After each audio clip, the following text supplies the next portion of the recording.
7:29. Updated an hour late. Sorry. 23,000 words. Chun Pingon had seen 3 sword cultivators who called themselves swordsmen. The first was Alliance, then the Ghost House Valley's Puchang, and finally the bearded ranger beside him. The pressure Lu Cha gave Chun Pingon was greater than the dragon god, who had been his neighbor for many years. On one hand, Lu Cha's swordsmanship and sword intent were more profound. The dragon god's body was incomplete, so he had never returned to the peak of his realm. On the other hand, the dragon god was a human sword cultivator, while Lu Cha was a demon.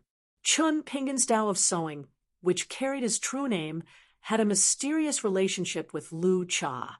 Lu Cha sized up the white-robed hermit with interest. His first disciple, Bamboo Box, had suffered at the hands of this young man before. That's good. It'll save him from overestimating himself and thinking that there are no more sword cultivators outside the Great Wall of Sword Chi. Chun Pingon did not move, but his robe turned red again. He asked, "How's Ascension City?" Lu Cha took out a flask of wine and drank a mouthful. He glanced at the young man who seemed to be moved and asked, "Do you still have the ability to care about others?" Chun Pingon nodded and said, "Indeed, I don't have the strength." The gray-robed dragon god had been killed by Sword Immortal Boss. Chun Qingdu had once said that the dragon god would die if he dared to take a step north of the city wall. That was the truth. It was a pity that Chun Pingon did not see the dragon god's death with his own eyes. However, Chun Pingon did not know what the sword tip was. Was it a sword from the dragon god that had never appeared, or was it a relic left behind by Sword Immortal Boss? Based on the strange phenomenon from before, it seemed to have come from the gate of the inverted hanging mountain. However, who would throw a sword tip at the Great Wall of Sword Chi? If it was a traveling item, why did Sword Immortal Zhonglu and the Savage World not stop it? As for the grayish-white, tattered cotton cloth, it was wrapped around the sword tip. It was a clear proof of the dragon god's death. The remnants of the gray robe was similar to a sword cultivator's intrinsic flying sword that had been stripped away by a great divine power. Therefore, it was definitely not a magic robe. Boss Sword Immortal only wanted him to keep it properly and refine it with his heart. However, he didn't want him to refine it into a natal item. Instead, he wanted him to refine it into an external sword. He wanted to refine the sword tip into a long sword and the cotton cloth into a scabbard. When the time came, it should be a pretty good sword for a swordsman. Chun Pingon asked another question. Is Lu Ji dead? Don't die. Please don't die. Too many sword immortals from the Great Wall of Sword Chi had died. It was not easy for them to leave the Great Wall of Sword Chi. Lu Ji and the others who had traveled far and wide with a clear conscience should not have died just a few days later. Chun Pingon admired Lu Ji's temperament as a female great sword celestial, as well as the future of the Great Wall of Sword Chi. Chun Pingon hoped that Lu Ji could live for thousands of years. Even if Lu Ji established her own sect in the vast realm and completely broke away from the Great Wall of Sword Chi and Ascension City, it would still be a good thing. The style of the founder of a sect would often determine the atmosphere of a sect for hundreds or even thousands of years. If there was a chance to meet Lu Ji again in the future, Chun Pingon's first sentence would be that Lu Ji was indeed a beauty. Whoever denied it, he would *CK their mother. Lu Cha said, "No, Lu Ji is currently fighting with Yang Ji and Yuan Shou. However, your senior brother is near the battlefield. In addition, Xiao Chua had a good relationship with Lu Ji when he was a hidden officer." Lu Ji returning to the South Hassa continent is not a big problem. Chun Pingon immediately asked for Yao continent. Lu Cha said, "Bai also fell into Mr. Zhou's trap. The immortal sword Tai Bai has been broken. However, the price of the wilderness was not small. Bai Ing and Xie Yun were sacrificed. After this battle, there would be more and more new faces for the 14 thrones of the wilderness. On the righteous world's side, Shao Chu's sword killed Sun Yuan of the Tongyi continent. Yao Jia killed Zhou Xinji of the Central Plains, Bai Ying refined Wanyan Lao Jing of the Gold Armor continent, and a native ascendant of the Fuyao continent escaped with heavy injuries. He almost dropped 2 levels and barely managed to keep his immortal status. If Qi Tingji did not save him, he would have been carved on the city wall. He was now hiding in a small, white porcelain cave in the Liuxia continent to recuperate. Chun Pingan seemed to be deep in thought. No wonder that sword tip was a part of the immortal sword Tai Bai. No wonder the dragon monarch flew over the city wall to stop the sword tip from approaching him. However, why would Bai Yi give this item to him? Moreover, it was the sword tip with the greatest killing power. The thrones of the wilderness had died, one after another. The Lotus Nunnery Master, Huang Wan, Yao Jia, Bai Ying, and Qie Yun, Bai Yi, who was the pride of the human world, had died. Why was the battlefield at the Fuyao continent in the southwest instead of the Gold Armor continent, which was closer to the Central Plains? How did the Central Plains Confucian Temple plan this battle? However, it made sense. Bai Yi did not have a good relationship with the Confucian Temple. The Confucian Temple did not seem to have the right to tell Bai Yi what to do with his sword. Moreover, Chun Pingan did not have the ability to predict the situation in the Fuyao continent and the Gold Armor continent. He could only deduce from the words Zhou Xinji and Wanyan Lao Jing carved on the city wall. However, Lu Cha said that 2 king stage demons were killed, and Lu Cha followed the tip of Tai Bai, celestial sword.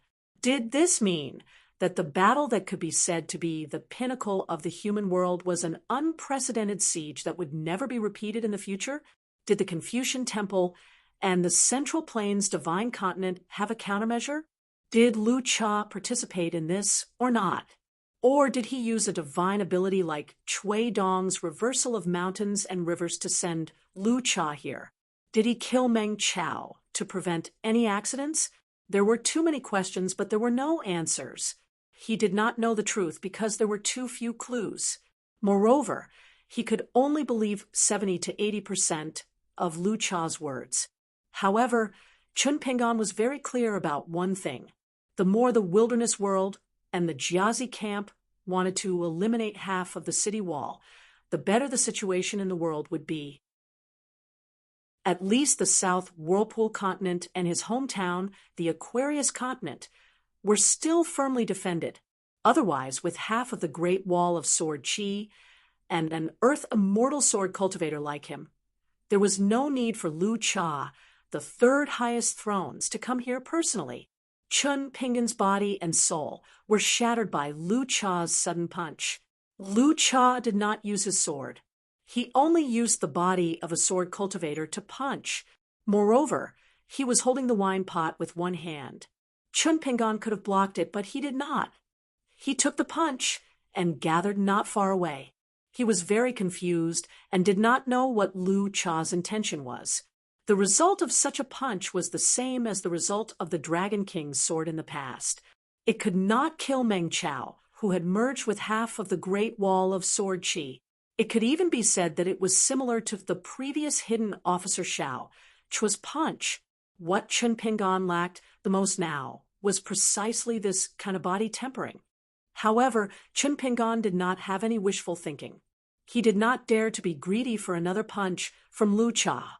Lu Cha drank a mouthful of wine and smiled. No wonder you could endure the Dragon King's sword so many times. The foundation of a martial body is very good. Sword many times? Damn it, the Dragon King had attacked 179 times. Chun Pingan asked, "How's the Ascension City?" He could not help but ask the same question again. Lu Cha answered, "The Ascension City has not only gained a firm foothold in the New World, but it is also the one who has expanded the most among the 5 major forces." Chun Pingan felt as if a heavy burden had been lifted off his shoulders. Then he sighed. Since Lu Cha answered all his questions, It seemed like his situation was not good. He was just a small earth immortal sword cultivator who could not go anywhere. Was it necessary to trouble Lu Cha to personally attack the Great Wall? As expected, Lu Cha smiled and said, "I'll attack you a few times when you ask me a few questions. So you can ask a few more questions. Anyway, as long as there are more than 3 strikes, the difference will not be big." Chun Pingon actually asked again, did Zhou have an agreement with the moon-bearing mountain's grand ancestor so that Zhou would not only be the mastermind behind the scenes, but also the person with the highest combat strength in the wilderness? Lu Cha smiled and did not say anything. Chun Pingon said, including Bai Ying and Qian, more like half. When I asked the 3rd time, Mr. Lu did not answer. When I asked the 2nd time, Mr. Lu was even worse. He asked a lie, so he only attacked once. Otherwise, if I continued to ask, Mr. Lu might owe me a few more strikes. Lu Cha no longer paid any attention to Chun Pingon. He casually used earth, shrinking mountain, and river, and walked on the city wall of this half of the Great Wall of Sword Chi. Chun Pingon had always been following this swordsman, who used to be the 3rd highest sovereign. Lu Cha squatted down and placed his hand on one of the city walls. He pressed down lightly and quickly stood up and went to another place. Lu Cha said casually to the white-robed official beside him, "I'll just take it as I owe you 2 swords. You only need to attack 20 times. After that, I'll attack again." As Lu Cha spoke, he looked around. The world changed, and the sword aura became strict. Lu Cha drank a mouthful of wine and smiled. "You're really not polite." Lu Cha threw a pot of wine. "All right, I was just scaring you. I also said it on purpose for the old blind man to hear. Zhou wanted me to use you as bait to lure the old blind man to come here and die." Lu Cha had already been told by Zhou about the greater good of the world. In addition, the grand ancestor of Mount Tue had ordered him to be reasonable. After going against his will once, he would not attack a young man on the Great Wall of Sword Chi again.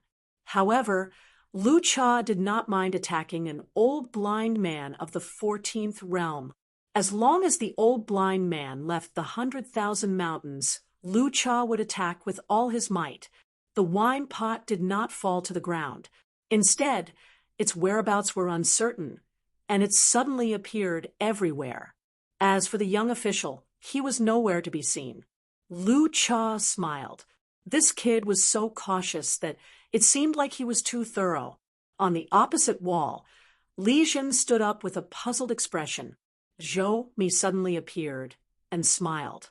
"You should thank me for causing the river of time to deviate slightly from its original riverbed." Li Jin sighed. "In the end, I'm the fool." Zhou shook his head. "In my early years, when I was flipping through the old almanac on Mount Tue, I always believed that among the ancient sword cultivators, regardless of whether they had died in battle or survived, their clairvoyance had been underestimated.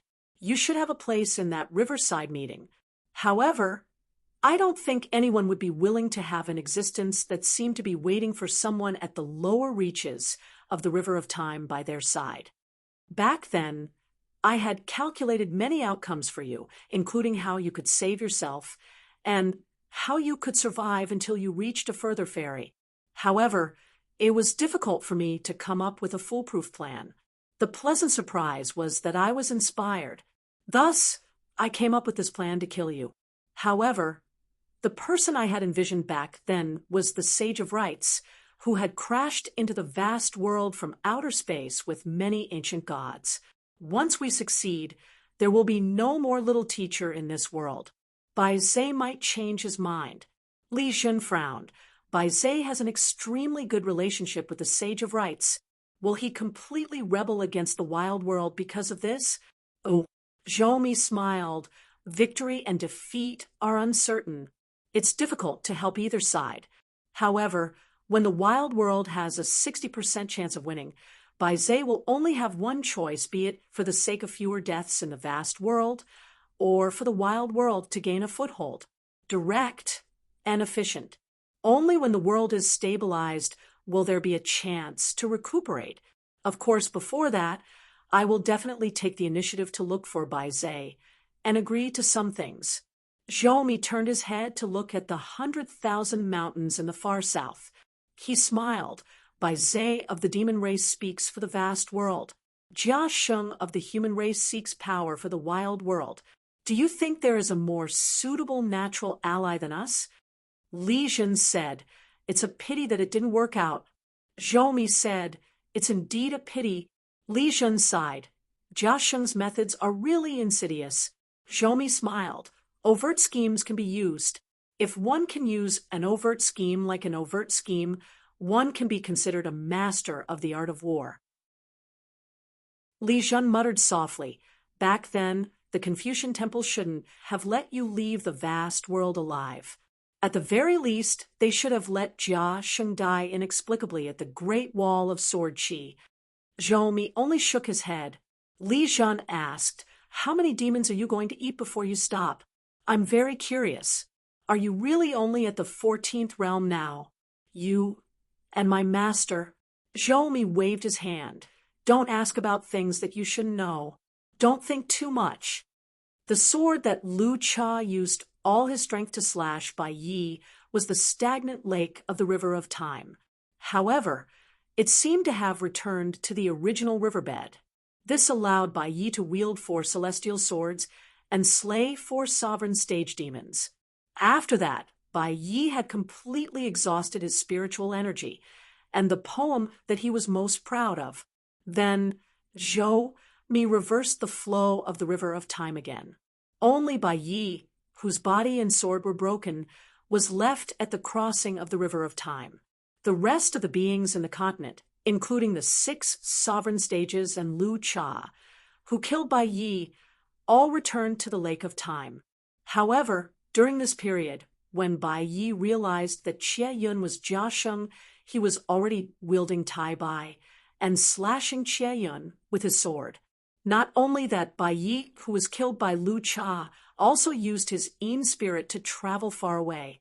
He gave Lu Cha a taste of his own medicine. He reversed the flow of time and went against the flow. At the cost of destroying his celestial swords, he slashed Bai Ying again. It was only at this moment that Zhou removed the restriction on the lake. The River of Time returned to normal and flowed between the heavens and earth. Therefore, after that, the River of Time of a continent became so broken and chaotic. It was to let the future Bai Yi stay as far away from the present Bai Yi as possible. Without the cultivation of the 14th realm, he had completely lost his celestial sword Tai Bai. From then on, Bai Yi would no longer be a hindrance to the general trend of the world. After that, Zhou was not afraid of whether Bai Yi could return to the peak in the next 100 or 1,000 years. Instead, he was full of anticipation. Li Jun suddenly asked tentatively, "Bai Ying is your yang spirit's external body?" Then, in the process of cultivation, he mixed many souls and made Bai Ying think that he is Bai Ying? Zhou smiled and said, "Why did Guan Zhao say that he is a fool? I don't think so. Therefore, I have always valued you, the direct disciple of the moon supporting mountain. If not for the small accident where the young hidden official fought in place of Ning Yao, Li Jun would have known more inside information. Of course, one of the 4 immortal swords, naivety, would either be destroyed or become one of my natal items." Li Jun asked, "Zhou, in the past few thousand years, how many great demons have you fused with the Tao?" The so-called Tao fusing of the 14 realms of Zhou was eating. He ate the master of the Lotus Nunnery, ate the Yao armor, ate the Qian, and fused with the Yang spirit Bai Ying. In fact, there was also a great demon Huang Wan who fell to the nascent soul realm. As for the ascendant realm, Wanyan Lao Jing of the Golden Armor continent, he thought that he could drag out an ignoble existence. What happened to him? He fell into Zhou hands. What else could he do? In the wilderness, It was not easy for anyone to see Zhou Mi. Most of the people Zhou Mi met were young people who were worthy of cultivation. Otherwise, there was no need for Zhou Mi to stop them. The direct disciples of the moon, supporting mountain, would help to stop them. Therefore, Zhou Mi's second highest position in the wilderness always gave the feeling that it was intentional by the moon, supporting mountain. It seemed that the moon supporting mountain needed someone with a good brain to help pass on the message. Therefore, when Hai Zhou Mi had always been considered to be at the peak of the ascendant realm at most, he was a sovereign with a very high-ranking but relatively weak combat power. The great demon by Ing of the Withered Bones throne almost never fought with other sovereigns or ascendant realms. He liked to sneak around and scheme. He especially targeted those great demons who were secretly recuperating. It was rumored that he refined them into puppets. Therefore, although Bai Ying's combat power was not high, he was famous for his deep family background and shrewdness. Bai Ying not only had the sword attendant Long Jian transformed from the dragon monarch's head, but also the long sword refined from a part of the remnant soul. Bai Ying's actions could really be said to be unrestrained. Li Jun was quite helpless and felt powerless. He squatted down again and sighed. Even if Li Jun's life flying sword was the river of time, he did not dare to say that what he saw was the truth. Many times, seeing a part of the truth made people think that they were infallible. However, the more self-righteous an ordinary person was, the easier their life was. It was the same on the mountain, and under the mountain, Li Jun was an exception. Li Jun suddenly remembered something and almost laughed to tears. It was said that in history, the great demon Bai Ying once asked one Hai Zhou Mi if he wanted to be the lord of culture and education in the wilderness. Zhou Mi seemed to have just smiled and said, "Not enough." Li Jun raised his head and stared at the scholar in a green scholar's robe in a daze. Were scholars so scary? Zhou Mi just quietly waited for the old blind man's choice. The old blind man was still the same. As long as the old blind man did not leave the mountain, Zhou Mi would not go to the 100,000 mountains. Zhou Mi laughed in his heart. Li Jun, think about it. When you think it through, go to the Tongyi continent to find me. If you don't think it through, it's okay. You can just stay in the old wilderness. During the Fuyao continent battle, in order to kill Bai Yi, apart from using all kinds of methods, Zhou Mi also paid a price. That was half of Bai Ying's and half of Qiyun's das. The former came from the wilderness, while the latter came from the vast world. In the conversation between the young hidden official and Lu Cha, he accidentally revealed the truth, but it was actually a guess. How to guess? It was very simple. Put yourself in the scholar's shoes and imagine that the scholar was full of evil tricks. You might as well use the greatest evil to guess the intentions of others. And think of all the methods as thorough and meticulous as possible. There were actually a few clues. For example, the death of the master of the Lotus Nunnery. If the great ancestor of Mount Tuyue and Qin Qing were superior in terms of das and could not make a move, then as the hidden official of the wilderness, Zhou Mi should have at least stopped them. He should not have watched Elder Dong kill the big demon with his sword and drag a bright moon into the human world. As for how Zhou Mi convinced Qian, Li Jun could not guess. Zhou Mi seemed to have guessed Li Jun's doubts and took the initiative to dispel them. In my big picture, the sword cultivator Firen is an extremely important existence, far more important than the likes of Kuiyu, and you see, Zhou Mi then said something that made Li Jun's heart tremble. Clairvoyance is the same. In my heart, it is second only to Firen. Therefore, the clairvoyance of all the remnant souls has always been under my control. Zhou Mi then said, "Annoyed? Is there a need?" Li Jun, who has been complaining on the city wall for so many years, do you really not want to leave the riverbed constraints of the River of Time and not be a sword cultivator clairvoyance anymore? Zhou Mi pointed at the battlefield where Qin Qing killed the dragon monarch. Yes, on this city wall, there were once judicial officers and hidden officials. In the past, Jia Sheng was even the former judicial officer. Even earlier, in the ancient heavenly court, there were sword-bearers and armor-bearers. However, Bai Yi actually gave a sword to Firen, which made Zhou Mi a little unhappy. He needed to divert his attention to kill a big accident. In the past, although Firen did not have the title of teacher and student, Zhou Mi taught Firen much more diligently than the direct disciples like Shurchen and Lu Bai. In fact, there were only 3 people left in Firen's sect. Under the arrangement of the great ancestor of Mount Tua, they were already Zhou Mi's chess pieces. Zhou Mi originally planned to appear as Firen's teacher in a sense one day and return half of Firen's senior brother Qian to make Firen follow him wholeheartedly and walk towards the seemingly endless path together. Would there be Li Shan and Yu Si behind the two of them? Shoal Current followed from afar. In the past, at Mount Tuoyue, Zhou Mi found the great ancestor of the wilderness, who had been recuperating for 6,000 years. Zhou Mi proposed 3 plans to him. The first was that the Great Wall of Sword Qi flew up and landed on the 5th world. Otherwise, Savage World would have suffered far fewer casualties in the battle at the Great Wall of Sword Qi. The second was that embroidered tiger Chui Dong swallowed a continent and stopped the demons of Tong Yi continent from going up north. Apart from that, when the 14th realm Bai Yi attacked, the temple head helped out from both sides and watched from the sidelines. Of course, there was also the young man next door, who was the hidden official. Otherwise, Zhou Mi's plan would have been completed long ago. He would have broken through the southwest Fuyao continent and attacked the weak southeast Tong Yi continent.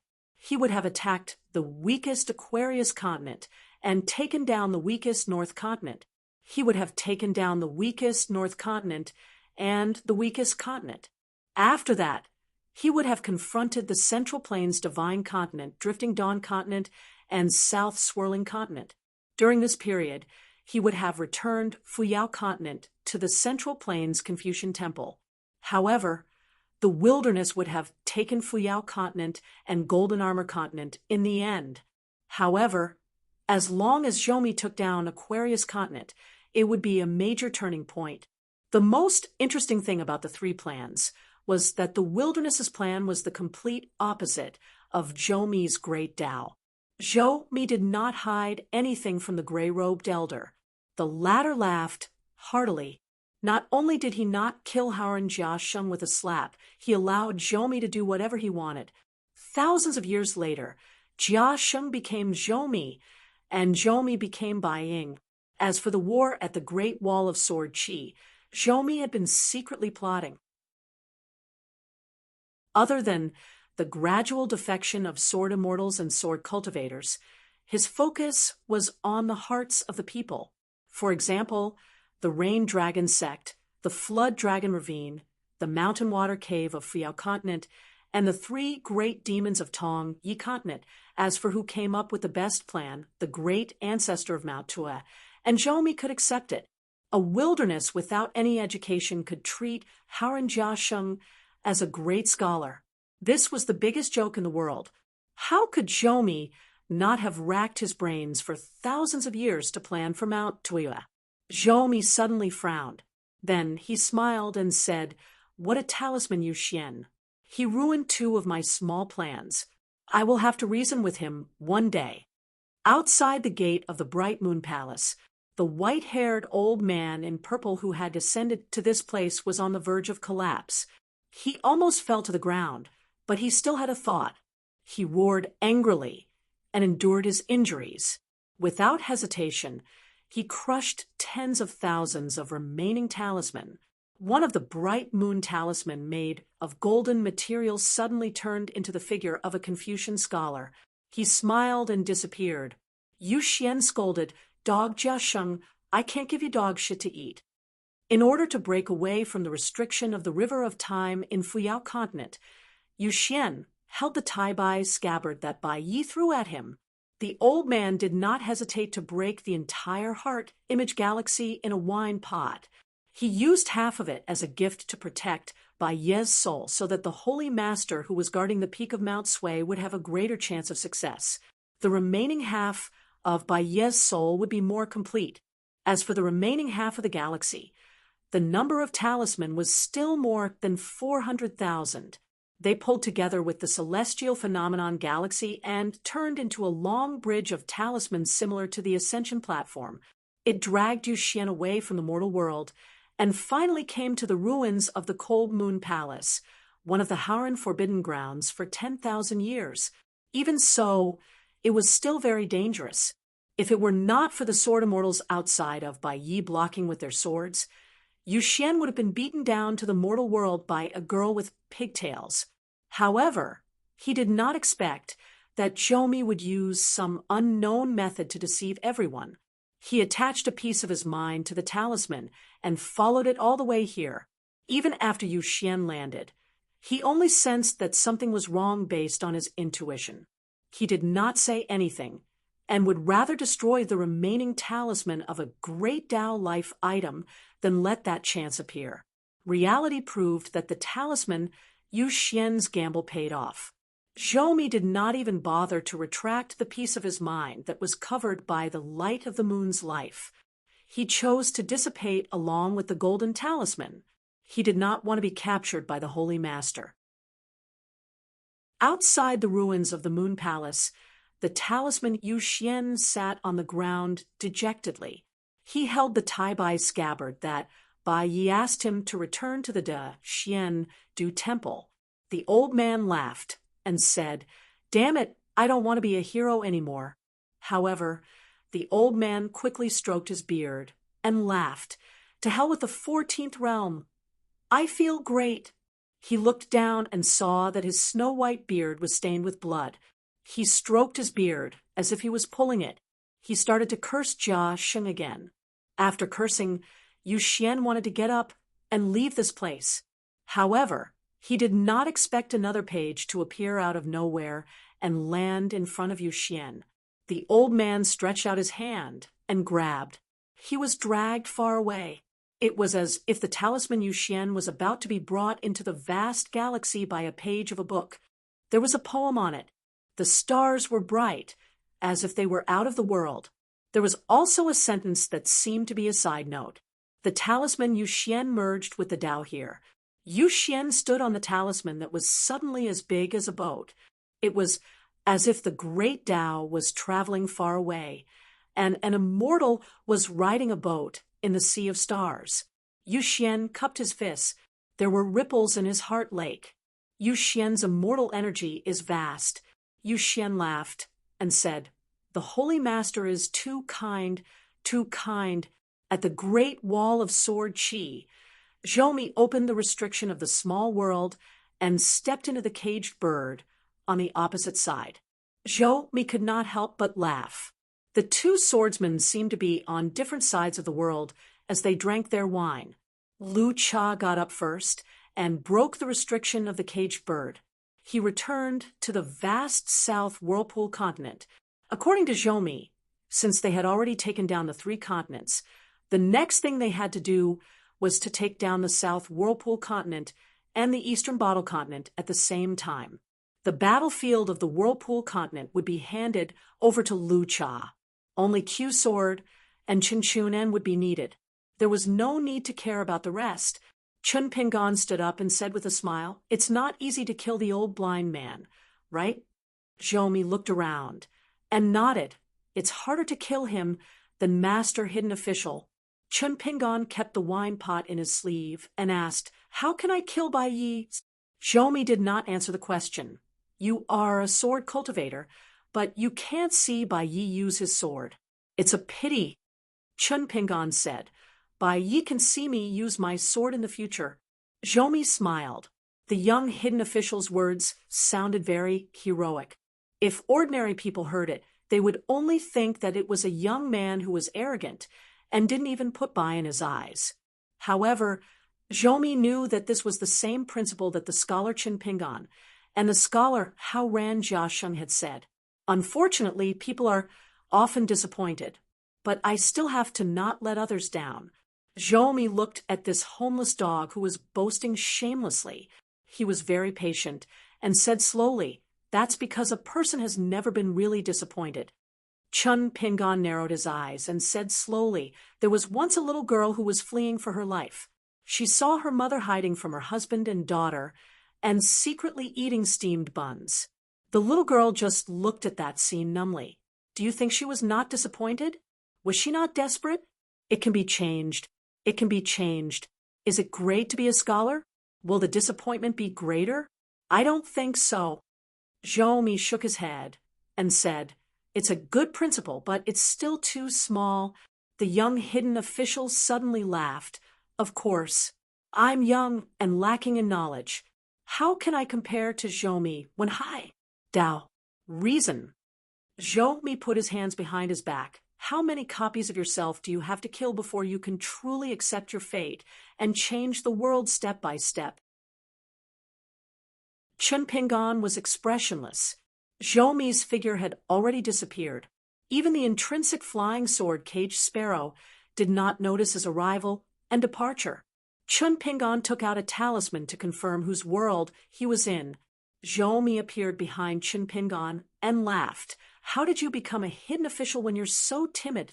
Chun Pingon put away the talisman. Zhou said, "I'm looking forward to your martial 10 realms vigor." Chun Pingon was silent.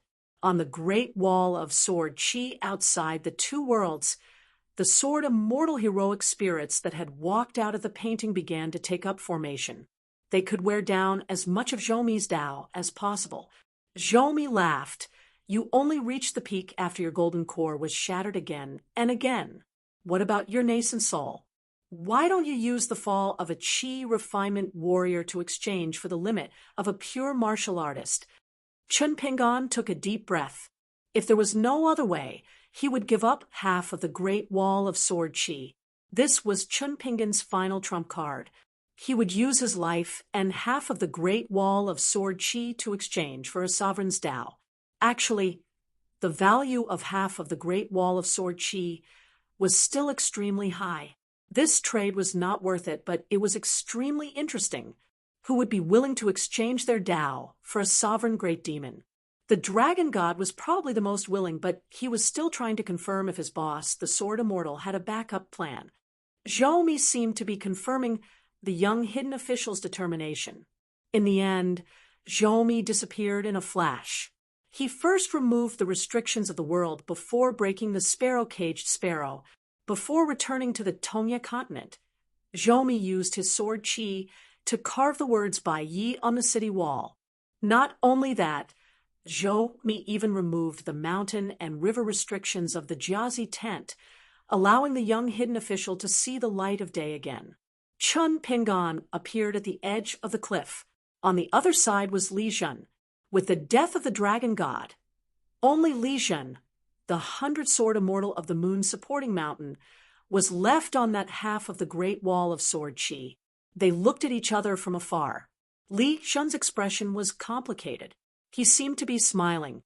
Chun Pingon asked, "Are you so happy to eat *T? Li Zhen asked, "Share some with you?"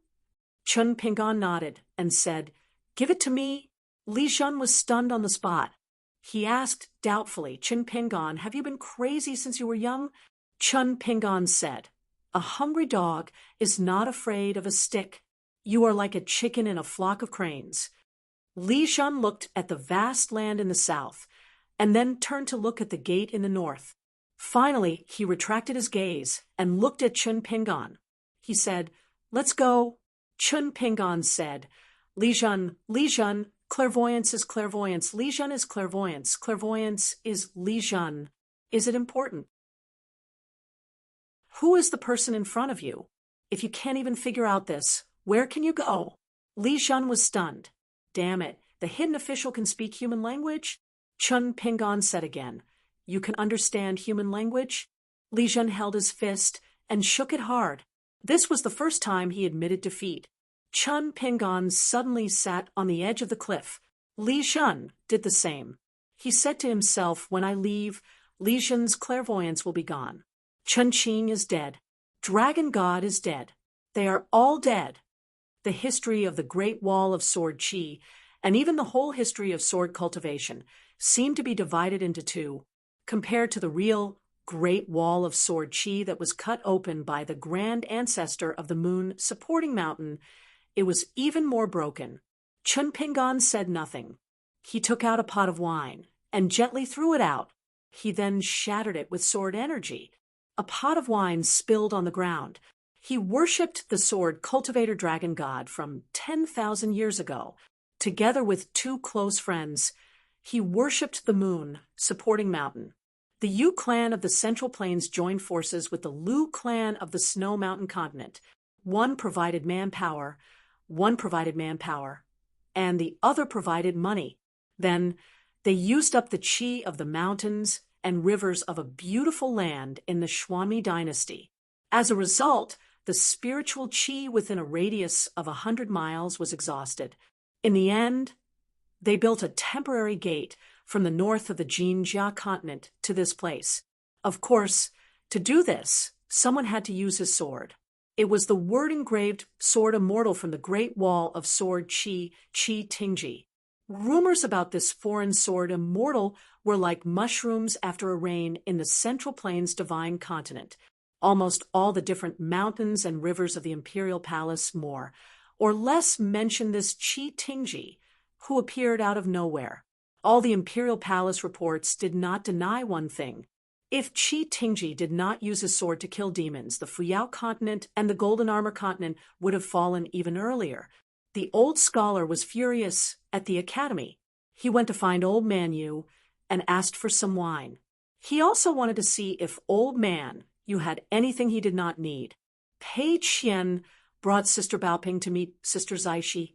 Yu Zhuanfu, Qin Jinming, and Zhu Mei, the two sword cultivators, were the first to leave the battlefield of the Golden Armor continent.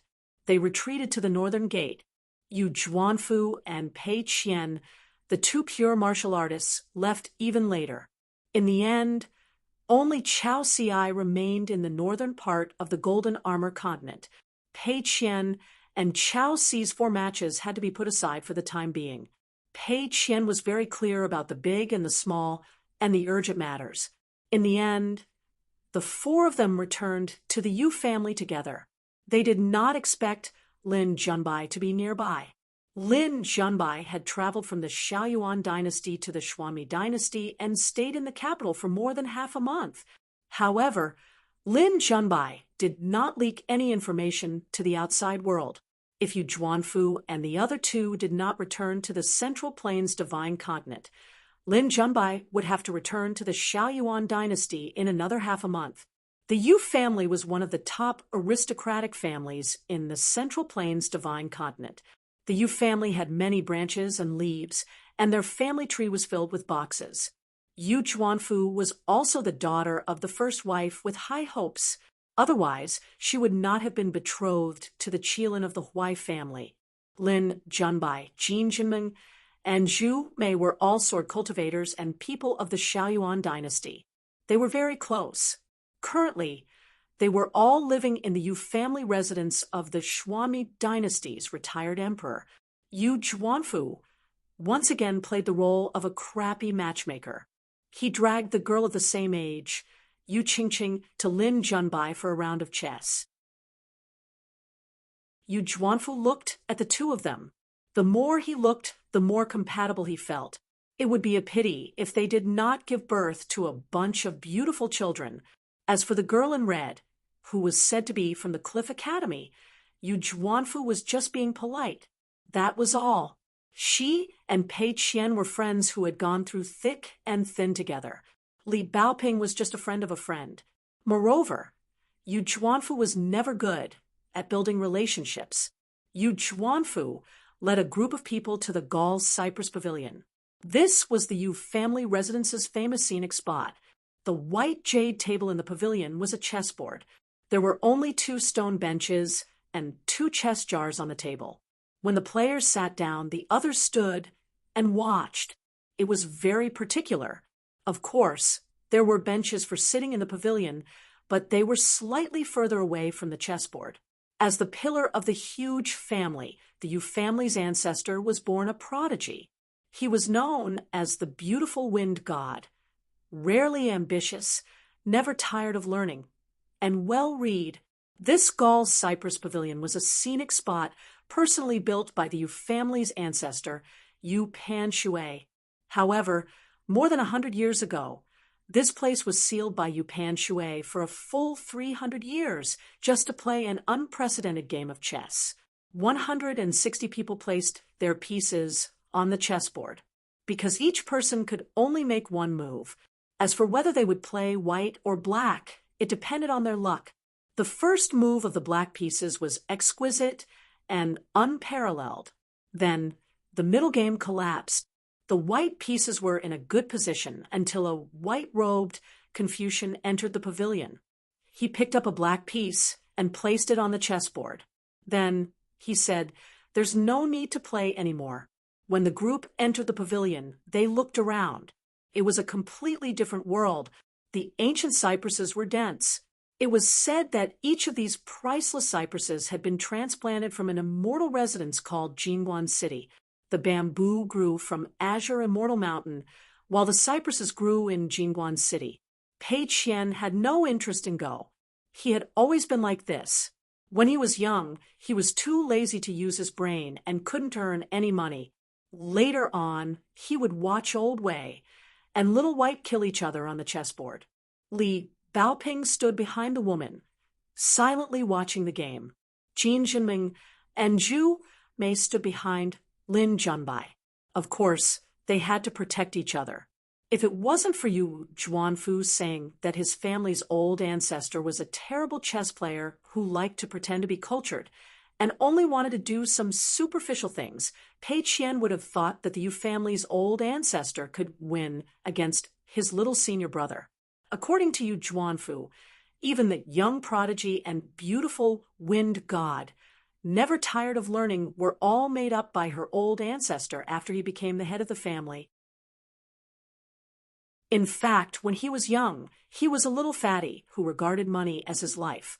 At a young age, he learned how to earn money to make a living. Yu Qingqing smiled and said, "Junbai's chess skills are becoming more and more refined." Lin Junbai played the real void point to perfection. A few years ago, Lin Junbai was a guest of the Yu family. At that time, Lin Junbai's chess skills were forcefully pursuing the so-called profound and mysterious changes of the divine dragon. However, when the weapons clashed on the chessboard, his killing intent seemed to be too heavy. Now, his style of chess had changed. It was deep and precise without missing a step. His killing techniques were interlinked, but his chess skills and killing intent were not heavy. That was why she had such a refined evaluation. Yu Qingqing's chess skills might not be that great. At most, she could be considered a first-rate chess player in the Xuanmi dynasty. Compared to the top immortal masters who were proficient in chess, the gap was still very obvious. However, her eyes had always been very good. She was jokingly called the Yu family's flower of understanding by the old ancestor. When Yu Qingqing was playing chess with Lin Junbai, she glanced at the extraordinarily handsome and focused young man. She sighed in her heart. When the country's fortune rose, so did his chess skills. In the flourishing Xiao Yuan dynasty, Lin Junbai was bound to be the future imperial tutor. One day, Lin Junbai's chess skills would reach the realm of one breath clear, rise high. Not everyone who was proficient in chess could really achieve great things outside of the chessboard. However, the young man in front of her seemed to be connected with chess. Yu Juanfu and Pei Qian sat side by side. Yu Juanfu took off his boots and sat cross-legged. He took off the wine pot at his waist and handed it to Pei Qian.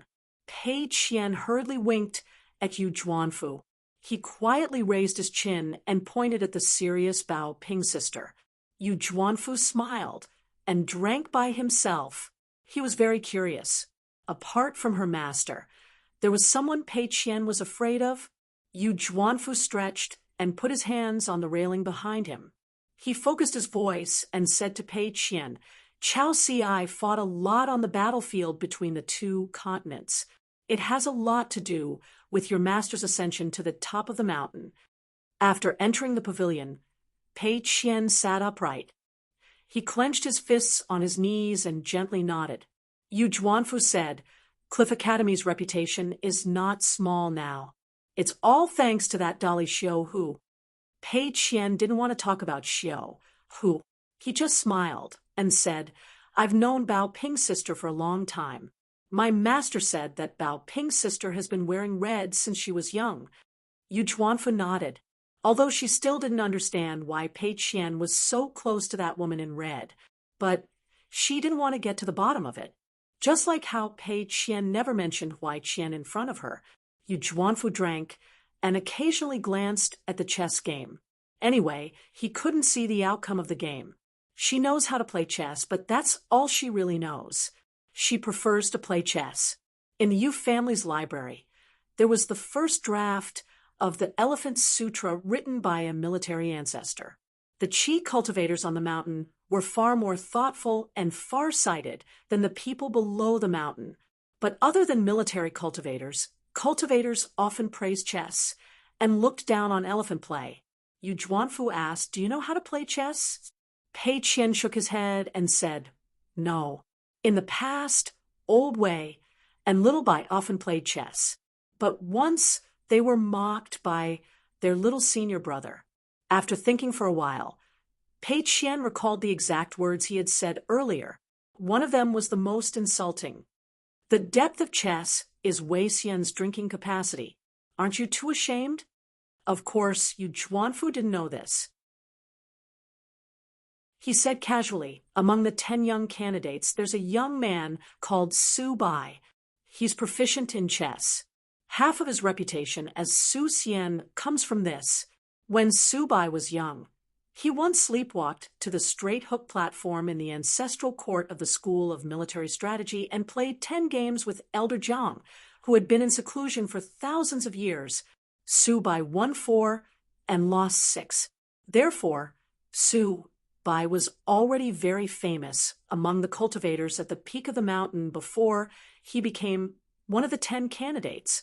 Before he became Su Xian, he was already nicknamed Young Grand Duke Jiang. Yu Zhuanfu drank a mouthful of wine. If there's a chance, I must ask him for advice. Losing is certain. I just hope it won't be too embarrassing. Pei Qian was even more interested in Su Bai and Su Xian, so he said, I've only seen the Talisman Senior Xian. He's really like an immortal. School of Poetry by Xian, School of Poetry Su Xian, Talisman Yu Xian. Chess Su Xian? Pei Qian suddenly grinned. Sister Zaishi, and I'm just saying if, I'm your Yu family's ancestor, I'll secretly hide the 100 or so black and white chess pieces and engrave the names of the cultivators playing. It's valuable and can be treasured. Yu Zhuanfu's expression was strange. Pei Qian asked, You've already done that? Yu Zhuanfu sighed. Let's just change identities. Pei Qian shook his head. She couldn't bear to change identities. After Lin Junbai and Yu Qingqing finished a game, it took nearly an hour, and they still had to replay the game. Pei Qian asked Yu Zhuanfu in advance, and after getting permission, he took Sister Baoping for a stroll. After walking away, Li Baoping rubbed Pei Qian's head and said, You don't have to be so reserved with your friends. Pei Qian thought for a bit and nodded. I'll listen to you. Li Baoping continued, You just came back from the Jia continent battlefield. It's normal for you to be nervous, but you can't always be like this. When Marshal Uncle took us to travel, he would occasionally slack off, let alone a disciple like you. Pei Qian said sullenly, Even if Master slacks off, it's to save energy and spirit. It's not the same. Li Baoping smiled, but didn't say anything. The old scholar suddenly appeared with a child wearing a tiger head hat. The old scholar laughed and introduced them to the child. You can call me Sister Baoping, Sister Pei. The child glanced at the old scholar, who immediately said resentfully, You're drunk, you're drunk. You can't blame me. Old Yu's treasured wine is really strong. Then the old scholar handed Pei Qian a small and exquisite bamboo paper cutter with inscriptions engraved on both sides. He smiled and said, "Pei Qian, this is a gift from Senior Yu. Take it. You don't have to be so polite. Don't refuse a gift from an elder. It's something close to you. To Senior Yu, it's just a drop in the ocean. It's just a seed from Luopa Mountain. Just take it. Otherwise, old you will be anxious." Ooh. Pei Qian was about to say something, but Li Baoping pulled his sleeve. Pei Qian scratched his head and took over the extremely precious paper cutter. He did have some belongings. If he didn't have something close to him, he would have a headache about how to bring it home. He couldn't always owe Sister Zaishi something close to him. He said he would return it to her after leaving the Jinjia continent. Then the old scholar said he had to leave for Sui Mountain. From beginning to end, the old scholar didn't say the name of the child wearing the tiger head hat. After the old scholar left, Li Baoping and Pei Qian also left the Yu family. Li Baoping wanted to return to the academy.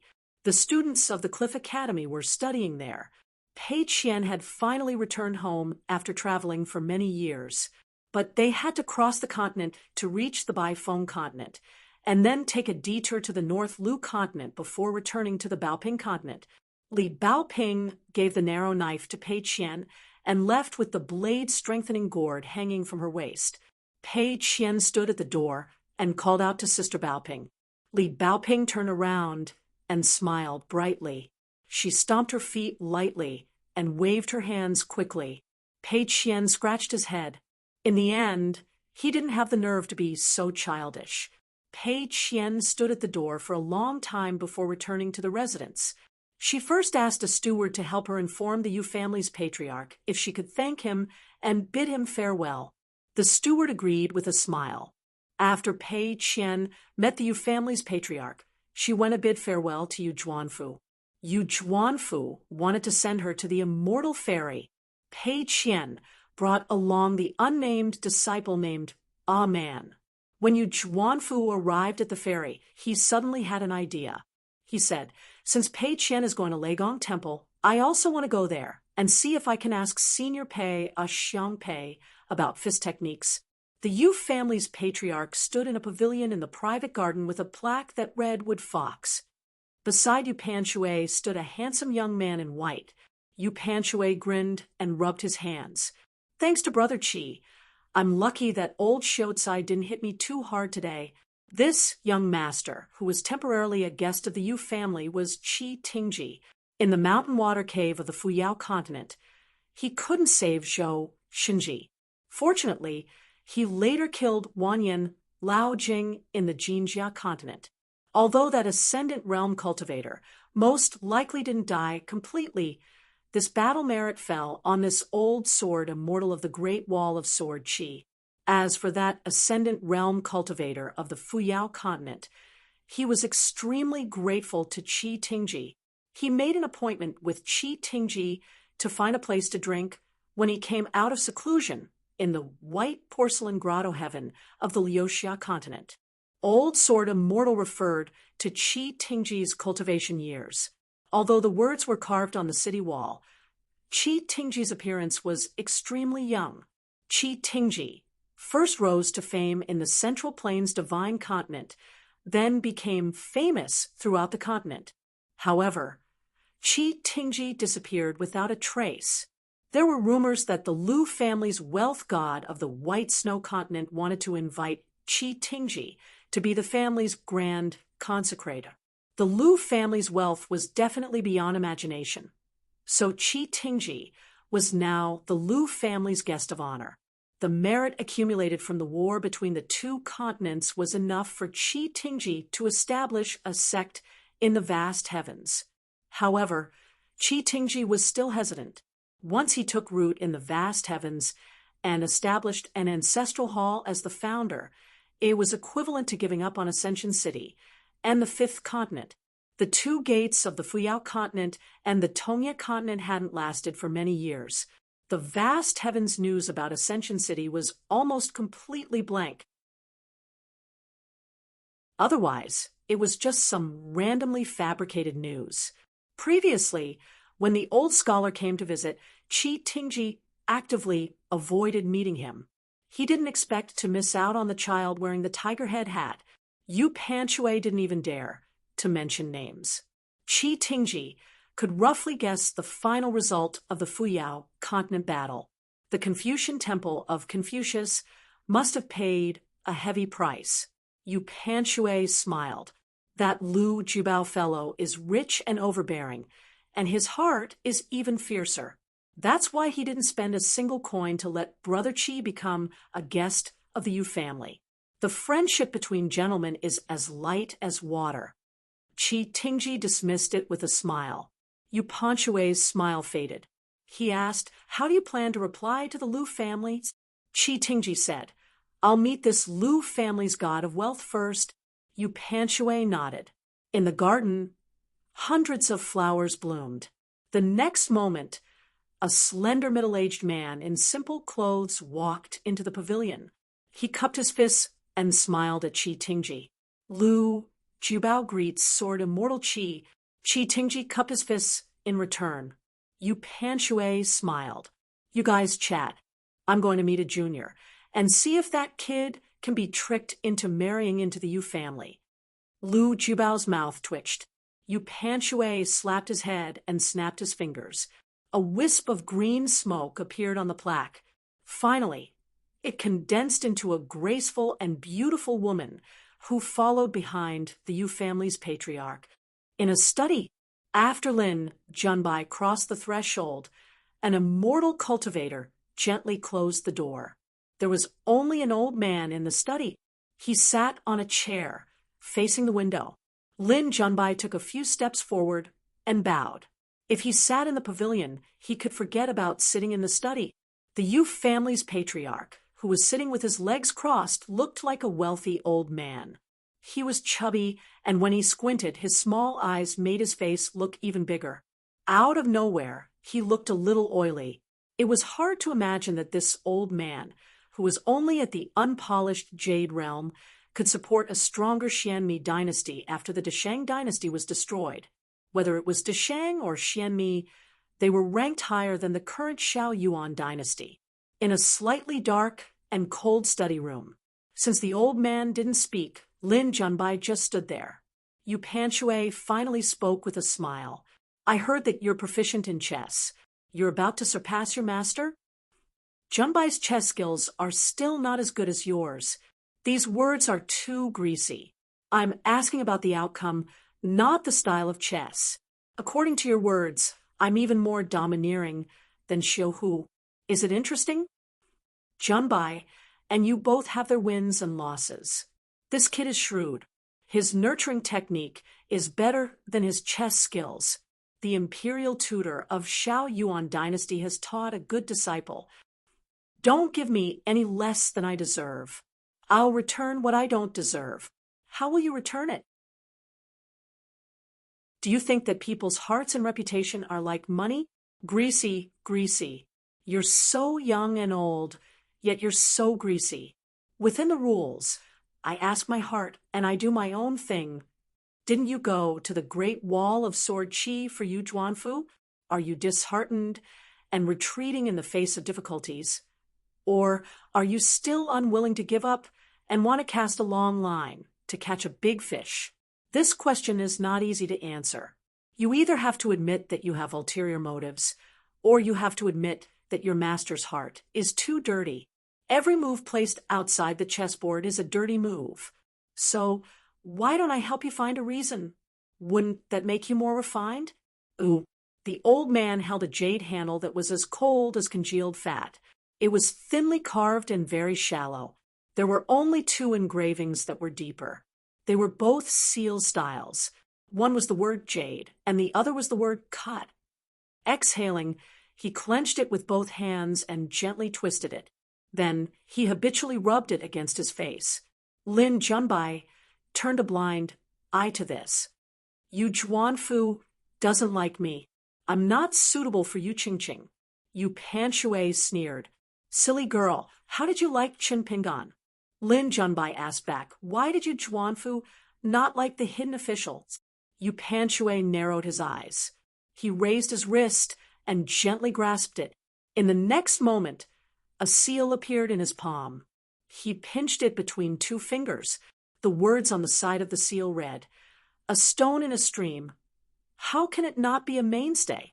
Beautiful clouds in the sky, fists still in the sky."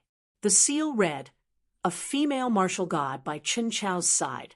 Yu Panshui asked, "You lost to this person in chess? Do you know who he is?" Lin Junbai said, "It's good that Mr. Yu knows." Yu Panshui raised the other jade handle in his hand. "Curse this guy a few times, and I'll give this to you. Heaven, earth, you, and I know. If I don't say anything, you won't say anything. What are you afraid of? Let me remind you, this handle in my hand is an old item from Shui Hua Garden. It's equivalent to half of Shui Hua Garden. Not to mention you. Even your husband won't dislike it. This item came from Lao Kung Blessed Land. This kind of strange stone, Tian Huang, was the essence of Lao Kung Blessed Land's mountain root. It was a unique item of blessed land. It was priceless. One tael of Lao Kung stone was one tael of rain money. There was also a saying, half of the world's seals and inkstones came from Lao Kung Blessed Land. It was a famous first-class blessed land with rolling in money. It was controlled by a sect under the Xian mountain talisman. The talisman Yu Xian had 5 sects in one mountain. He had 1 first-class blessed land, 1 small grotto heaven, and 2 medium-class blessed lands. Among them, the Cloud Dream Grotto Heaven had the Green Grass Lake. Just the Flood Dragon Grotto Heaven alone had several Flood Dragon Grotto caves and countless aquatic monsters. What was rarer was that they were naturally docile and were most liked by the fairies on the mountain, thanks to the chaotic mountain and river gazettes in the vast world. The fairies selected many must-have items on the mountain, such as the dragon fairy dress, the pearl of the palm bracelet with 12 dragon beads, a dressing mirror made by the Luli Pavilion in White Emperor City, a copy of a cloud sticker or a flower sticker that was known as a second-class authentic work, a jade spring bottle from Lu Xia continent with a branch of plum blossoms from Baihua, blessed land. How could Yu Xian not be rich? How could the talisman not be rich? Even Yu Panshui, who controlled the treasury of the Xianmi dynasty, was ashamed of his inferiority. At this moment, the god of wealth Lu of the snow white continent, who appeared in his garden, once took the initiative to offer a price. He wanted to buy half of Lao Kung blessed land from the talisman Yu Xian. It was said that at that time, Lu Jubao carried a pile of things with him, which was full of Guyu money. In addition to the mountain of immortal money, the Lu family was also willing to take out half of their tree-shade blessed land and give it to Yu Xian. Yu Xian did not agree. So what if you, Lu Jubao, are rich? But do I look like a person who lacks money? In the end, half of Lao Kung blessed land, half of tree-shade blessed land, and Lu Jubao giving money to Yu Xian were all superficial. It was similar to a marriage alliance between the aristocratic families at the foot of the mountain. In fact, the Lu family of the Snow White continent just wanted to hug another thigh. Of course, both sides could indeed make a lot of money in the long run. One side was making money, and the other side was losing money. It would not last long. It was just a flowing road of wealth. It would go when one said it would, and it would disappear when one said it would. Lin Junbai seemed to have a script in mind, without hesitation. As if she was reciting a script, she really scolded Cui Dongshan. Yu Panshui laughed and was very happy. He threw the handle to Lin Junbai. Lin Junbai put it in her sleeve and said, "It's a pity that I can't open the stone into a square stamp." Yu Panshui turned his head and said, "Go back and tell that Xiao, who—" A cold voice sounded. "This servant accepts the order." Lin Junbai did not look sideways from beginning to end, turning a deaf ear. There were too many rumors about this Yu family's ancestor. His temperament was just one of them. Yu Panshui suddenly asked that young hidden official, "Can he really make you, Lin Junbai, admire him?"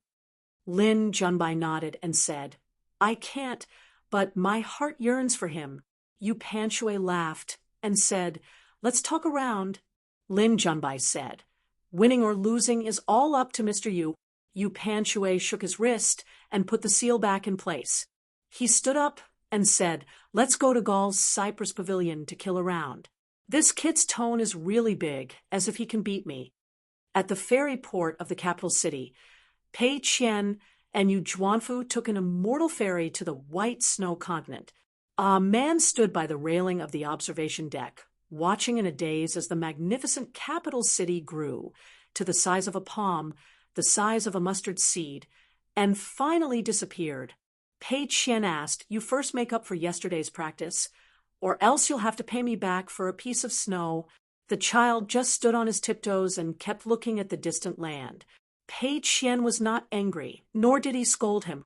He just said, according to the agreement, if you don't practice for 2 consecutive days, you'll pay me back half of the snow. If you don't practice for a total of 3 days, you'll pay me back all of it. Only then did the child say vaguely, let's watch a little longer.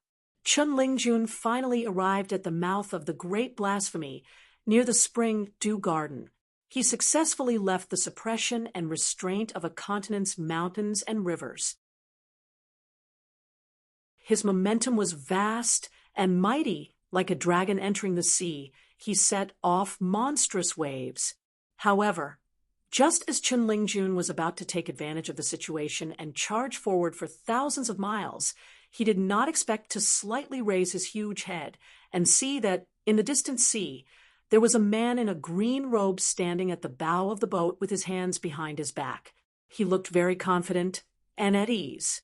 Then, in the huge waves, he immediately returned to his original form.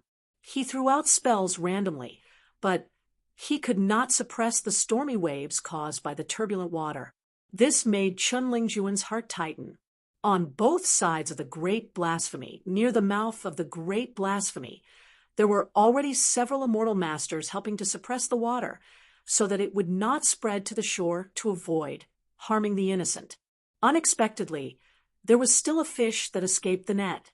Chun Lingjun saw the young immortal master, who was dumbfounded in the end. Chun Lingjun made up his mind and shook his badly mutilated dragon tail, changing the trajectory and crashing into the depths of the sea. His entire head smashed onto the seabed. Rocks, cliffs, bridges, embankments, and all the land belonged to the flood dragon. The invisible great Tao of the river blocked the flood dragon. When the flood dragon traveled the river, it was all about moving forward with indomitable will and crazily absorbing the water. The flood was monstrous, and the faster it traveled, the easier it would be.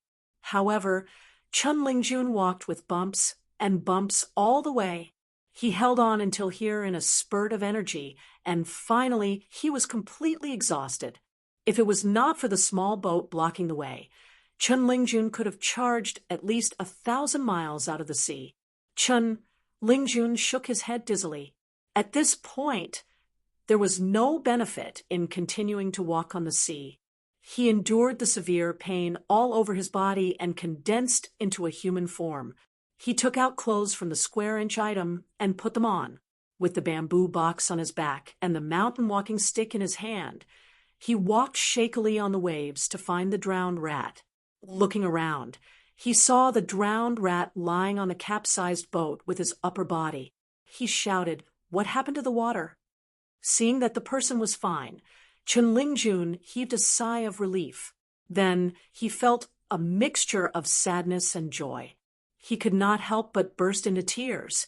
I will never catch water again in this life. No one can say anything about it, not even the old master's words. After howling a few times, Chun Lingjun plopped his butt on the surface of the water and laughed. He had finally succeeded in walking the desecration path. Fortunately, old Taoist Jia, Bai Jun, and the other good brothers were not around. Otherwise, Chun Lingjun would have dragged them along to finish the desecration as if it was wine. Chun Lingjun immediately wiped his face. He saw that the Qi refinement warrior who looked like he was only at the cave abode realm had finally turned the boat over. He was squatting there and pouring water into the sea with both hands. It was probably because he had used a lousy spell to resist the huge waves and had exhausted his spirit chi. Chun Lingjun did feel a little guilty in his heart. He was admiring the scenery, but he became a drowned rat. Above the sea of clouds, Li Yuan held his forehead. My brother Lingjun caught water. Did water enter his brain as well? How can he be so desecrated? The successful desecration only allowed a flood dragon of the Golden Core realm to have a nascent soul. It was not the nascent soul bottleneck that Li Yuan and Shunlin had expected. To cultivators, a nascent soul and a perfected nascent soul were worlds apart even if they were in the same realm. To flood dragons who had a harder time ascending the realm, the disparity between the two was even greater. Moreover, could something like desecration happen again and again? If the opportunity was gone, it would be gone in this lifetime. Originally, according to Marquis Long Ting and Duke Ling Yuan's deduction, as long as Chun Lingjun succeeded in his desecration, the worst outcome would be that he was at the peak of the perfected nascent soul realm. If he was lucky, it was not impossible for him to break through the bottleneck of the nascent soul realm and ascend to the upper 5 realms. However, this created a bleak situation for Chun Lingjun. Li Yuan was already starting to worry about his future. Would Chun Pingon take his anger out on his Tao protector when the time came? The water god of Nanshuan Hall, the current Duke Ling Yuan. Shunlin stood side by side with Marquis Long Ting Li Yuan. She smiled and said, I think this is not bad.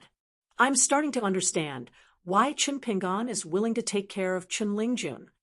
Li Yuan still felt heartache for his good brother's loss of the great Tao. Being a good person is really too expensive. Li Yuan frowned and asked that chi cultivator who always gave me a strange feeling appeared here coincidentally and caused Chun Lingjun to fall by half a realm. Is he really only an earth immortal? Shunlin was also a little worried. Other than the cultivators of the spring dew garden on the shore, there are also our water officers patrolling the sea together. Logically speaking, no one should appear here. Further away, 1,000 miles away, there was actually a fishing immortal from Lushui Pit. According to the deduction of both parties, after Chun Lingjun rushed into the sea with the great blasphemy water luck, he would temporarily rest in the temporarily opened underwater residence to consolidate his foundation and cultivate his primordial spirit. A plump woman in a green robe appeared out of thin air beside the 2 Marquis of Great Desecration. She said, Master asked me to pass the message that you don't have to investigate the origin of that person and let him go. Not only that, if someone wants to investigate the origin of this person, such as the Xian Bureau of the Great Origin or the Water Dragon Sect, and comes to sound you out, you can persuade them or stop them. If you can't stop them, just let me know. The woman smiled and said, wanting to flood the Thunder God's residence in the Baby Mountain, Marquis Long Ting is so bold. Li Yuan laughed and said, Lady Tantan, I don't deserve it. This Lushui Pit Ascendant Realm Demon was called Qing Zhong and called herself Lady Tantan. She also liked to claim kinship with the most proud person in the world. It was rumored that outside the Lushui Pit, there was a golden couplet, striking the long sky of Qingming, treading on the waves of Lushui. So, what if you're in the Ascendant Realm? So, what if you've written a poem for Lushui? Look at you, you're so arrogant. If you're really capable, then go and be arrogant with my good brother, Fire Dragon Immortal. The woman smiled and left. She could not help but glance at the young chi refinement warrior on the sea. Although she appeared calm on the surface, she was actually scared. It was not better than meeting Immortal Fire Dragon, a dragon slayer. Wouldn't it be easier to kill the water descendants? Chun Lingjun was very smart. He casually found an excuse and cursed the treacherous water situation here with that brother. Soon, they started calling each other brothers. He did not expect that brother's surname was also Chen, and his name was Zhuliu. This name was similar to his good brother, Bai Jun. Moreover, it was obvious that he was a person who failed in the imperial examinations. Chen Lingjun laughed heartily. Your surname is Chun, and mine is Chen. Aren't we brothers from the same family 500 years ago? Chen Zhuliu smiled slightly. Previously, he found a fragmented secret realm and casually found an immortal's remains. He then returned the previous skin to the young coachman from the North Continent. The coachman worked for nothing and received a bag of immortal money. Chun Lingjun exchanged it for a successful desecration. Instead of failing at the last step and working for nothing, if the desecration went smoothly and the heavy rain attacked the two shores, it would not be difficult for Chen Lingjun to reach the pure jade realm. He would not have the current nascent soul realm and would have the embryonic form of a true dragon. However, Chen Zhuliu might not be able to hold it in and return the money first before cutting off his good brother's head. Moreover, if Chen Lingjun chose to crash into the boat and kill the passers-by in order to achieve a higher level of Dao achievement, then Chen Zhuliu would not have to worry about it and save energy. Chen Lingjun felt that he wasn't the kind of person who would randomly acknowledge someone as his brother. He bade farewell to Chen Zhuliu, mainly because he wanted to quickly thank Li Yuan and Duke Ling Yuan before finding Bai Huan and returning home together. On the way back, Chen Lingjun went to the Dragon Palace Grotto Heaven to thank his good brother Li Yuan, and then strolled around the Spring Dew Garden. However, he did not meet Chen Zhuliu, who was squatting at the Spring Dew Garden Ferry and eating tortoise jelly. Such a coincidence. It would be a pity not to make friends with him. As a result, they hit it off even more. Chen Zhuliu took out an old money pouch and pretended to treat him to a meal, which made Chen Lingjun feel sad. He heard that Chen Zhuliu wanted to go to the Ghost Valley to try his luck because the Upper Five Realms' heroic spirit in the capital city was gone, so opportunities were everywhere. Chen Lingjun heard that Chen Zhuliu was going to the Ghost Valley to try his luck because the Upper Five Realms' heroic spirit in the capital city was now gone, so opportunities were everywhere. Chen Lingjun heard that Chen Zhuliu was going to the Ghost Valley to try his luck because the Upper Five Realms' heroic spirit in the capital city was now gone, so opportunities were everywhere. Chen Lingjun heard that Chen Zhuliu was going to the Ghost Valley to try his luck because the Upper Five Realms' heroic spirit in the capital city was now gone, so opportunities were everywhere. Chen Lingjun heard that Chen Zhuliu was going to the Ghost Valley to try his luck because the Upper Five Realms' heroic spirit in the capital city was now gone, so opportunities were everywhere. Chen Lingjun heard that Chen Zhuliu was going to the Ghost Valley to try his luck because the Upper Five Realms' heroic spirit in the capital city was now gone, so opportunities were everywhere. Chen Lingjun heard that Chen Zhuliu was going to the Ghost Valley to try his luck. Li Yuan stood at the shore of Great Blasphemy and looked at the ferry. Suddenly, he was shocked. He saw the blue-robed scholar standing on the railing smiling at him. Shen Lin immediately bowed, and Chen Zhuliu turned and left. After strolling through the Skeleton Beach, Chen Lingjun persuaded Chen Zhuliu not to go to the Ghost Valley to be a wild cultivator, but to follow him to the Aquarius continent to eat and drink. However, when they arrived at the Spring Dew Gardens ferry, Chen Zhuliu suddenly said that he would go to the Oxhorn Mountains ferry later. Chen Lingjun agreed to meet him at Luo Pa Mountain and went south alone. When they arrived at the Oxhorn Mountains ferry, Chen Lingjun could not help but wipe away a lot of bitter tears. After hanging the sword talisman, Chen Lingjun arrived at his own mountain gate. When he saw Chao Qingleng, Chen Lingjun laughed loudly and strode towards Chao Qingleng. Qingleng, I haven't seen you for a few years, but your realm is still climbing like an ant. This won't do. Chao Qingleng stood in place and nodded gently, smiling without saying a word. Chen Lingjun laughed and asked, in the years that I wasn't in Luo Pa Mountain, did anyone bully you? Tell me, now it's just a matter of brother Chen slapping you. Chao Qinglang shook his head. Never. Chun Lingjun was slightly disappointed, but he quickly started to climb the mountain. He did not see Cin Yuanji. He was not diligent in walking. But Chun Lingjun quickly saw the young lady in black who was patrolling the mountain. His face stiffened, he held back his laughter, and stood in place with his walking stick. Using the melon seeds as hidden weapons, he jumped and twisted his waist, shouting, "Let's go!" He threw out a hidden weapon. Patrolling the mountain, "Let's go!" He beat the flowers and trees to the point that they could not retaliate.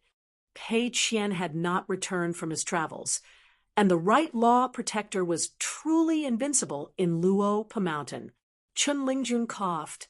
Zhou Meili was stunned on the spot, then hugged the golden carrying pole and walking stick. She ran all the way to Chun Lingjun's side and shouted, "Jingqing, Jingqing, Jingqing." Hearing this name that could only be heard in Luo Pa Mountain, Chun Lingjun's eyes turned red. Zhou Meili said timidly, "Were you bullied? Who was it? If they can beat me, then they can beat me. I'm not afraid to go down the mountain." Chun Lingjun laughed and patted Zhou Meili's head. He bent down and asked, "Master hasn't returned home yet?" Zhou Meili nodded. "The road is so long, the good mountain lord will definitely walk slower." Chun Lingjun nodded. "Chun Lingjun, let Zhou Meili lead the way to find Chen Wanshu, that silly girl." He first went to Jisei Peak's ancestral hall to burn incense. Along the way, Zhou Meili told some stories about her family and finally whispered, "The good mountain lord's senior brother, great sword immortal, misunderstood you at first, worried that you would bully Sister Wanshu." The little girl did not notice that the high-spirited Uncle Chen, at this moment, his teeth were chattering, and he asked with a trembling voice, left, and right?" Zhou Meili nodded lightly and said, "Don't worry, I helped you clarify the truth. Great sword immortal is laughing." Chun Lingjun felt as if he was struck by lightning. It was rumored that great sword immortal left and right never laughed. Then there must be a deep meaning. Even if you don't like me, you should at least look at me. So what if you're a great sword immortal? Can't you be more reasonable? Chun Lingjun suddenly felt sad. He beat his chest and stamped his feet, wailing in grief. "I finally succeeded in transforming into a flood dragon, and then the matter of a punch became a matter of a sword." After reuniting with Chen Wanshu, Chun Lingjun was sickly. However, when he reached Jisei Peak's ancestral hall, Chun Lingjun took a deep breath, placed the bamboo chest and mountain walking stick outside the door, and stepped over the threshold. After that, Chun Lingjun quickly recovered some of his elegance. He went to Mount Huimeng to find little brother Yunzi, or to Mount Huanghu to find Hongxia. The 3 flood dragons were coincidental, and they all succeeded in transforming into water one after another. Mount Luopa did have the meaning of great Tao being close to water. In fact, Hongxia had a good impression of Chun Lingjun, but he was selfish. He always felt that even if the sky fell, Chun Lingjun would be in front of him to take the punch first. However, Hongxia was cold and did not show his emotions. He was too careful in Mount Huanghu, so he seemed to be more polite and distant with Chun Lingjun. In terms of cowardice, Hongxia, who quietly built the water residence in Mount Huanghu, was far better than Chun Lingjun, who was in Mount Luopa. It was not that Hongxia was a coward, but a giant python in Mount Huanghu who could compete with Little Loach for the great Tao opportunity in Mount Liju Grotto Heaven was a natural flood dragon. His temper was definitely not good. Chun Lingjun even scolded Wantung to his face. That was at the blacksmith shop by the Dragon Whisker River, which was Wantung's territory. Would his master dare? Absolutely not. Of course, Chun Lingjun corrected his mistakes and kowtowed to Sage Wan many times. Blacksmith Wan did not do anything, but his face was a little ugly at that time. On this day, Chun Lingjun was playing with the Yumi brothers and Xiaomi at the stone table by the cliff. Chun Lingjun had his only little brother, Yunzi, reveal his true form. His head was placed on the edge of the cliff, and his body was hanging off the cliff. Xiaomi closed her eyes, turned sideways, and punched nonstop. In the end, the python fell off the cliff. Basically, they would do this every day. As for what Yunzi was thinking, he probably even had thoughts of dying. It was not that playing with the little water monster of Mute Lake was difficult, but that the unpolished jade bottleneck sword immortal, who was all smiles and munching on melon seeds, made Yunzi panic. Today, when Yunzi was about to slide down the cliff, he suddenly found that the green-robed Yumi had a strange smile. He turned his head and found that there was a stranger with a familiar breath on the side of the cliff. It was a slender young woman. She was also holding a mountain walking stick and carrying a green bamboo box. Xiaomi opened her eyes wide and stared blankly for a long time. She quickly walked to her side. The little girl raised her head and murmured, "Where is Pei Qian?" She was still a little girl in black. She seemed to be looking at Pei Qian in front of her, but asked where the familiar Pei Qian was. Pei Qian was now so tall that Zhou Meili, who used to tiptoe to talk, forgot to tiptoe. As soon as she said that, Xiaomi knew that she was wrong. She lowered her head and scratched it. Pei Qian reached out and pressed Xiaomi's head. He also asked, "Where are the melon seeds?" Zhou Meili hugged Pei Qian and cried. She sobbed and complained in a low voice that Pei Qian was so tall that he was willing to go home. After Pei Qian returned to Luopa Mountain, there was a little mute named Man on the mountain. However, he was not close to anyone. In the end, Pei Qian let him go to the shop in Dragon Riding Alley to help as a waiter. Miyu, also known as Yumi, was a bottleneck sword cultivator of Jade Realm. Chui Wei, who went down the mountain to travel at the sword worship platform, was a nascent soul sword cultivator. From the looks of it, Sui Yu, who wanted to take over the sword reverence platform, was a bottleneck sword cultivator of Aurus Core Realm. According to the legends of Aquarius Continent, there were 3 sword immortals, great sword immortals, and old sword immortals. Chen, Lingjun, Hongxia, Pei Xiang, 2 water dragons, and 1 fox demon, a total of 3 Yuanying. Yunzi successfully walked on the river. He did not cause as much of a commotion as Hongxia. He only walked on the Dragon Whisker River and Tiefu River. There were many other changes, big and small. Pei Qian was not used to it. On this day, Pei Qian walked to the sword reverence platform. There was once an extremely beautiful female Taoist sister, Tong Yi Continent's Taiping mountain sword cultivator, Huang Ting. She taught Pei Qian the white ape back sword technique and the dragging blade style. But for so many years, it had always been bamboo blade and bamboo sword playing around. It would not happen again.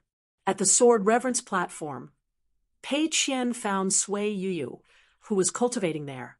Now that the nascent soul sword cultivator Chui Wei had rushed to the southern mountain boundary, Jiang Chu and Zhang Jiazhen had moved to Luopa Mountain, it was very peaceful.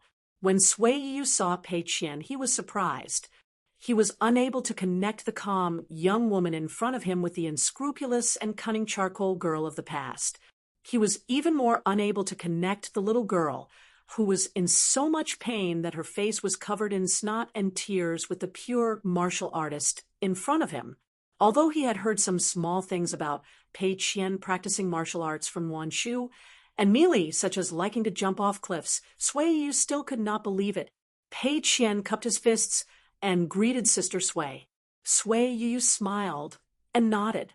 Pei Qian went straight to the point. "I remember Master lent you a sword, right?" Sui Yu narrowed his limpid eyes and said, "What do you mean?" Pei Qian smiled. "Sister Sui, since you are a sword cultivator with that intrinsic flying sword, why don't you lend the heart-eating sword to me?" Pei Qian patted the narrow saber, auspicious symbol on his waist, and said with a smile, "The saber and sword are wrong. I have the saber, but I am lacking a sword. I will return it to Sister Sui soon. At most 3 years. Sui Yu shook his head. "Go somewhere else to exchange for a sword." Don't lend that infatuation. Let your master come and get it himself. Pei Qian said with a smile. It's not like I won't return it. Sui Yu simply stopped talking. Pei Qian asked Sister Sui, do you know why among the 4 people in the painting I have a good relationship with Old Chef, Old Wei, and Little White, but only with you? Sui Yu began to frown. Pei Qian answered his own question. Because my master is not the teacher in your heart. Don't think that my master will become that person one day. Sui Yu said with an indifferent expression, you want to ask the sword-worshipping platform? Pei Qian said, why not? It's just a spar. It won't kill anyone. Zhu Lian sighed and appeared outside the wooden door. He did not enter and only said, Pei Qian, don't be so aggressive. We are all family. Even if you have resentment, you shouldn't use your fists before reason. Pei Qian did not turn his head. Are you my masters? Zhu Lian was speechless. Difficult. It was really difficult.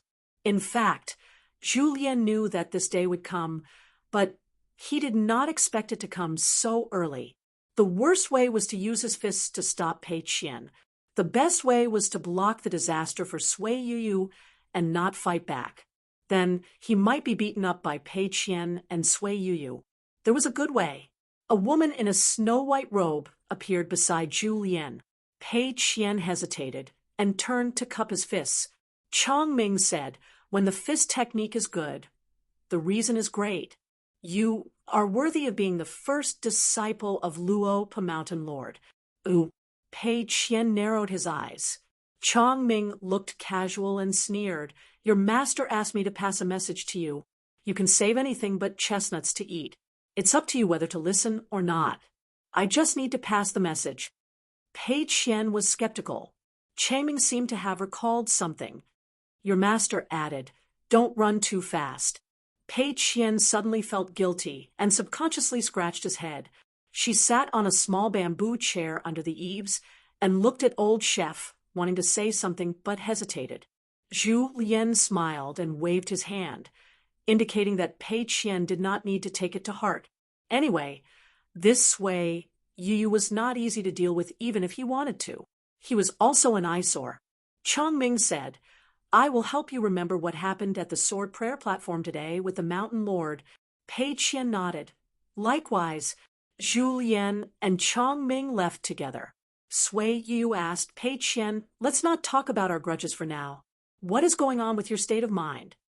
If Pei Qian visited the sword prayer platform today and acted shamelessly or slyly like little charcoal, it would have been fine if Sui Yu borrowed the sword. The infatuation sword was, as Pei Qian said, lent to her by Qin Pingan. As the first disciple, not to mention borrowing it for 3 years, it was reasonable for Pei Qian to take it back. Pei Qian crossed his arms and said, you already know the answer. There was only one bamboo chair in the cottage.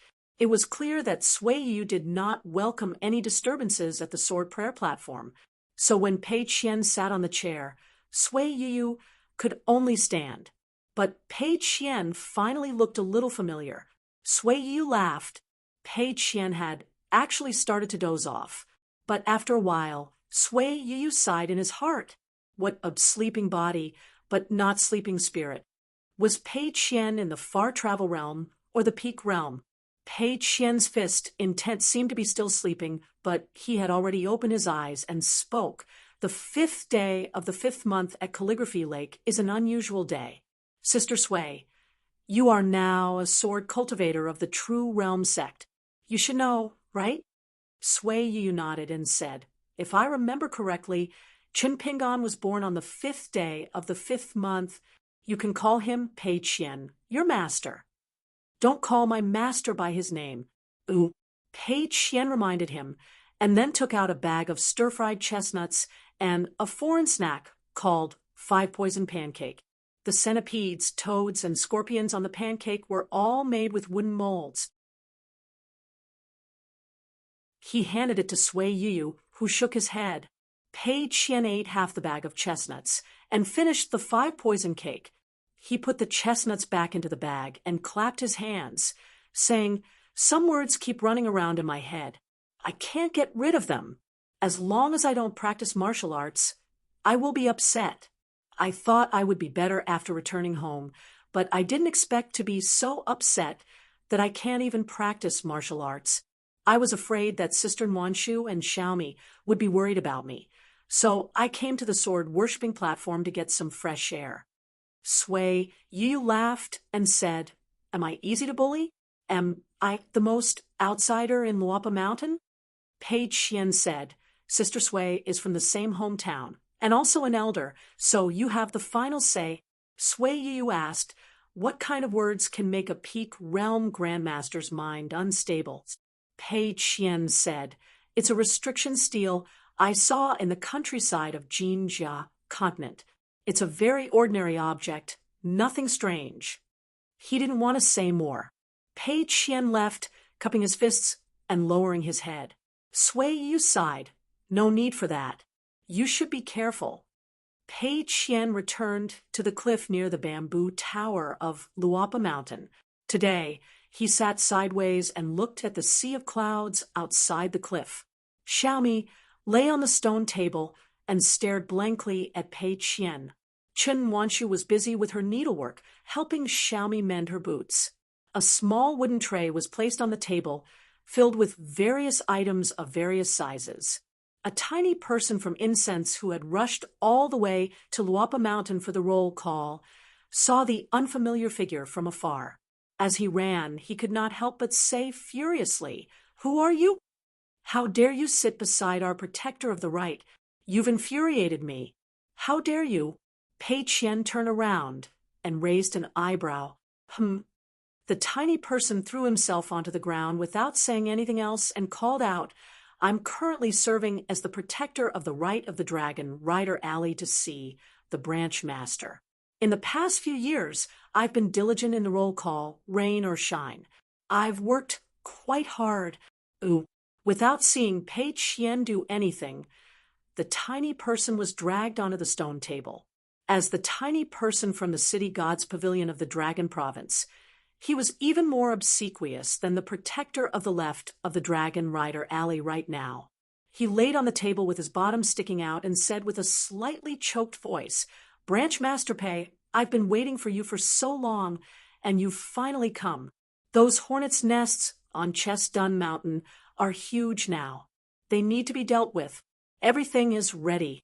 All that's left is Branch Master Pei's immortal sword technique." Qin Wanshu tilted his head slightly and bit off a thread. Looking at how the tiny person was putting on an act, he could not help but laugh. Xiaomi coughed, reminding the tiny person that it was about time. Pei Qian looked at Xiaomi. Xiaomi snickered and blinked her eyes.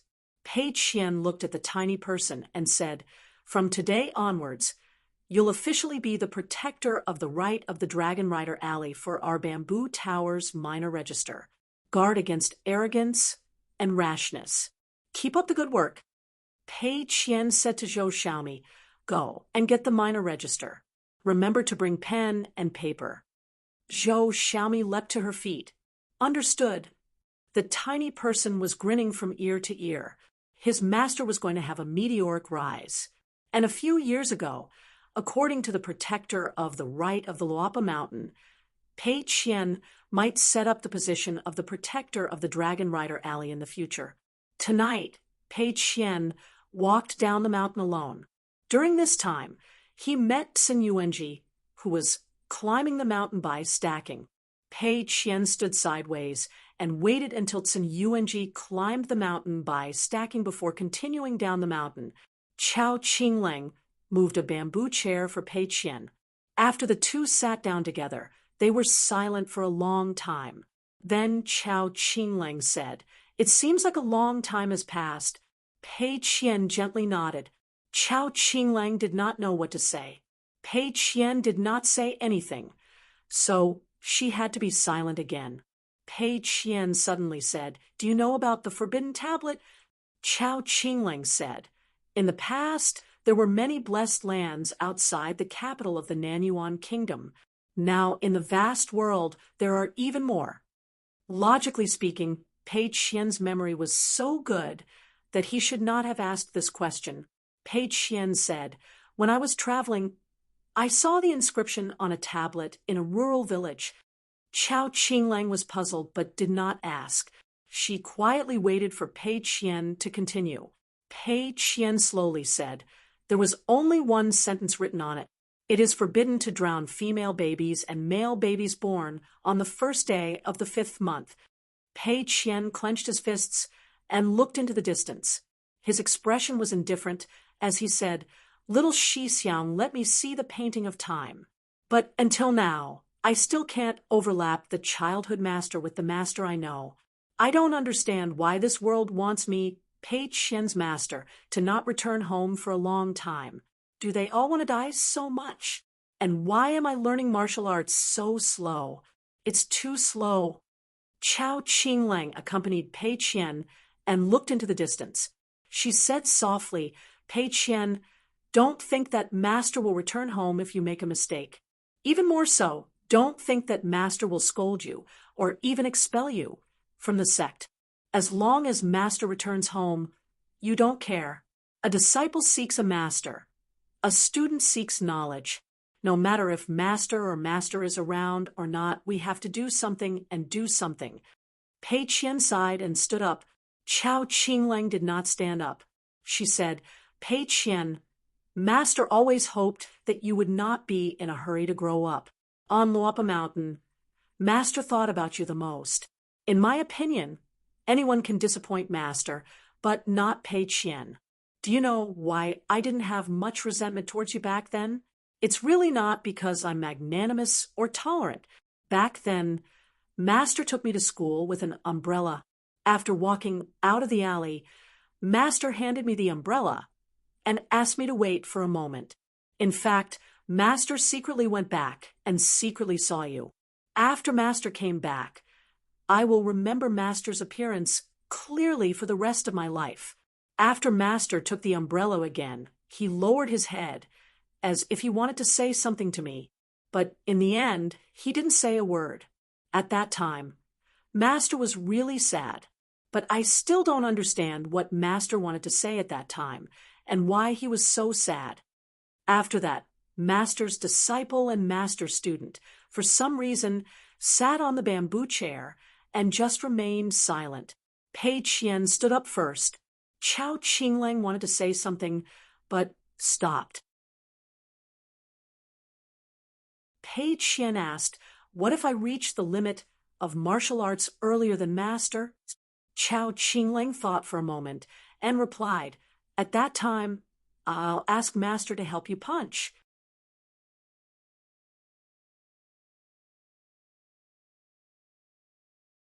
"7:30. When Pei Qian ascended the mountain, she held a bamboo paper knife in her hand.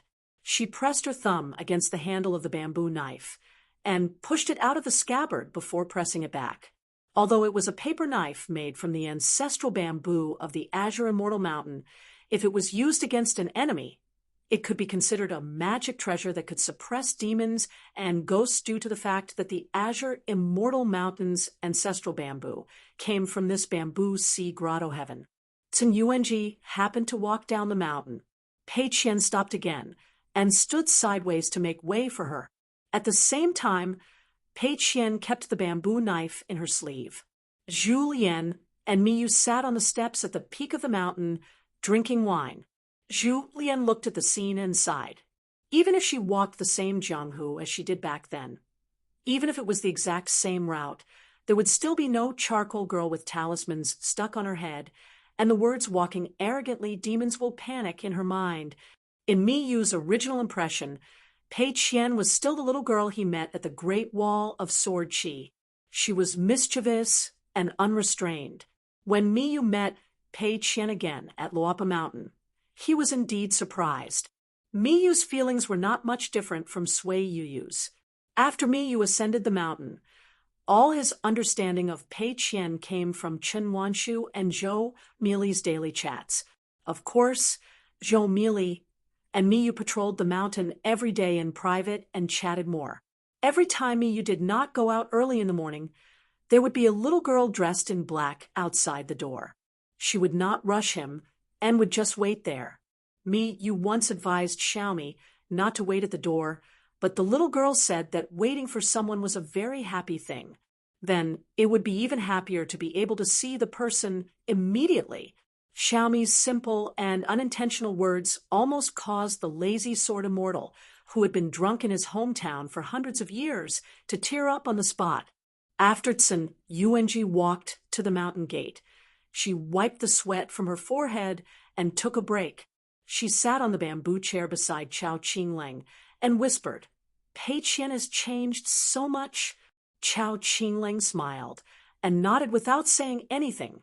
Chao Qingleng did not even need to look back to know that Pei Qian must be looking at the foot of the mountain. If she said one more word, she would be recorded. In the past, Mr. Liu had said that many children grew up in an instant, and many people ended up as white-haired children. At that time, Chao Qingleng could not understand it at all. On the steps at the top of the mountain, Miyu took a sip of wine and suddenly said, "Compared to rice and warm trees, I don't really like Pei Qian. Of course, I don't hate him." Zhu Lian nodded. "It's very normal. Pei Qian is too smart. Many times, excessive intelligence is like a sword without a sheath or handle. It hurts others when it's drawn, but it hurts when it's held." Miyu said self-deprecatingly. To say something shameless, the fact that Luopa Mountain has a pure martial artist like Pei Qian is something that inexplicably makes me feel more at ease. On Luopa Mountain, there were not many rules, but each one was big. The way people conducted themselves was very reasonable. Miyu was used to being lazy and indifferent. The only thing he could do was to hand over the sword. It was inevitable that he felt that his hands and feet were tied. However, if Pei Qian left the mountain first and did not reason with others, he only needed to follow Q Sword and whoever. Otherwise, when Master Hidden Official returned home, it would seem that he, Miyu, had been living in Luopa Mountain for so many years. After all, Master Hidden Official's sword immortal words were not something that many sword immortals could handle. Zhu Lian smiled. Sword cultivators and martial artists are not scholars in the end. One beheads the head with a flying sword. The other opens a fist to fight the enemy. There's nothing that they don't dare to admit. Both sides seek unrestrained and great freedom. Regarding this matter, I've talked a lot with the young master. Miyu had a headache. He raised the wine pot and said, "You guys talk. No matter what the result is, don't say a word to me. My head hurts." Zhu Lian said, "Yuanji, that girl, and Qingleng, that child, are two of the few clear streams in our Luopa Mountain. Where the two of them stand is where the Luopa Mountain style is." Miyu was puzzled. "What do you mean?" Zhu Lian smiled, but did not say anything. Miyu suddenly understood. He clapped his hands and praised. He clicked his tongue and said in a low voice, "That makes sense." Pei Qian did not go to the bamboo building. Instead, he hiked up the mountain, the bamboo paper cutter in her hand, which was given to Pei Qian by the old ancestor of the Yu family and given to her by old master when Sheng was a great help to her. Otherwise, Pei Qian would have to travel across 3 continents on his way back to his hometown. Many of his belongings would have to be entrusted to Yu Zhuanfu. Otherwise, the principle of not showing one's wealth was the tacit understanding between the master and disciple. With this item close at hand, Pei Qian could clean up his belongings and help the ants move their nest. Now, it contained the 69 items that Pei Qian picked up from the demon cultivators in the Jinjia continent battlefield. Previously, at the Thunder God Temple in the Horse Lake Mansion in the Snow Mountain continent, Pei Qian took out the iron spear of a demon cultivator in the pure jade realm. It was a half-immortal weapon which was given to him by old immortal Yu Xian. Pei Qian broke the tip of the spear with his fists in the deity beating drum style. It was as if the tip of the spear had suddenly become 3 weapons, a double saber and an iron rod. Coupled with the refining of the thunder technique in the Thunder God Mountain, its grade was slightly damaged, but it was not much. In the end, Pei Qian got half a mortal weapon for free. At that time, Pei Axiang was stunned. Did this little girl surnamed Pei fall into the eyes of money?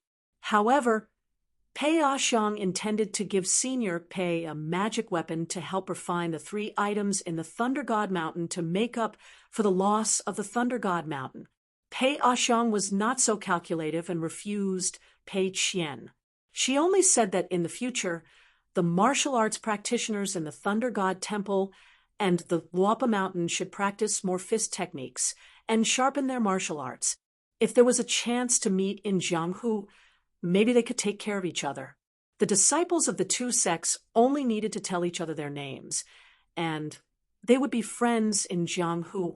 Pei Qian was in high spirits and asked Senior Pei, "Is it really okay?" Pei Axiang smiled and said, "Why not? Does the Luopa Mountain look down on the Thunder God Temple?" When Pei Qian slightly untied the knot in her heart about the restriction tablet, she re-examined her trip to the 4 continents. Pei Qian realized that she seemed to have done something and did not really achieve nothing, just like helping the Luopa Mountain and the Ma, Hu Mansion's Thunder God Temple. The 2 sects that were originally strangers became closer because of this.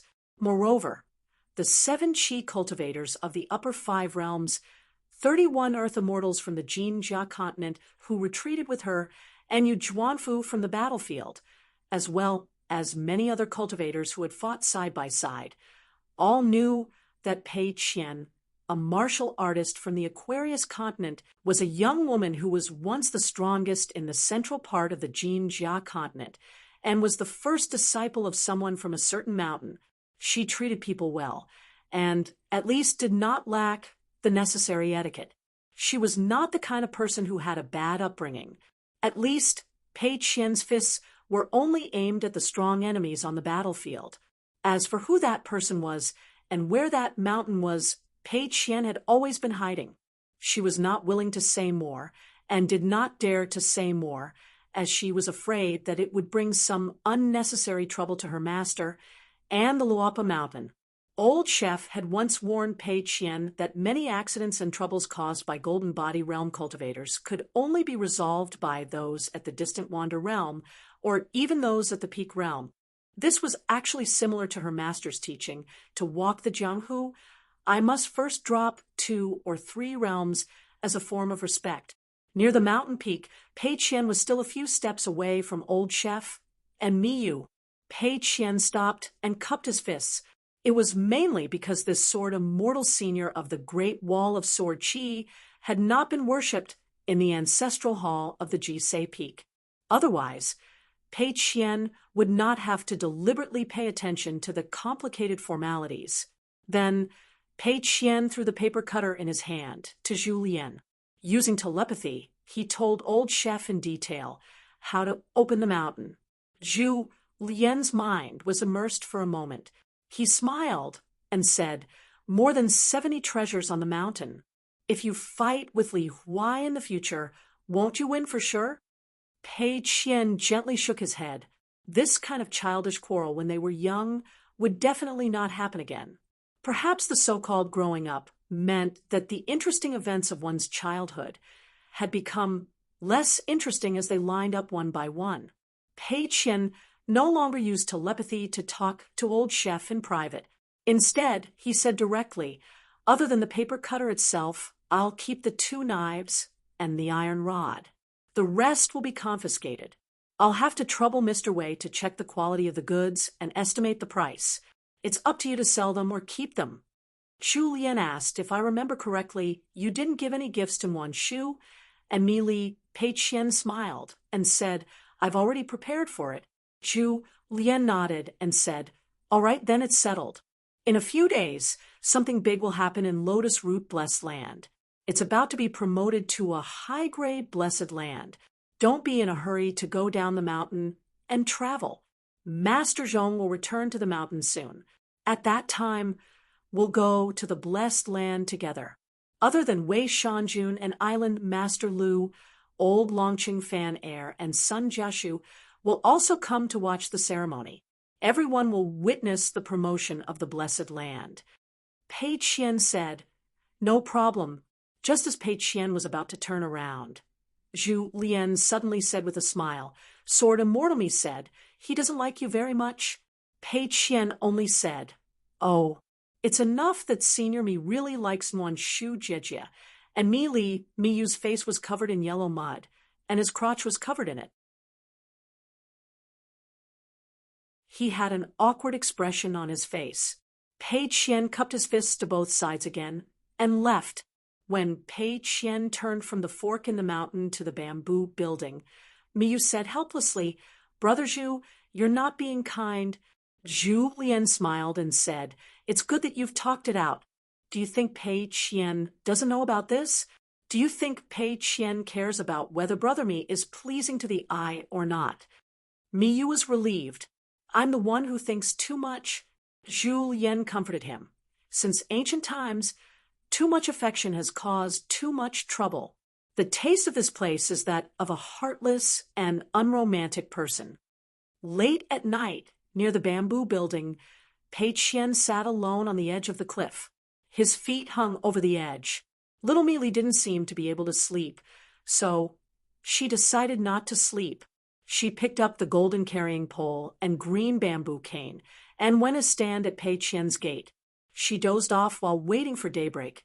Her ears twitched, and Zhou Mealy immediately opened her eyes. She saw a piece of snow on the ground and shook her head. After confirming that her eyes weren't playing tricks on her, she quickly looked around and furrowed her brows. Then she picked it up at lightning speed, got up and jumped. She spun around and gently threw the piece of snow into Pei Qian's yard. She clapped her hands lightly and completed the task. When Zhou Mealy turned around, she realized that there was another piece of snow on the ground. This time, the young lady lay on the ground and walked around in a circle. After much difficulty, she confirmed that this piece of celestial money was most likely a sibling that had gotten separated from the one in front of her. Zhou Mealy lay on the ground, propping her cheeks with her hands as she stared hard at that piece of celestial money. This was too strange. Money fell from the sky the moment Pei Qian came home.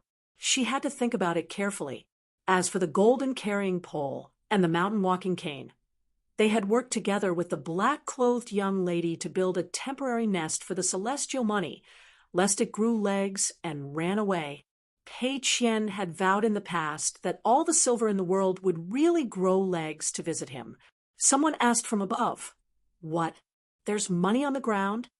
Zhou Mealy first lay on the celestial money like a hungry tiger pouncing on a sheep. Then she suddenly laughed. It turned out that Pei Qian was sitting on the wall of the yard. She immediately grabbed the piece of snow and jumped up. Just as she was about to claim credit, Pei Qian picked up a piece of snow and shook it gently.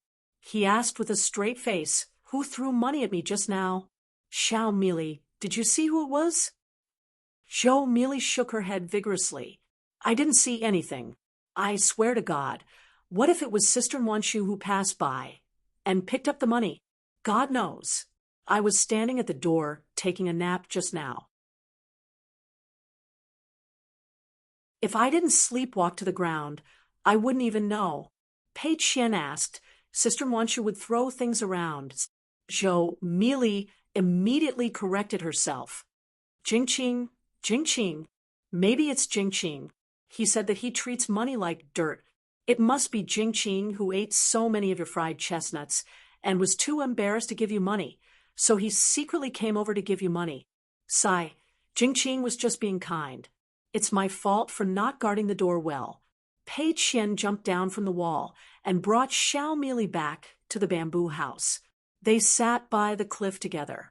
In the end, the little girl in black was really tired. She lay on the young woman's lap and fell asleep.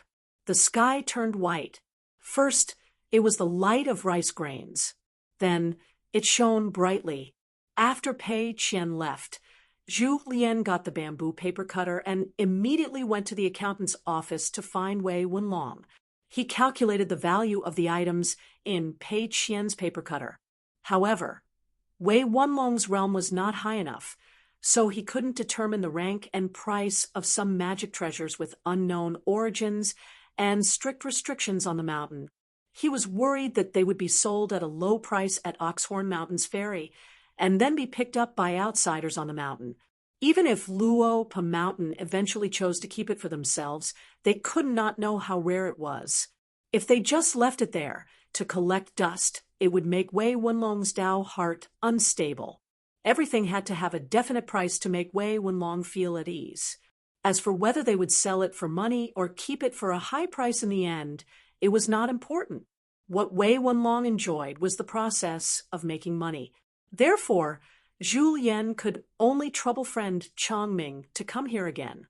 This Luo Pa Mountain's patriarch of discipline had some of his original supernatural powers related to money and fortune. He was indeed unreasonable. Chongming helped Wei Wenlong find and fill in the gaps. He reevaluated 3 treasures that were mistaken for high-grade spiritual weapons. However, there were still a few items on the mountain that Chongming didn't dare to determine their true value. In the end, Chongming gave a final estimate of 69 items on the mountain. It was a sky-high price. It needed to be converted in Guyu money. Moreover, it had 1,000 characters. Chongming smiled and said, "One matter is another matter. The sword-worshipping platform will record a small mistake.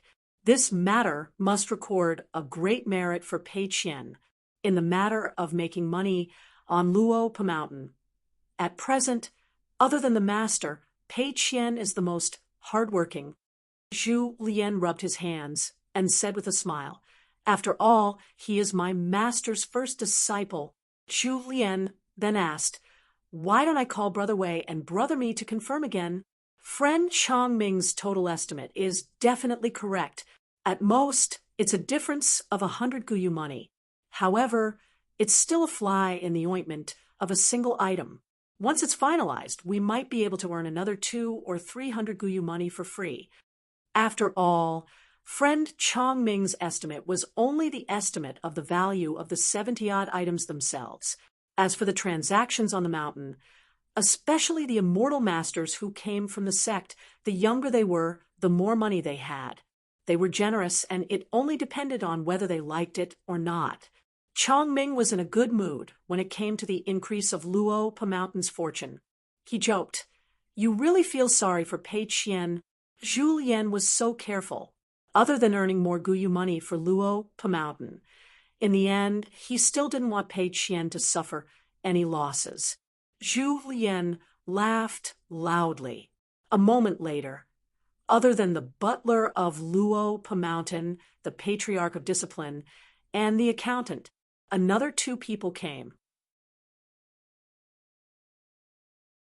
One was Mi Jianxian, and the other was Wei Shanjun, who was always on call without complaint and had come to the other mountains without any complaints.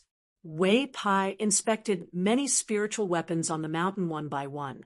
Among them, Wei Pai was more interested in 2 items. They were a strange stone roller and an even more inconspicuous square towel. Wei Pai smiled and said that since they were a pair, they should be regarded as 2 magic weapons.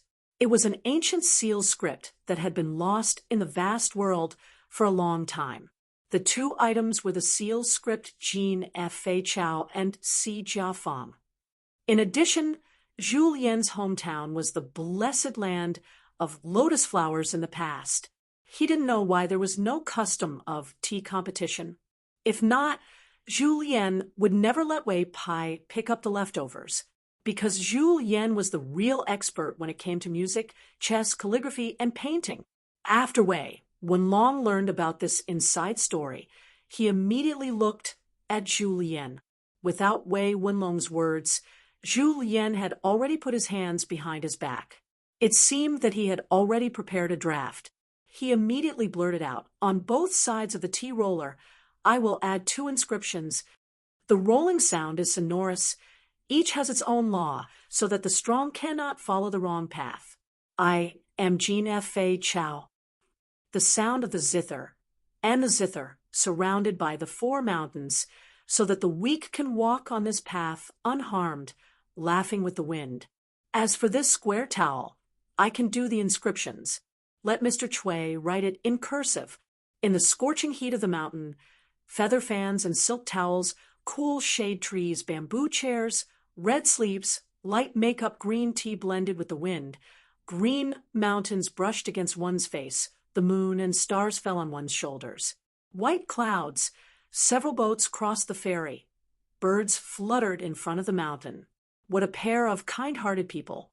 Wei Wenlong nodded and said, "In this way, the 2 items are not sold separately.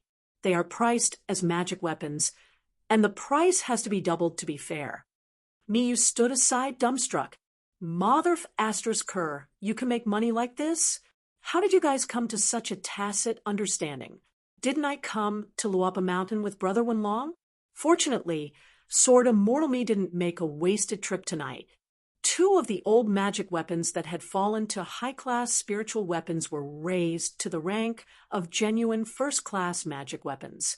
One of them was a sheathless long sword with the inscriptions of Slender Eyebrows and Moon Halo on both sides of the sword. It was once the beloved sword of a sword immortal of the demon race in the wasteland world. Later, when the sword immortal's cultivation level was high, it became a useless item and was given to a disciple of the sword immortal of the wasteland world. In the end, it was passed down to another family and lost its inheritance order. Now, even the scabbard had disappeared without a trace. However, it was rumored that the true beauty of this longsword, which was not known for its great killing power, was that the Moon Halo sword light could condense into a puppet sword servant named Slender Eyebrows. A female sword immortal of the wasteland world had the combat strength of a sword immortal of the Dragon Gate realm after she appeared in the world. To a certain sword immortal of the upper 5 realms, such a female puppet was naturally only pleasing to the eye. However, to any Earth immortal realm cultivator, once they were caught in a fight and had a combat strength equivalent to that of a Golden Core realm cultivator, who was completely fearless of death and could reincarnate many times, it was an unreasonable move and a winning move.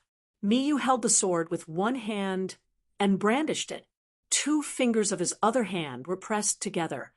He first captured some of the moonlight outside the window on his fingertips before gently pressing it against the sword hilt. Then, he used the moonlight and sword chi to cleanse the sword together.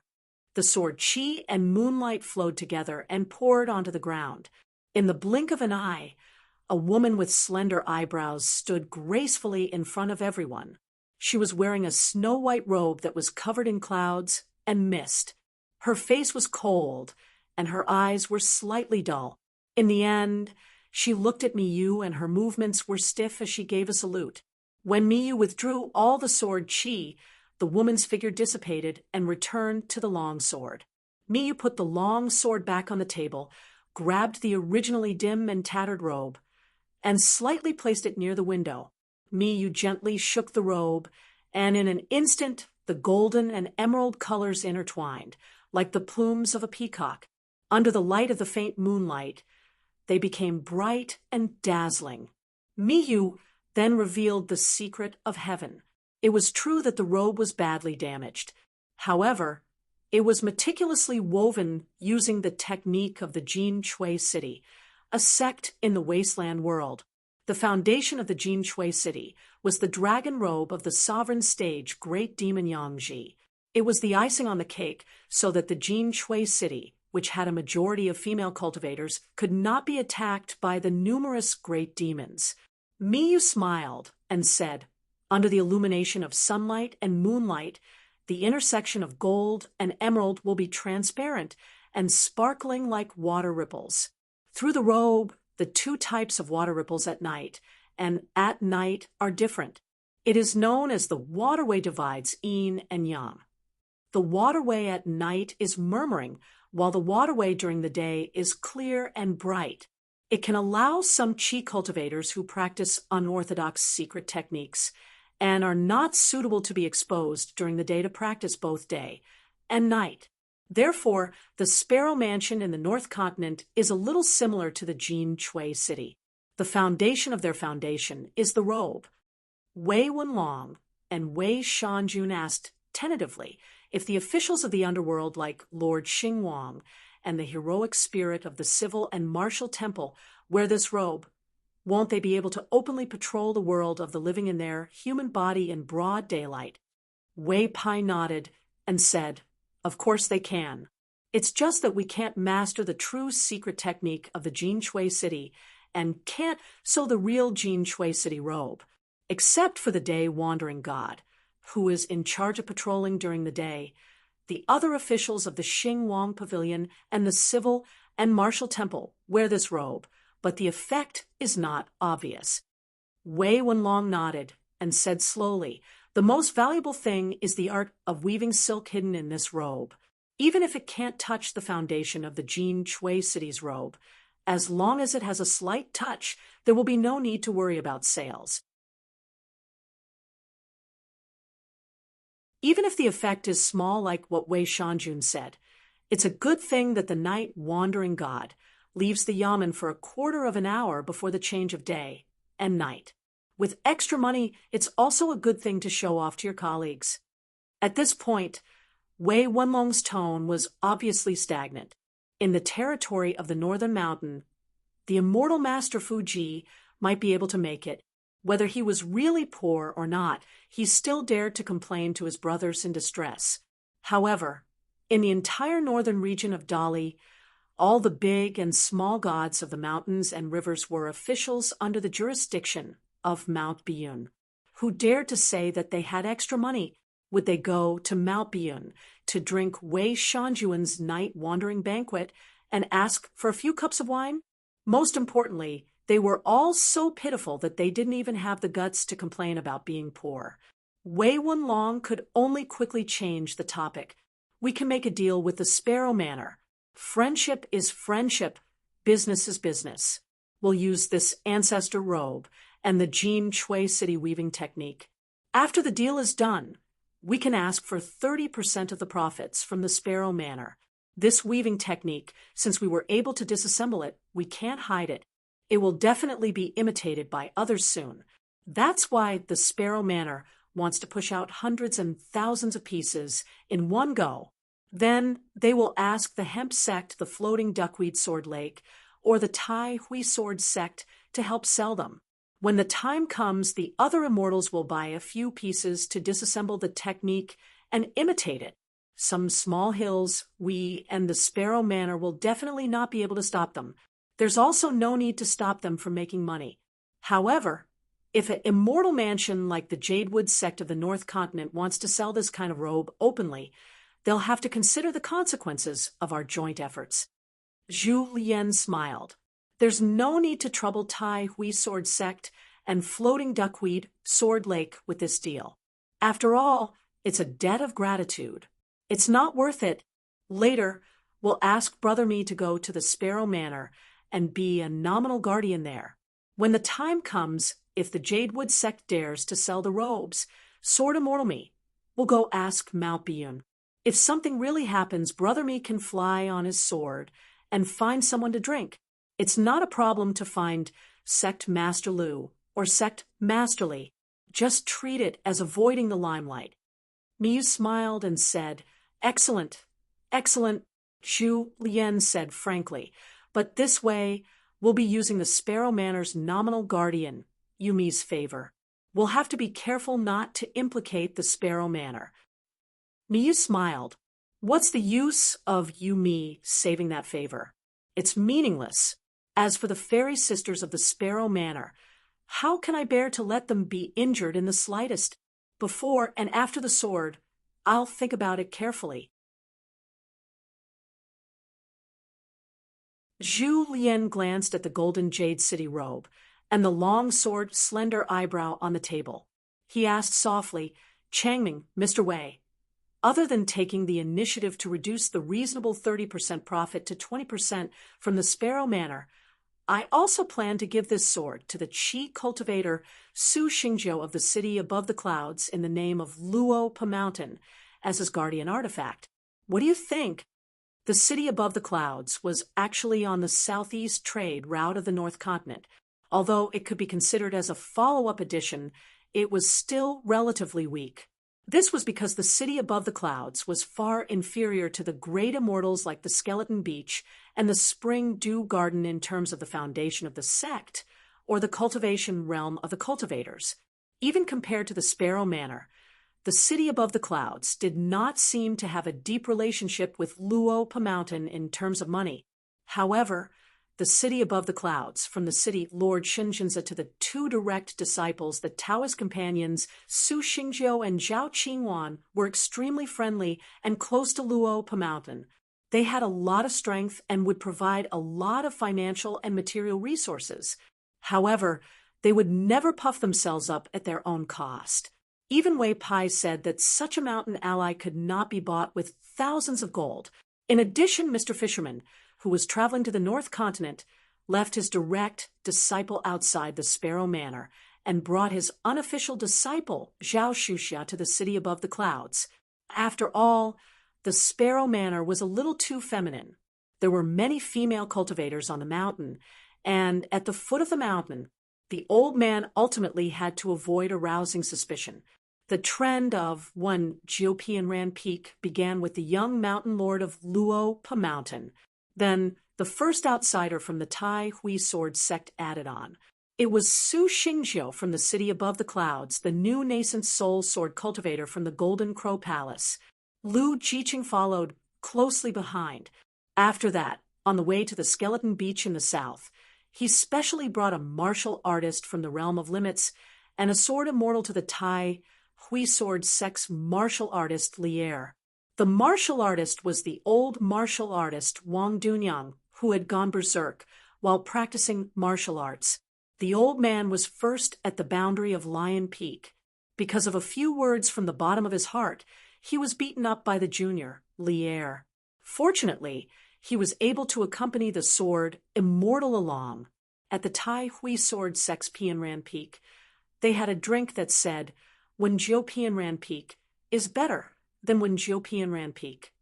With the two big mouths, Wang Dunyang, and the sword Immortal adding fuel to the fire, when Jiopian Ran Peak gradually became a bad trend in the North Continent.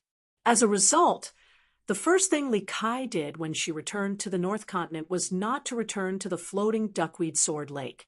Instead, she directly brought the wine to the Tai Hui sword sect. Fortunately, Lu Jinglong had already left the mountain and traveled far away at that time. Changming asked, "Is it a long-term business or a personal relationship?" Zhu Lian smiled and said, "It's purely a personal relationship. It's not a business transaction." Changming said, "Then I have no objections." Wei Wenlong nodded and said, "I agree, Minister of Law. I will tell the two of you in detail about the old incident at the city above the clouds later." Then Zhu Lian looked at Great Sword. Immortal Mimi was quite happy. Today was really an auspicious day. He finally helped the Luo Pa Mountain a little. He had to remember it when he went back. At this moment, he laughed and said, "Same reason, same reason." After speaking, Miyu was in a daze for a moment and returned to the summer palace. Changming left first.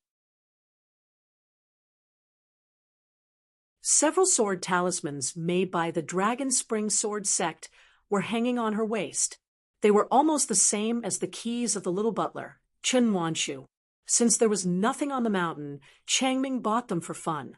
In the future, when there were more disciples in the ancestral hall, she could distribute them according to the rules. Changming and Wan Xiu were naturally close.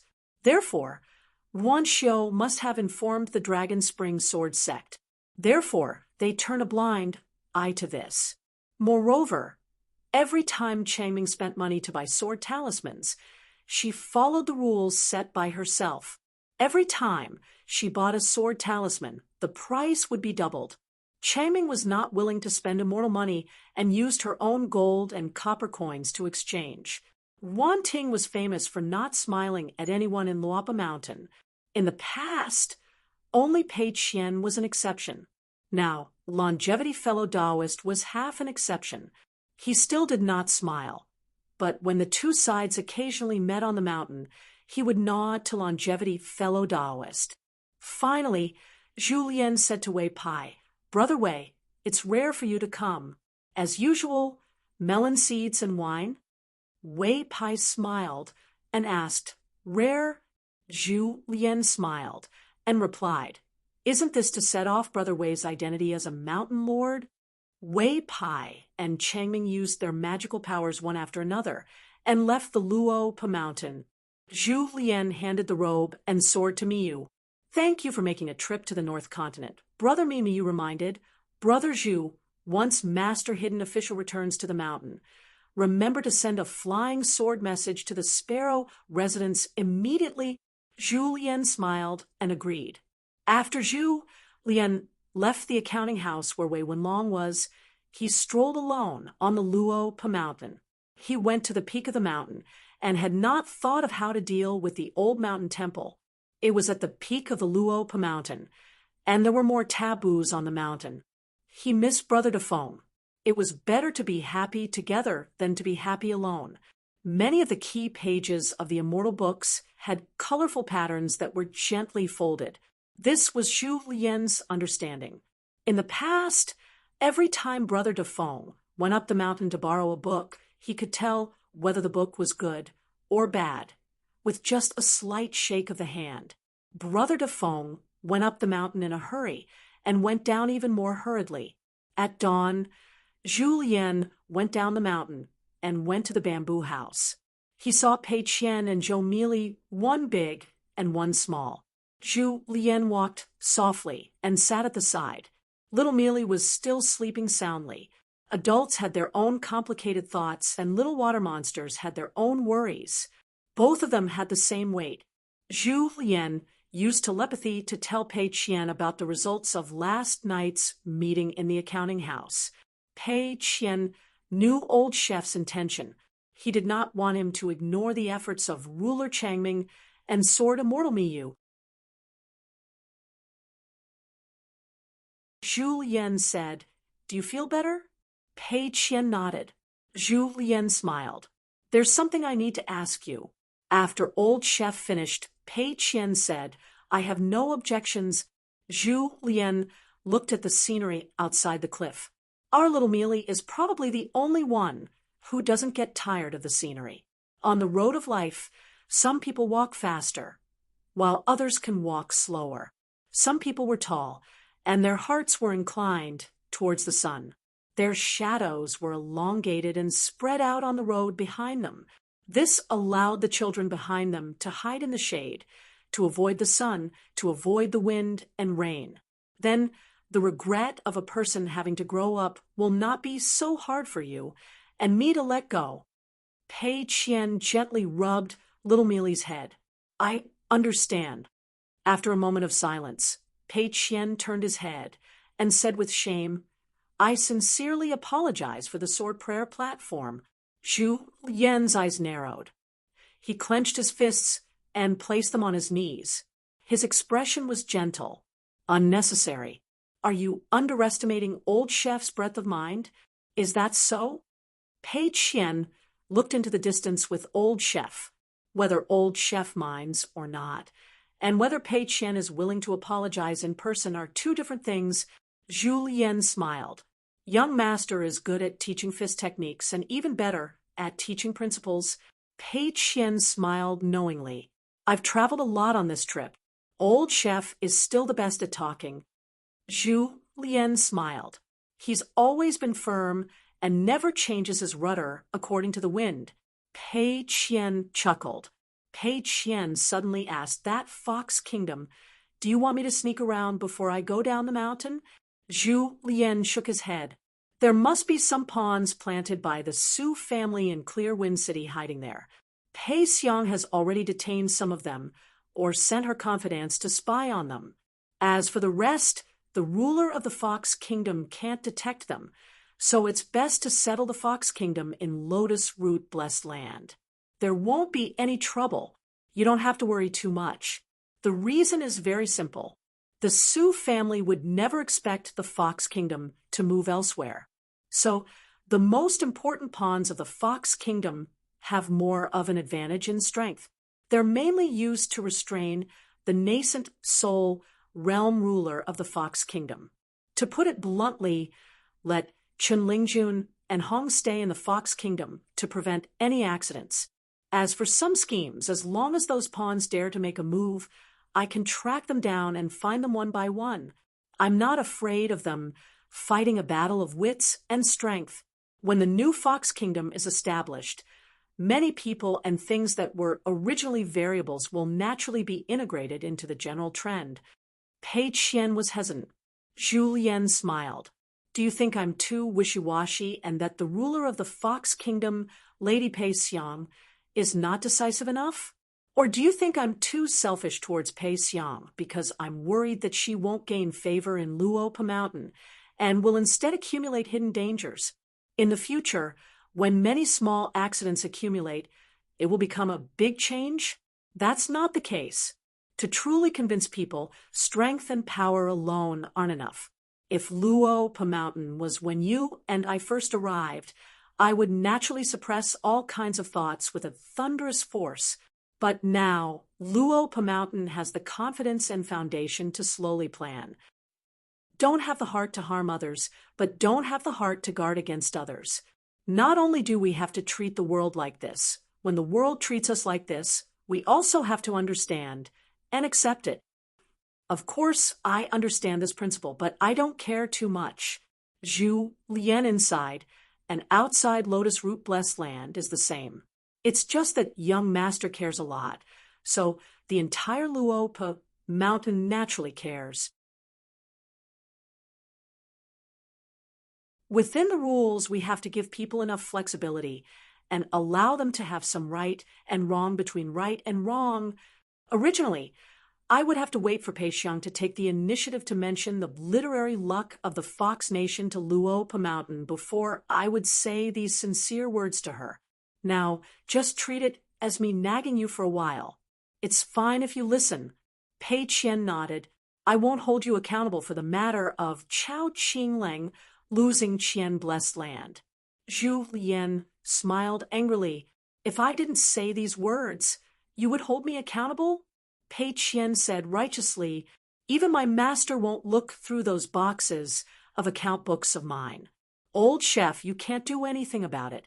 Zhu Lian asked curiously, where did you reach the peak stage? Snow Peak Continent? At Thunder God Temple. Pei Qian had sent a flying sword letter to Luopa Mountain. That was the last letter Pei Qian sent. At that time, Pei Qian was still in the far travel realm. Pei Qian shook his head. Other than Sword Immortal Xie, whom I met at the northern ice plains of the Snow Peak Continent, there was also Ma, who mansions Thunder God Temple, who helped me send the letter. Senior Xiang and Sister Sui, you were both really good people. Plus, my foundation in the far travel realm wasn't very solid, so I didn't think about breaking through. I broke through in the Gold Armor Continent because Sister Xiaoxi said that she couldn't hold on to it. Instead of leaving it to those beasts in the wild world, I might as well snatch it for safety. I didn't have the ability to break through consecutively. Otherwise, according to Sister Xiaoxi, once I reached the peak stage as the strongest in the world, my martial luck would be unimaginable. It was impossible for me to reach the 9th stage from the 8th stage. At that time, the Gold Armor Continent was half vast and half savage. As long as I got the word strongest, I could learn from my master and fight for martial luck from the savage world. There was no better deal in the world than this. So at that time, whether I was practicing boxing alone or going to the battlefield to kill enemies, I was very focused, just like Pei Qian turned his head and looked at the 2nd floor of the bamboo building. The worst years of practicing boxing were there. It was so bitter that it felt like he had suffered all the hardships in his life. After Grandpa Chui left, Pei Qian traveled across continents alone. Even in the battlefield of the Jinjia continent, no matter how bitter the fighting was, Pei Qian did not feel that it was torturous.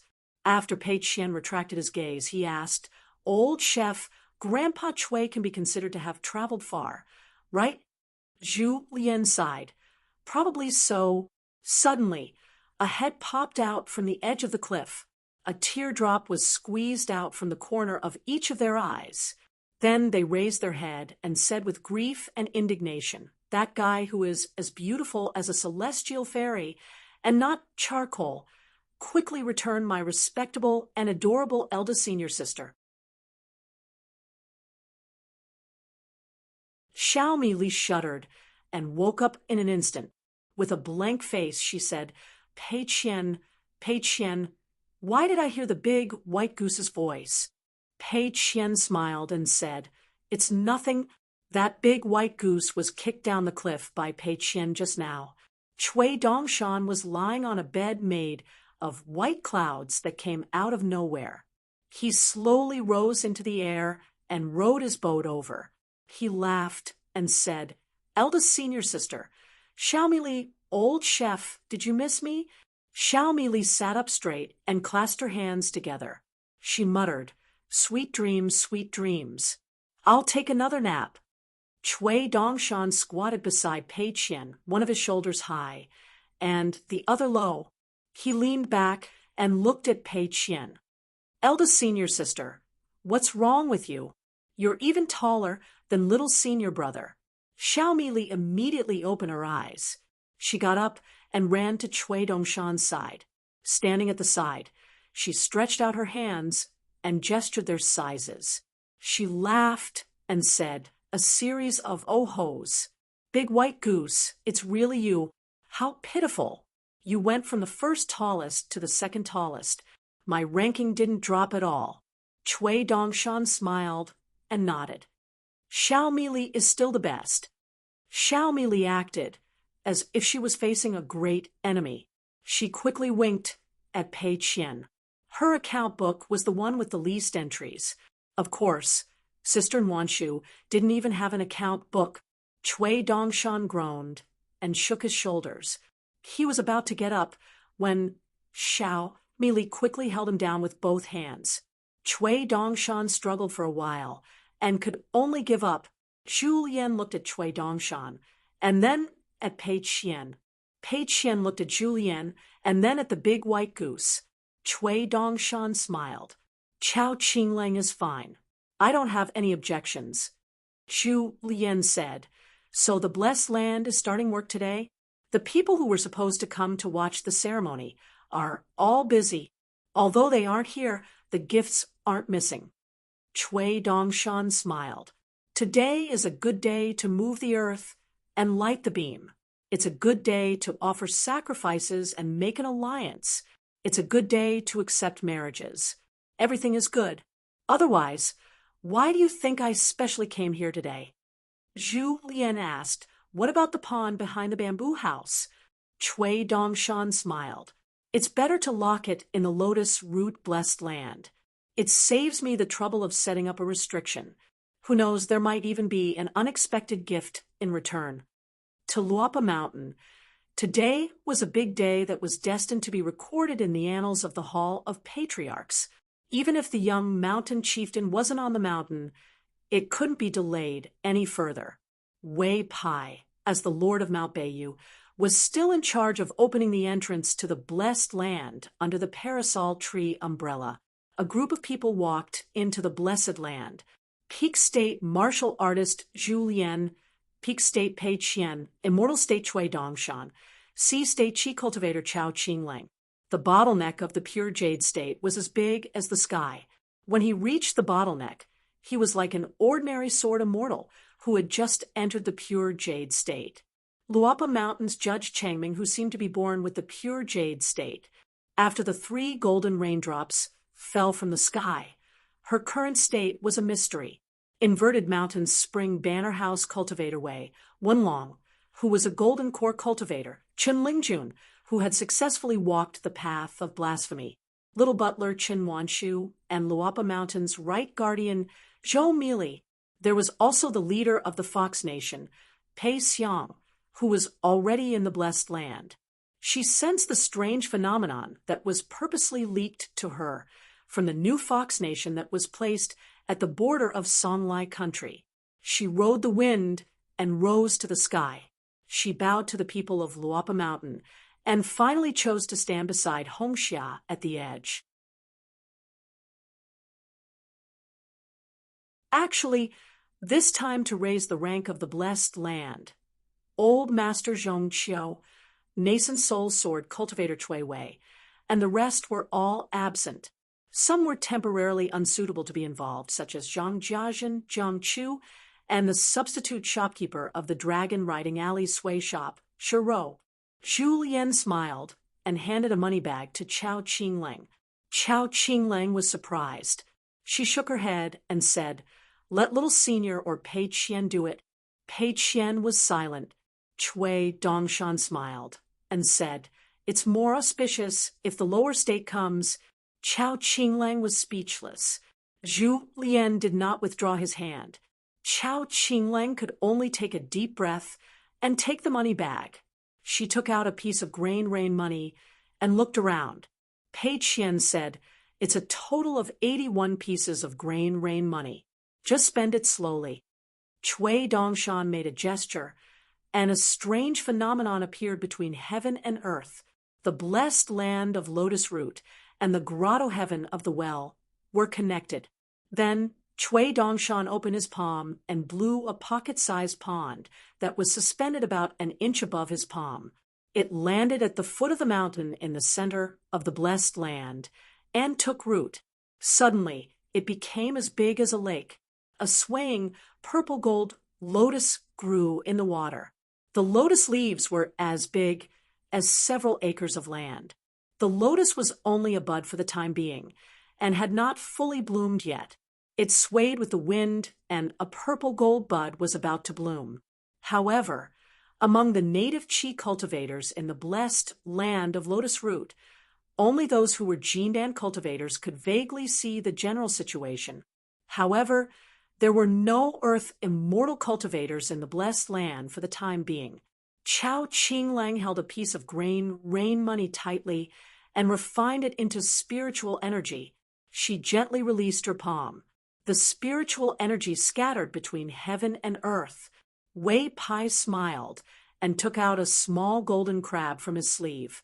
Previously, the little guy had inexplicably received a decree to transform into a dragon in the river and let the small crab into the great blasphemy water. It was so anxious that it ran in circles. Li Shishing held back his laughter and took it as a harmless joke with the little guy. He then took it back to his palm from the great blasphemy water. Finally, he gave it to Wei Shanjun of the cloud-spreading mountain and gave it to him as a blessed land. He also said that it should be placed in the pond as the water protector of the purple gold lotus. The small crab fell into the pond. On its back, the golden light of the talisman's decree flashed and disappeared. The little guy suddenly shed its crab shell and turned into a huge mansion that looked like a dragon palace. It slowly sank to the bottom of the pond. Cui Dongshan shook his sleeve and performed the heaven and earth sleeve. Dragon pearls fell like rain into the mortal world and went to the rivers and streams of the blessed land. This was a gift from that Madame Qingzhong, who was also Li Lu's maidservant. In fact, it was a collection of several thousand years of treasures from the resting dragonstone in the Lushui pit. Everything was sent to Cui Dongshan at once. In any case, this object was not a rare object in the Lushui pit, but for any blessed land in the world, it was a first-class tonic. At first, the plump woman was a little embarrassed. She felt that some of the pearls that showed signs of pearl yellow could not be taken out. She wanted to filter and only give the pearls that were of good quality.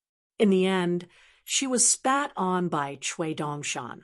Not only did she give all the pearls, but Cui Dongshan also asked for a water magic treasure. Other than that, Skeleton Beach Linen Sect, Spring Dew Garden, Sparrow Mansion, City Above Clouds, Old Immortal Huan Yun, Fuping Sword Lake, Lu Jinglong of Taihui Sword Sect, Shun Lin of Jiesha's Spiritual Origin, Marquis Longting, Li Yuan, Immortal Wulong of Crouching Ground Peak, Sect of White Cloud, Sect of Peach Mountain, Sect of Finger Shin Peak, and Sect of Tai Xia all gave Luo Pa Mountain ceremonial items. For example, Fuping Sword Lake had a total of 18 lakes. Li Kai took out one of them, named Cloud Mist Sword. The water was not big, but it was full of sword chi.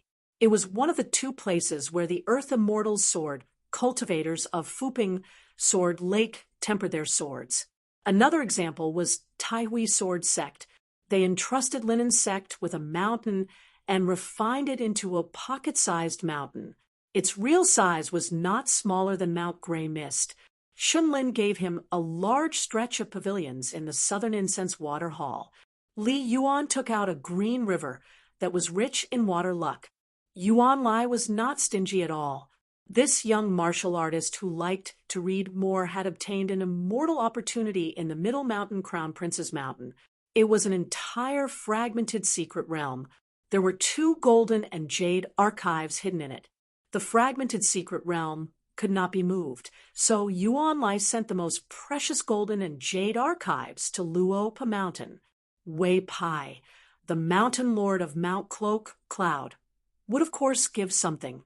As for Luo Pa Mountain's consecrator Zhou Fei, who used his status as the Jiang family head to bet on the Blessed Land, he had already prepared a generous gift when he helped the Blessed Land recruit refugees. Other than that, Fan Air, the young family head of Old Dragon City's Fan family, and Sun Jiashu, the family head of Sun family, each sent gifts after receiving a secret letter from Luo Pa Mountain. Even the Dragon Spring Sword Sect and Lu Xianyang sent a generous gift to Luo Pa Mountain. When Chao Qinglang threw out the second last grain rain coin, heaven and earth roared. Chao Qinglang felt relieved. Then, the green-robed Confucian scholar bowed solemnly to the 4 directions of the world.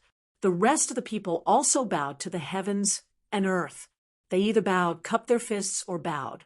Heavenly materials and earthly treasures appeared all over the world. One after another, opportunities for cultivation appeared one after another. The heroic spirits, ghosts and spirits of the mountains and lakes that were originally wandering aimlessly all condensed a true spirit, or found the embryonic form of a true name. They began to develop intelligence and truly set foot on the path of cultivation. In the territory of the 4 countries, the spiritual energy of the mountains and rivers began to gather on its own, turning into brand new feng shui treasured lands. Not only that, Luo Pa Mountain's master Changming snapped his fingers. A golden torrential rain enveloped the earth as if it was obeying a decree, moistening the mountains and rivers of the human world for thousands of miles. Chui Dongshan jumped up, his sleeves fluttering as he repeated the word imperial twice. A speck of light moved as fast as an immortal sword in the sky.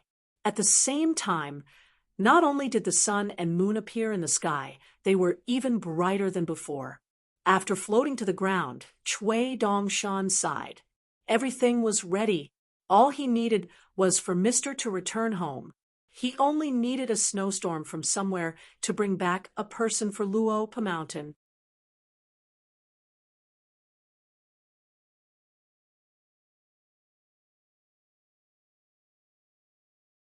(731) Mount Sway of the Central Plains.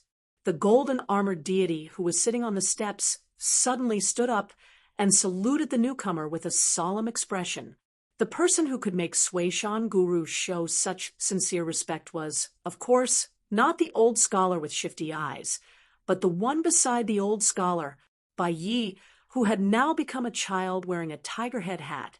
He was the proudest person in the human world. Holding a sword, he slashed again and again. If Zhou Mi and Lu Cha were included, then Bai Yi was holding 4 celestial swords and fighting against 8 sovereigns. But now, The child was wearing a white robe and a red hat. He had delicate features and a cold expression. Seeing the Sui-Shan great deity, the child just nodded slightly.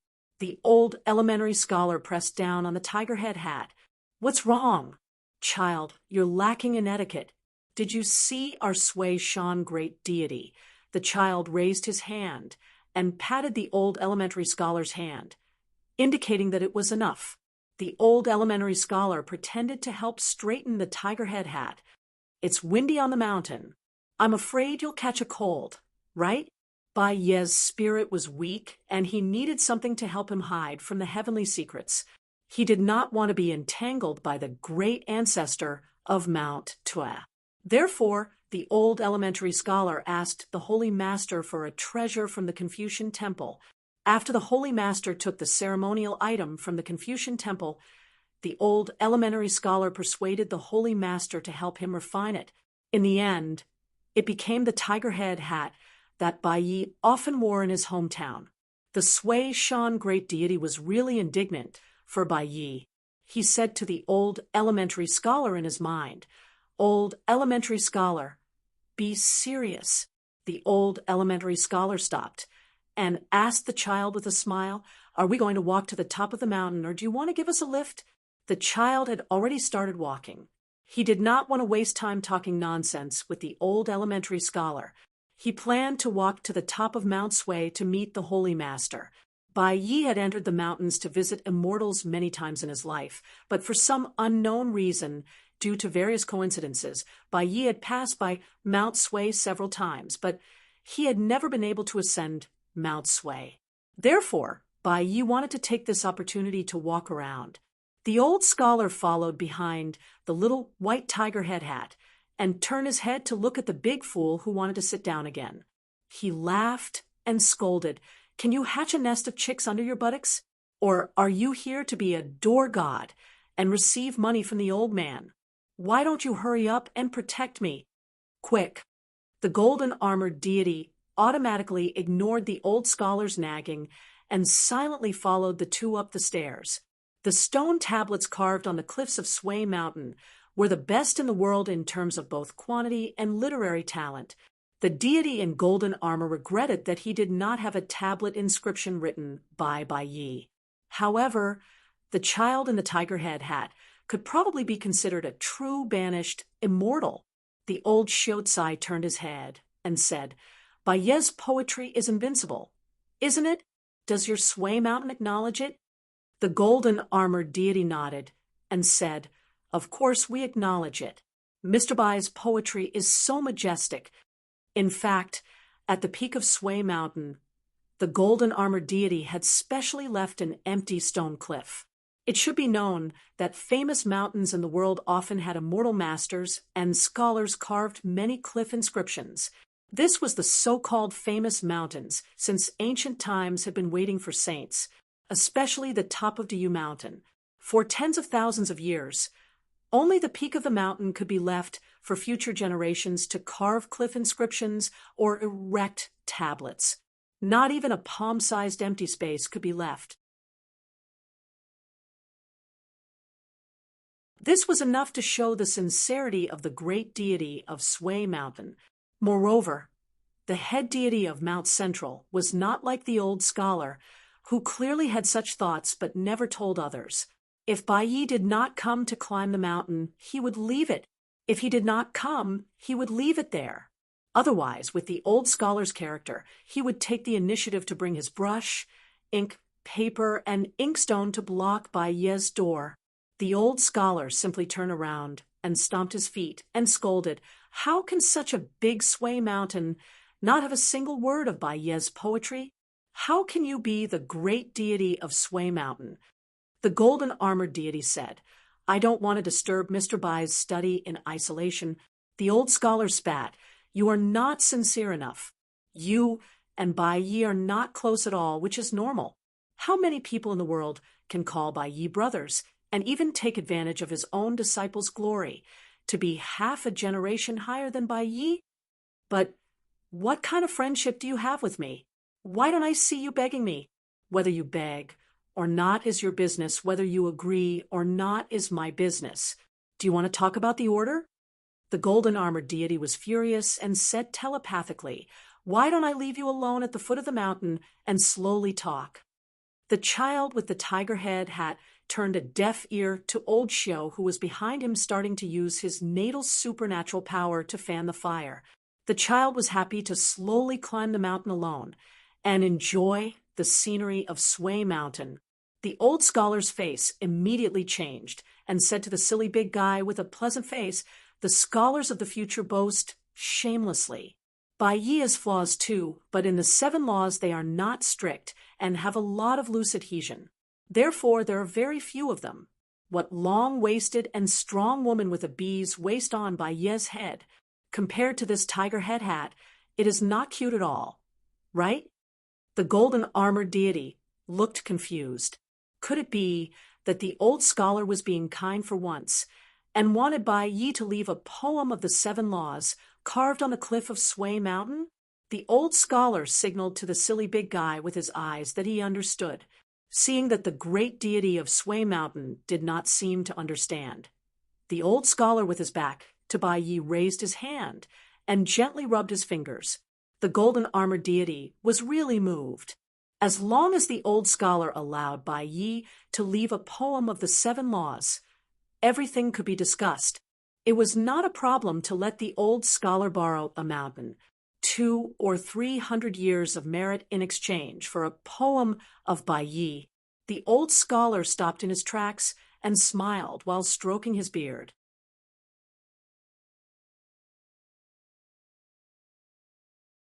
He coughed in his heart and said slowly, "Listen carefully. Poems, laws, and old-fashioned rules, it would be strange if Bai Yi could be restrained, unexpectedly." The child with the tiger head hat, who was dozens of steps away, said, "The 7 laws are indeed not my forte. If the great deity of Sway Mountain heard a poem of the 7 laws, it must be the work of the old scholar." The old scholar sighed and followed the tiger head hat. Just as he was about to reach out to hold the hat, Bai Yi slapped his hand away without turning his head. The great deity of Sway Mountain escorted the two to the top of the mountain. He saluted the old scholar, who was sitting cross-legged and flipping through the book, and returned to the foot of the mountain. Although Bai Yi was no longer a 14th level cultivator, his leg strength was still much better than that of the common pilgrims. The time it took to climb the mountain was less than an hour. The old scholar turned his head and smiled at the child with the tiger head hat. "I am a little busy, so I will not get up." The child bowed to the holy master. The old scholar was very happy to see this. He was not tall to begin with, but he still had to bow. At the peak of Sway Mountain, the scenery was magnificent. In the middle of the night, the 4 heavens opened, and the river of stars blurred one's vision. The old scholar said emotionally, "The will of heaven is always difficult to ask, but one has to ask. The breath of the human world is like a turtle drum. Who dares not to listen?" Everywhere in the sky, it was as if a huge rock had smashed into a lake. Waves of ripples surged endlessly. This was the work of the gray-clothed old man above the flood dragon ravine, trying to open up the sky and draw the remnants of the ancient gods into the vast world. The holy master was in charge of mending the sky to prevent the Sage of Rites from suffering too much. As for the spells and abilities that the moon-bearing mountain ancestor left in the human world, the holy master would dispel them one by one. A tie-bai scabbard suddenly hung beside the child with the tiger head hat. It was the talisman Yu Xian who had sent him back to Sway Mountain. Bai Yi held it lightly, wanting to say something but stopped. The old scholar nodded his head. "Go. No matter if it is the vast world or the green world, the human world is still the human world. Bai Yi is still Bai Yi." Bai Yi bowed once more and bid farewell to the holy master to travel the world. He owed Dao's son too much. Bai Yi also planned to travel to the Xian capital temple. At that time, Bai Yi was also in the Fuyao continent and was already prepared to die. He split Bai's celestial sword into 4 and gave them away. Since he was able to cultivate again, Bai Yi was not worried that he would not be able to repay this favor. When he reached the Dexian capital temple, he would at most have 100 years of time. The old scholar squatted down and covered his sleeves with his hands. He said softly, traveling against heaven and earth, traveling in the night with a candle, I suddenly saw the bright autumn moon. The child with the tiger head hat held the scabbard with one hand and pressed the old scholar's head with the other. You are still young. Don't complain so much in the future. In reality, other than the holy master who called the sage of literature a scholar, the other cultivators at the peak of the mountain were used to calling the sage of literature an old scholar. After all, there were millions of scholars in the world. For the sage of literature to have been so many years, he was indeed worthy of being called old. But in reality, the old scholar was indeed very young compared to Qin Chunan and Bai Yi. Compared to the great god of Sui Mountain, he was far inferior. But for some reason, the old scholar seemed to be very old. His appearance was so, and even his demeanor was so. He was not as elegant as the mellow scholar Qin Chunan, nor was he as immortal as Bai Yi. The old scholar was short and skinny, with deep wrinkles on his face and white hair. In the past, when he was worshipped in the Central Region's Confucian Temple, the various universities and academies would hang his portrait and invite the artist who had a good relationship with him to draw his portrait. The old scholar himself had to make a fuss about it. He looked younger and more handsome, but where did the scholarly air go? Realistic my ass. Can you do it? If you can't, I will do it myself. The old scholar stood up and said, It is natural for a traveler to return home.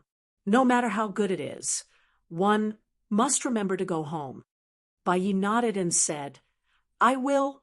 The Bai scabbard in his hand flashed and disappeared, returning to one of his natal acupoints. The old scholar said worriedly, I heard that the vegetarian food in the Dexian capital temple is not very good. The old master in the distance said, I heard that before. It is indeed SOSO. The old scholar and Bai Yi said, Listen to me. Do you think the old man would talk nonsense? It is really not good. The Confucian temple in the central region returned the favor to the Baek Okekyung building when the quasi-sage traveled the Qingming world for many years. Bai Yi reached out and touched the bright red tiger head hat on his head. He looked up at the sky and then retracted his gaze, taking another look at the mountains and rivers of his hometown, where the plum flowers bloomed every year. In the Qingming world, outside the gate of the Dexian capital temple, a young Taoist with a lotus crown on his head was not in a hurry to talk business with Taoist Sunday. He leaned against the door and smiled as he talked with a female Taoist. He said that the Taoist brother borrowed the sword from Bai Yi. He saw the immortal sword Taoist cannon travel thousands of miles with his own eyes in the Baek Okekyung building. Sister Chun Hui, you were far away and could not see it clearly. At most, you could only see the mysterious Taoist Qi traveling with the sword. It was a pity. The female Taoist with a sword on her back smiled and said, Chief Lu, no matter how much you chat with me, you can't enter the gate. The Grand Master has said that even a dog can enter the gate by wagging its tail. Only Lu Chen can't enter. Lu Chen laughed and said, Taoist son looks at me in a different light. It's okay if I can't enter. Half of my visit this time was for Sister Chunwei. Now that I have met Sister Chunwei, this trip has been worth it. The female Taoist with the Taoist title of Chunwei said helplessly, Chief Lu, I really won't go to the Purple Clouds Tower to cultivate and become the leader of the Jiang family's Welcoming Spring officer. Lu Chen said pitifully, if you don't want to be the Welcoming Spring officer, you can go to Qing Chui City. Have you heard of Jiang Yunsheng, who just returned home? He has a baby face and is lively and cute. He's even chosen by my eldest senior brother when he left home to travel. As long as Sister Chunwei agrees, I'll let Qing Chui City have another joyous occasion tomorrow. There are many betrothal gifts. The Baek Okekyung Building's Jiang family and Qing Chui City will each have a large portion. The Dashwan Temple doesn't have to give any dowry at all. The female Taoist with a sword on her back was a little embarrassed and angry. Chief Lu, please watch your words. Lu Qin blinked and asked tentatively, then should I let Jiang Yunsheng acknowledge Sister Chunwei as his godmother? He doesn't have to betray his master and go to Qing Chui City to get a son for free. It'll sound good if word gets out. It'll greatly increase the prestige of the Dashwan Temple's sword immortal lineage. The young female Taoist with a pure jade appearance narrowed her phoenix eyes. Chief Lu Qin said helplessly, forget it, forget it. I'm indeed not cut out to be a matchmaker. However, to tell you the truth, when I traveled to Liju Grotto Heaven in the past, I studied palmistry for many years. I can predict fortune and misfortune through marriage. I'm always right. Sister Chunwei, why don't I take a look for you? A tall and thin old Taoist appeared at the door and said with a smile, Chief Lu, could it be that your soul has been taken over by the otherworldly demon? You're really shameless today. In the past, Chief Lu's Tao skills were profound and smooth, just like the white dew rain. Wherever you go, you'll rot. Why have you changed today? You're acting like a matchmaker out of kindness. Chunwei, why did you acknowledge Jiang Yunsheng as your godson? Isn't there someone in front of you who has delivered himself to your doorstep? Why are you being so courteous with your guest? At that moment, this Taoist priest's son's attire was very nostalgic.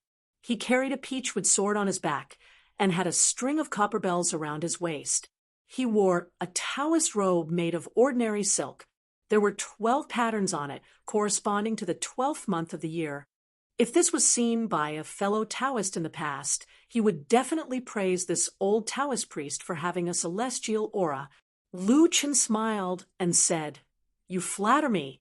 I'm not as relaxed as you, Taoist priest Sunday. An old dog lying in his nest and keeping watch at night, his mouth moving and his body not moving. Once he moves, he'll have a different style. An old turtle that flips over the pond, stirring up trouble. Taoist priest's son smiled and said, Let's go, let's talk inside. Lu Qin nodded his head vigorously. He stepped over the door, but did not touch the ground.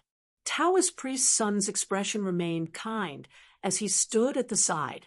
However, the pure jade realm female Taoist priest with a sword on her back was already sweating on her forehead. It was not that she was timid. It was just that once Lu Qin's foot touched the ground inside the door, the Grand Master would treat his guest with no hesitation. The protective mountain formation, the Taoist temple's prohibition, her large group of senior and junior brothers, and even those whom she had to address as Uncle Masters or Grand Uncle Masters, would instantly scatter around the Taoist temple and block his path. The Taoist cultivators of the Daxian Du Temple had always liked to one-on-one with a group of people.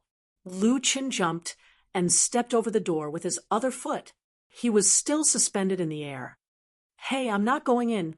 The Taoist priest with a sword on her back did not find it interesting at all. She was always on guard, as if she was facing a formidable enemy. Although she was worried that she would be implicated in the fight between the third most powerful in the world and the fifth most powerful in the world, she had to do her duty. Furthermore, the Daxian Du Temple had a tradition of not losing the battle. Hence, she could only brace herself and stand where she was. Her hands were hidden in her sleeves as she silently formed a spell. Apart from trying to protect herself, she would look for an opportunity to slash the third chief of the Baek Okekyung building a few times with her sword, or fiercely use a spell. Taoist priest's son turned and walked towards the stairs outside the Taoist temple. Lu Qin retracted his foot and bid farewell to Sister Chunwei. He swaggered beside Taoist priest's son and laughed, The celestial sword Tai-Bai is gone just like that. Don't you feel sad? I have some salt here. Brother Sun, you can use it to cook. Otherwise, the vegetarian dishes in the Taoist temple will be tasteless. Taoist priest Sun walked down the stairs. However, when he stepped on the last step, the old Taoist priest appeared tens of thousands of miles away with Lu Qin when his feet touched the surface of the street. Taoist priest Sun liked peace and quiet. He opened a summer resort outside the jurisdiction of the De Xian Du Temple. It was not a place with good feng shui, nor were there any restrictions. The only scenery that could be used to entertain guests was an ancient 10,000-year-old pine tree that seemed to be verdant. A boy in white was brewing tea under the pine tree. There was also an armored god with a purple beard and a laurel on his head standing by the side. Between the branches and leaves of the ancient pine tree, there was a lustrous and cute white jade plate hanging. It looked like a document embedded in the shade of the ancient pine tree. Other than that, on the ground north and south of the ancient pine tree, there were 2 words carved by Taoist priest Sun and his junior brother using the celestial sword Tai-Bai in the past. There was a stone table under the pine tree. After the old Taoist priest Sun, Huaizhong sat down. Lu Qin took off his boots and sat cross-legged. He took off the lotus crown on his head and casually placed it on the table. Lu Qin went straight to the point and said, "I came here because of my master. Otherwise, I wouldn't be willing to come here to be scolded." Taoist priest Sun frowned slightly. Aside from the 5th world that was created at the beginning of heaven and earth, the other 4 worlds were orderly and had a strict Tao. Regardless of whether it was the dark world or the vast world, when cultivators fought in each world, there was a heaven-shaking rule, and that was to separate the 4 worlds. For example, in the Qingming world, no matter how bold someone was, they would not think that they could arm wrestle with a Taoist ancestor. It was no longer a matter of whether one's Tao heart was strong or not. It did not matter if one was brave or not. However, the Taoist ancestor was not willing to go to the Baek Okekyung building. He let his 3 disciples take turns to manage the Baek Okekyung building. Even Taoist priest Sun, no matter how much he disliked the second disciple, Yudo, he still respected the Taoist ancestor. Lu Qin smiled and said, "Bai doesn't like to owe people favors. Therefore, if there are no accidents, he will most likely come to the De Xian Du Temple to repay the favor. The Confucian Temple will not stop him. I'm here today to greet you. The Baek Okekyung building and the De Xian Du Temple will remain the same in the future. Bai will focus on cultivating here. It doesn't matter if Bai is listed in the De Xian Du Temple's ancestral hall. The Baek Okekyung building will only treat Bai as Bai. Therefore, Master Sun, you don't have to worry about this matter." Taoist priest Sun nodded. Lu Qin supported his chin with one hand and leaned against the stone table. "I've always heard that Brother Sun has taken in a few good disciples. They're very talented and beautiful. Why don't you let me take a look at them?" Taoist priest Sun asked, "How did Bai die? How did he survive?" Lu Qin sighed and waved his hand like a fan. "Zhou Mi's unification of the way is strange. The great Tao is full of troubles. This guy messed up the heavenly secrets in the vast world. Half of the embroidered tiger died at the right time and just happened to cut off one of my important meridians. I don't trust what my disciples He Xiaoyang, Chao Rong, and the others saw. It's better not to. Let's leave it to fate. Anyway, it's not our problem for now. Even if the sky falls, there's still senior brother Yudo, who's truly invincible, to hold it up." Taoist priest Sun sneered and said, "Second brother Taoist is willing to lend by his sword." My eyes almost popped out of their sockets. Languid, Lu Qin said, "Senior brother, you still has the spirit of a hero. Brother Sun, you're half a family. Don't say things out of anger. It's easy to hurt feelings." Taoist priest Sun and Lu Qin looked up at the sky almost at the same time. Taoist priest's son stood up and laughed loudly. He made a gesture with his hands, and the white jade plate between the branches of the ancient pine tree shone brightly. Its brilliance shrouded the world. Lu Chun hurriedly put on his boots and walked away, slipping away. When Lu Chun left and the light faded, Taoist priest's son saw an old man and a child standing in front of him. Taoist priest's son widened his eyes and was extremely confused. He said in disbelief, "Bai Yi?" The child wearing the tiger head hat nodded. He took out a scabbard and handed it to the old Taoist priest. He said apologetically, "The Tai Bai divine sword has been destroyed." The old Taoist priest waved his hand and shouted, F***CK. He walked quickly to the child and squatted down. He joked, "Which family's little kid is this? Look like a jade carving. In the future, those young girls in the Da Xian Du temple won't be in the mood to cultivate. They'll just come and pinch your little face." As the ancestor, I can't say much. Bai Yi was expressionless. He only tugged at the tie of the tiger head hat on his neck. The child's mood should not be too good at this moment.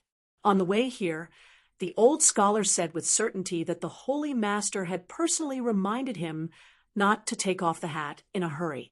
He should at least wait until he reached the upper 5 states.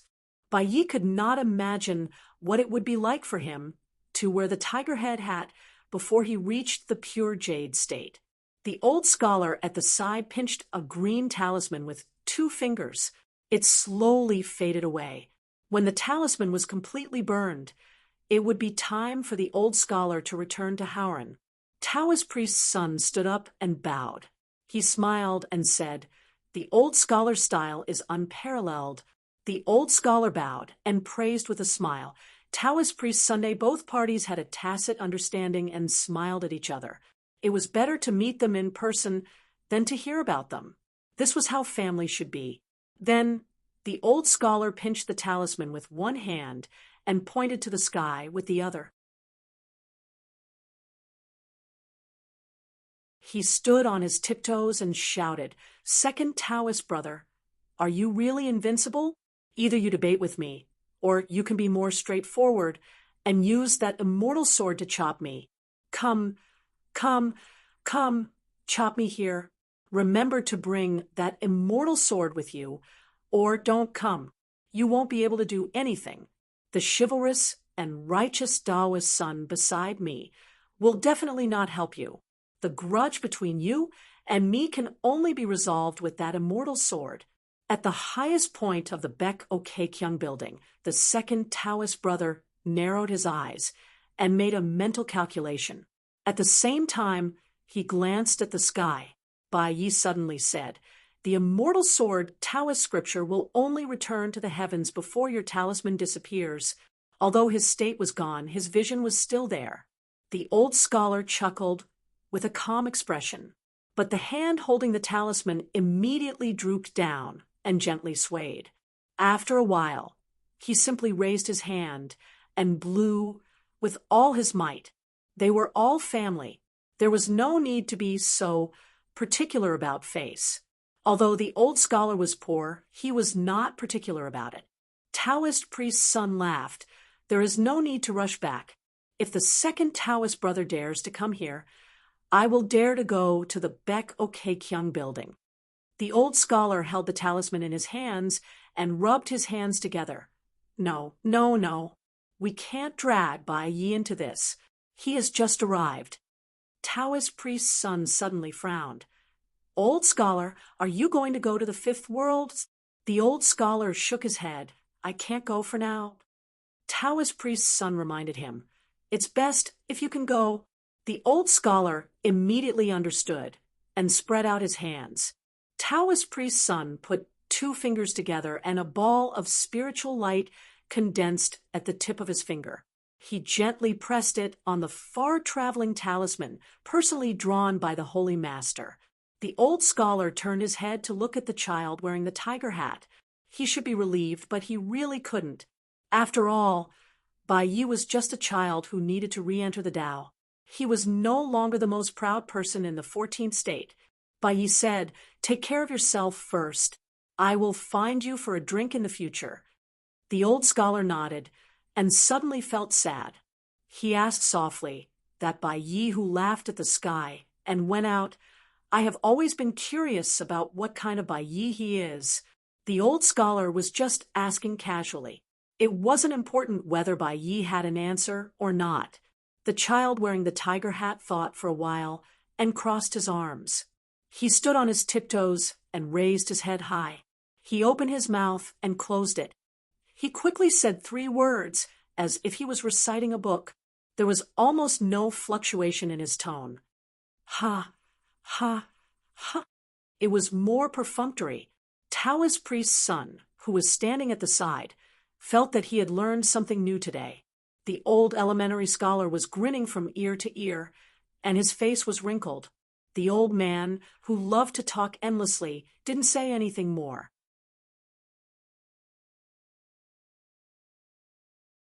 As the talisman disappeared, his body flashed, and the door in the sky opened.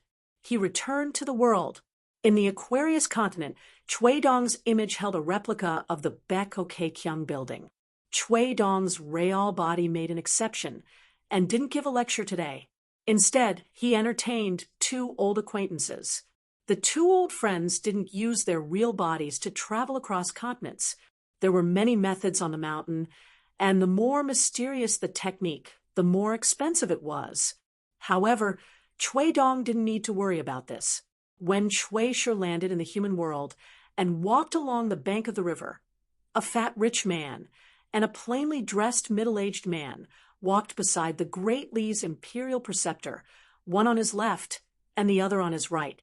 One was Lu Jiubao, the god of wealth of the Snow Mountain continent, and the other was Yupan Shui, the retired emperor of the Xuanmi dynasty of the Central Plains. Neither of them cared about money. Yupan Shui, who gave the young Lin Junbai a headache in the family study, was now flattering him. "Brother Chui, you are so generous. You are so generous that you can change the world. How can the 3 things be enough? You have to add this one." Lu Jiubao wasn't as thick-skinned as Yupan Shui. However, when he looked at the big river, he couldn't hide his admiration. However, what Lu Jiubao saw was not only the big river, but also an endless stream of money. As long as one's ability was great enough, it was like opening a big money bag at the mouth of the big river. Chui Dong smiled and asked, "Old Yu, how's your chess skill now?"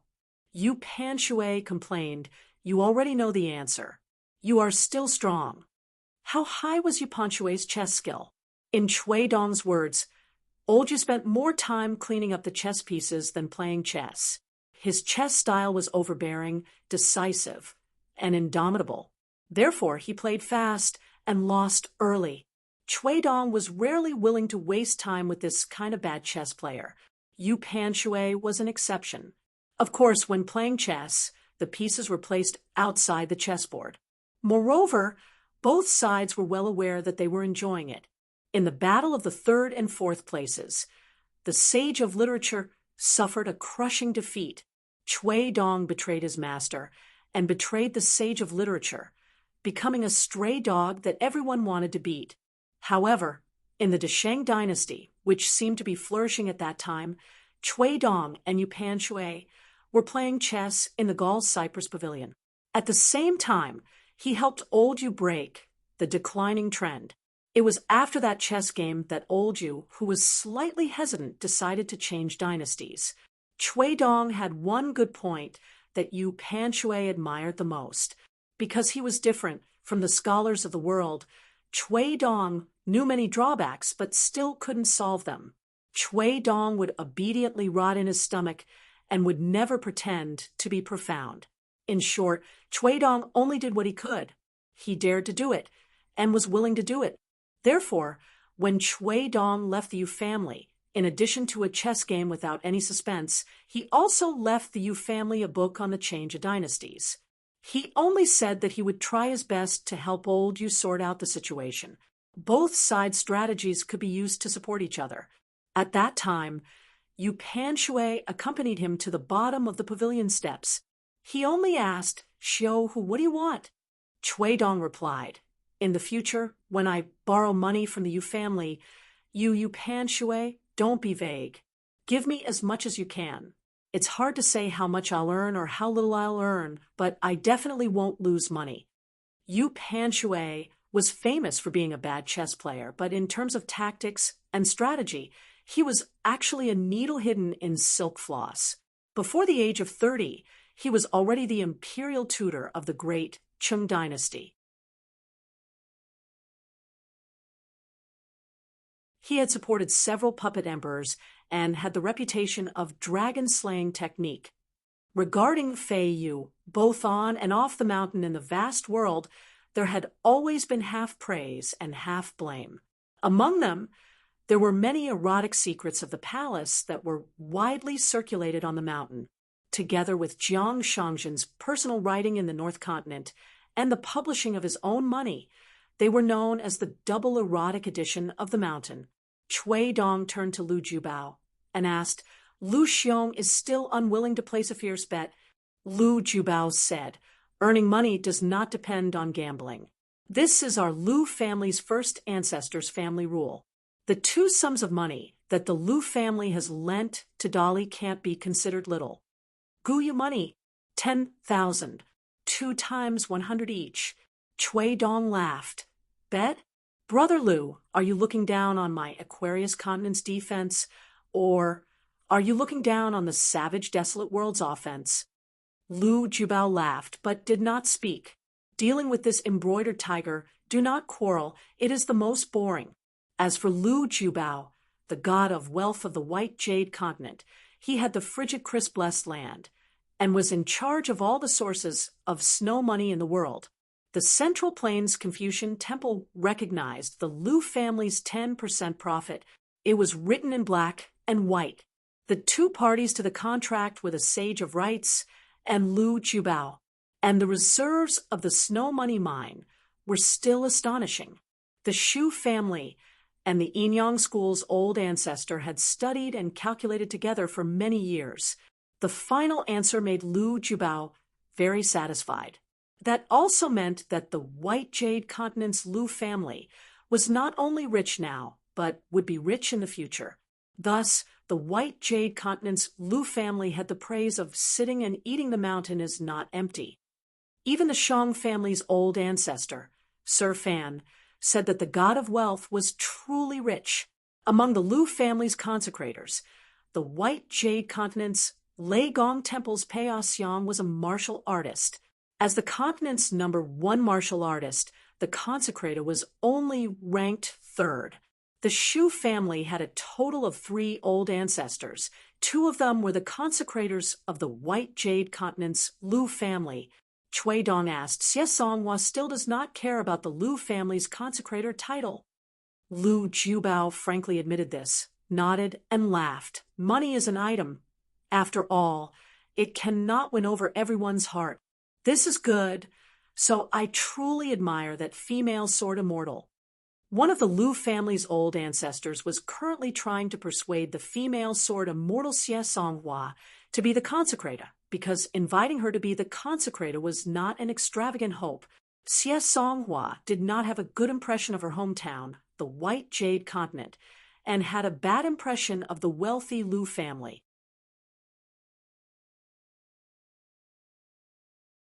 Thus, as long as Xie Songhua nodded, she would not need to go to the Lu residence and would not ask consecrator Xie to do anything. Xie Songhua could not be present for the old ancestor hall's discussion, but as long as she brought the message, it would be useful. Other than that, before Xie Songhua's 2 direct disciples, Zhu Xing and Chao Mu, ascended to the upper 5 realms, the White Jade Continent's Lu family would be responsible for all the heaven and earth treasures and immortal money needed for sword nurturing and refining. But even so, Xie Songhua still refused to nod. From start to finish, she only said one sentence to the old ancestor Lu: "If not for the face of the inverted hanging mountains Yuan Wan residence, you would be asking for a sword." Of course, The White Jade Continent's Lu family did not really lack a sword immortal, but the White Jade Continent's old ancestor Lu family's old ancestor Lu had spoken, asking the old ancestor hall to complete this matter and to be polite and respectful to sword immortal Xie. Otherwise, when they returned to the old ancestor hall, Lu Jiubao would not be polite. Cui Dong laughed. Business is business. If Brother Lu is not willing to bet big, it's fine. Previously, when we borrowed money, the principal and interest, the Lu family spent a lot of money. Other than that, I can let Xie Songhua be a consecrator of the Lu family, as thanks for Brother Lu's willingness to lend us money. Moreover, Lu Jiubao did not forget his roots. Just for the White Jade Continent's martial arts fate and sword fate, he secretly spent a lot of money. Cui Dong saw it all. The rich people in the world came and went, no matter if they were new or old. There would always be someone sitting in the position of the rich. Then, who had the right to be rich? It would be a question. The world's affairs went round in circles. It was still people dealing with people. Lu Jiubao said, next, the savage world will close the front lines. Even if we send most of our top forces to the South Whirlpool continent, the Aquarius continent will still be in an awkward position. Cui Dong sneered. Gathering mosquitoes? Lu Jiubao was speechless. Fei Yu, who was famous for his carelessness, heard this and his eyelids trembled. He quickly patted his chest to calm himself down. The Dali dynasty had worked hard for more than 100 years. The wealth accumulated in the national treasury, plus the private property of the Song Emperor, was actually more than enough for a normal dynasty in the Central Plains. But before the Dali cavalry went south, just building the imitation Baek-ok-kyung building and supporting the cavalry was already quite difficult.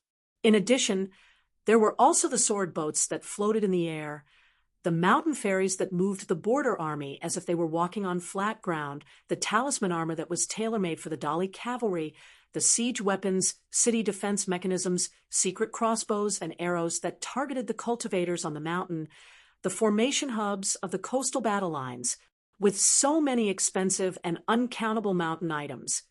Even if the Dali dynasty had a few mountains of gold and silver, they would be emptied early on. What to do? Borrow money.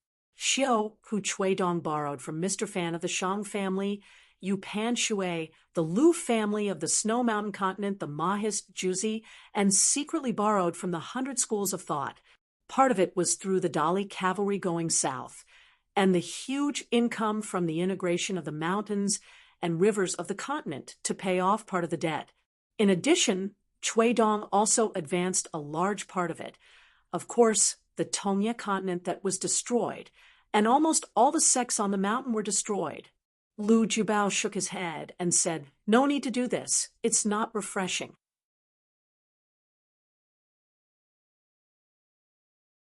Cui Dong turned and laughed. Xie Songhua took the initiative to ask to be the consecrator of the Lu family. You are willing to stop her? Do you think you're teasing a female sword immortal with a bad temper? Lu Jiubao said helplessly. You win. Yu Pan Shui gloated and laughed. It's really refreshing to see Fortune God. Lu defeated. Good, good, good. Just because of Xiao-Hu's move, I will take out half of the treasury of the Shuami Empire.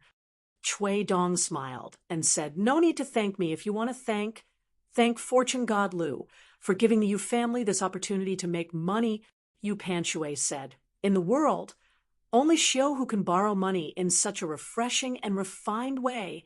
Lu Jiubao suddenly stopped and said, I am only sure of one thing. If you Cui Dong have left a way out for yourself, I will bet, starting now.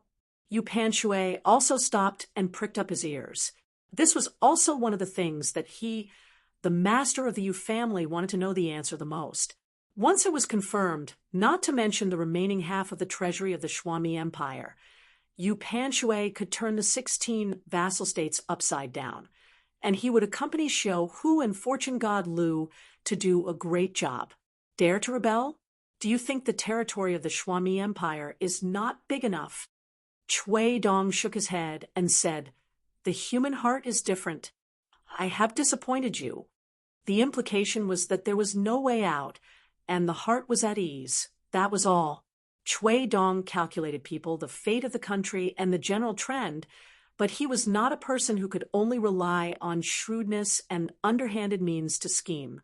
Lu Jiubao rubbed his cheeks hard and then cursed a few times for the first time. Finally, he stared at Xiu Hu and said, "Once the Lu family makes a big bet, can we earn money from the mountains and rivers of the Tongya continent? The key is whether the money is hot or not. Can you at least tell me this?" Yu Panshui whispered, "You deaf. Xiu Hu has always said that he can make money, but he is happy to be scolded. Brother Chui is such a hero if he wants to make money wholeheartedly, not to mention the word north in the snowy peak continent. You Lu Jiubao will also lose the title of fortune god." Chui Dong looked at Lu Jiubao and said with a smile, "Being able to help a friend make money is a great joy in life." Lu Jiubao's expression was complicated, and he raised a hand. Chui Dong hesitated for a moment, and then gently high-fived him. Lu Jiubao withdrew his technique, and his figure dissipated. He said, "The money is a bit too much." Yu Panshui did not leave, and he continued to walk with Chui Dong until the great blasphemy temple could be seen in the distance. Yu Panshui stopped and said softly, "No matter what other people think, I can't bear to lose Xiu Hu in the human world." Chui Dong smiled. "It's okay." Yu Panshui sighed and disappeared in a flash. Chui Dong sat by the great blasphemy river, and he turned his head to look at the Chidu Gate in the distance.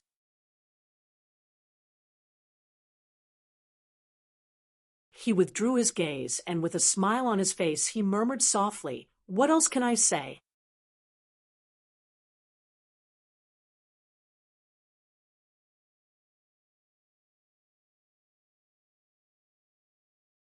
"7:32, when the dazzling rainbow-colored sword light left Ascension City, it broke through the sky and left this world." The entire Ascension City was silent for a moment. Then the entire city was in an uproar. Countless lights lit up as sword cultivators hurriedly left their houses and looked up. Could it be that Ning Yao had broken through and ascended? In the Chun family mansion on Tai Xiang Street, the old sword immortal Qin Shi, who had changed his name to Qin Wan, now had the appearance of a young man. He was originally taking a stroll in the corridor at night and happened to be the first person to discover the anomaly. Chun Wan was currently hiding his true identity and realm, so he still had a personal maidservant following behind him as a dispensable camouflage. In fact, with each passing year in Ascension City, Qin Wan was one step closer to becoming the word-carving sword immortal Qin Shi. Therefore, the sword cultivator, maidservant following behind the young man, was further away from death and closer to the peak of sword Dao. Qin Wan sighed. He felt that Ning Yao had taken out this immortal sword a little too early, and there would be hidden dangers. Otherwise, it would be best to wait until it was completely refined to break through the bottleneck of the immortal realm and ascend to the ascendant realm. However, although Qin Wan didn't know why Ning Yao did this, since Ning Yao chose to take such a risk, he believed that she had her own reasons. Of course, Qin Wan wouldn't criticize her. He would use the righteousness of Ascension City to reason with Ning Yao, who was only temporarily holding the position of a hidden official, firstly as the former head of the Qin clan, and the most important successor of Qin Qingdu's bloodline. Qin Wan wouldn't be so narrow-minded. Q sword? Go for it. Then Qin Wan frowned. Not only him and his maidservant, but almost all the sword cultivators who were alarmed by the anomaly saw Ning Yao in a snow-white robe leave Ascension City on her sword. It seemed that she was going to travel somewhere far away. The young maidservant with average looks couldn't help but whisper, "A beauty like jade, and a sword like a rainbow. Both the person and the sword light are beautiful." In the past, the top tycoons of Tai Xiang Street and Yuji Street would often nurture a few female sword immortals as their maidservants. They were very good to them, and in the future they would marry into their own families. This maidservant with excellent aptitude was named Yanxi, and was given the surname Chun. Chun Yanxi had admired Ning Yao for a long time. He always felt that a woman like Ning Yao was truly beautiful to the extreme. This time, Ning Yao had traveled across the mountains and rivers without any warning. He was still dressed in a Taoist robe and stood on a long sword. The long sword hidden in the sword casket was named Sword Immortal. In the early years, Chun Mang had the intention of matchmaking her and Chun Sancho to become Tao companions. However, Chun Sancho had always been obsessed with Dong Buji, so Chun Mang's intentions faded. Chun Mang's expression was solemn. Ning Yao intentionally distanced herself from Ascension City to lure those ancient existences into attacking her. She wanted to sever her own karma so that none of the great Tao pressure caused by her would land on Ascension City. Since he couldn't stop Ning Yao Li Chung, he couldn't help at all. Chun Wei mocked himself. My realm is not high enough. Do I really have to drink to make up for it? Over the past few years, Chun Wan had deliberately slowed down his pace of breaking through to the nascent soul realm. Otherwise, if he broke through to the upper 5 realms too early, it would cause too much of a stir, and it would be difficult for him to hide his identity. Chun Wei still wanted to live a few more years in his current leisurely life. At the very least, it wouldn't be too late for him to leave the mountain after his appearance had reached the age of 20. At the same time, he could observe the growth of young people like Qi Shou and Gao Yeho. Within 100 years, Chun Wei wasn't willing to restore his identity as Qin Shi. Chun Yanjin was curious about the sword radiance. Was it the legendary Ning Yao's natal flying sword? Celestial slaying? Chun Wei was curious about whether the Confucius Temple's sage who was guarding the sky screen couldn't stop the celestial sword naivety and could only avoid it, or did he not even think of stopping it and just let it be? This was very important. This involved the Confucius Temple's true attitude towards Ascension City, and whether they had followed a certain agreement and didn't restrict sword cultivators. Chun Wan was most concerned about whether the sage worshipper was just a bystander and was only responsible for monitoring a brand new world. At the same time, according to the rules of the Sage of Rites, he was also in charge of monitoring an Ascension City and recording the flow of merit in a world. Or would he focus on monitoring the Ascension City early on and guard against all sword cultivators as if they were thieves? This was what Chun Wan was most concerned about. If it was the former, then the Ascension City 100 years later would be willing to treat the Confucian school with respect and completely settle their grudges with the world. If it was the latter, Chun Wan did not mind using Chun Shi's identity in the future to challenge the sky screen. As long as one was a sword cultivator who didn't have a temper. Chun Wei suddenly smiled and asked, Yanjin, do you think our hidden officer would dare to say a few harsh words to Ning Yao? Would he be able to act like a man? Chun Yanjin thought for a moment and answered, in the early years outside the Ning mansion, Ning Yao seemed to be very obedient to the hidden officer. As for when he returned home, I don't think our hidden officer would have any heroic spirit. I heard that every time the hidden officer drank in his own shop, he would act like a thief when he returned to the Ning mansion.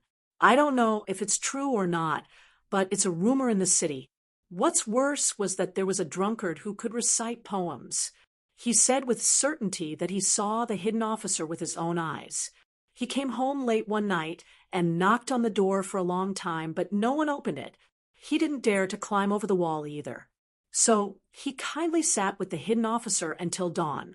Every time he thought about it, he would shed a tear for the hidden officer. Chun Wei laughed angrily and said, the atmosphere at the Great Wall of Sword Aura used to be simple and honest. When the two scholars came, it started to become unbearable. Chun Yanjin hesitated and said, actually, I miss the hidden officer more. Chun Wei smiled and asked, do you think that Qin Pingan's brain is better?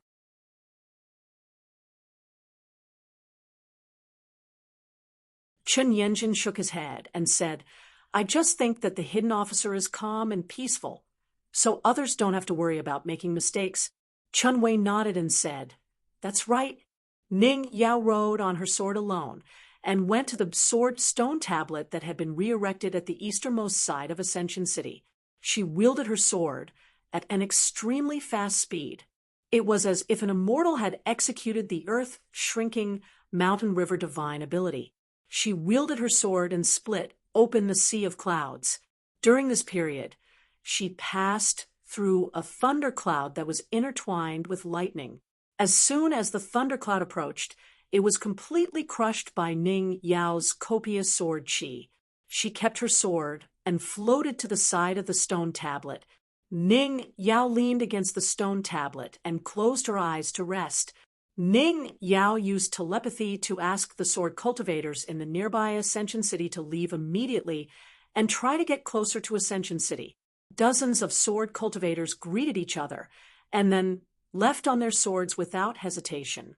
Not long after Ning Yao used her sword Innocence to break the sky canopy, the scholarly sage who was guarding the sky canopy had already sensed that something was wrong. Therefore, he didn't stop the sword from traveling far and wide. Instead, he immediately sent a message to the Confucian temple in the Central Plains. Strange phenomena appeared in all directions of the world. The earth trembled, and many parts of the ground were overturned. Mountains collapsed and shattered instantly. Ancient existences that had been dormant for a long time appeared.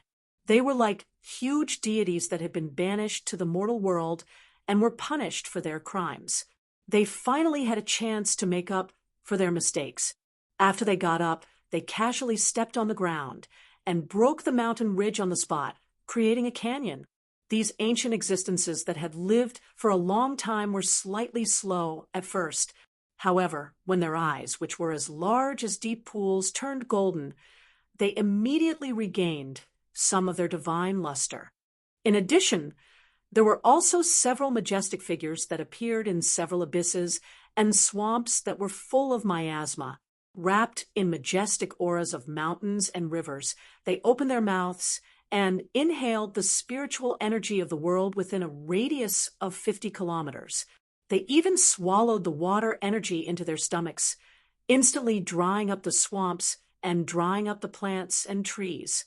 Somehow, these ancient existences that were either sleeping or watching coldly from the sidelines all knew one thing. If they didn't do anything for another 100 years, they could only wait for their deaths. In the end, they would be killed, expelled, or detained by those outsiders. Among the outsiders, the female sword cultivator with a familiar aura deserved to die the most. However, her natural and overwhelming aura scared most of the ancient existences that were dormant. However, when the immortal sword Innocence traveled far and wide in the vast world, they couldn't help but kill this person. They had to completely cut off her path to the great path. They absolutely couldn't let this person succeed in becoming the first ascendant realm cultivator in the world. In the south of the world, the cultivators of the Tong Yi continent either fled far away from the troublesome place, covering their heads and running for their lives, or there were a few so-called people who had achieved Tao who were already in high positions. At the same time, a group of cultivators that had built the prototype of a mountain peak with great difficulty was almost in despair. In fact, the cultivators didn't suffer many casualties. Most of them were ants in the lower 5 realms. However, the ancestral hall that had just been built was casually smashed by an inexplicable behemoth with a wave of its arm.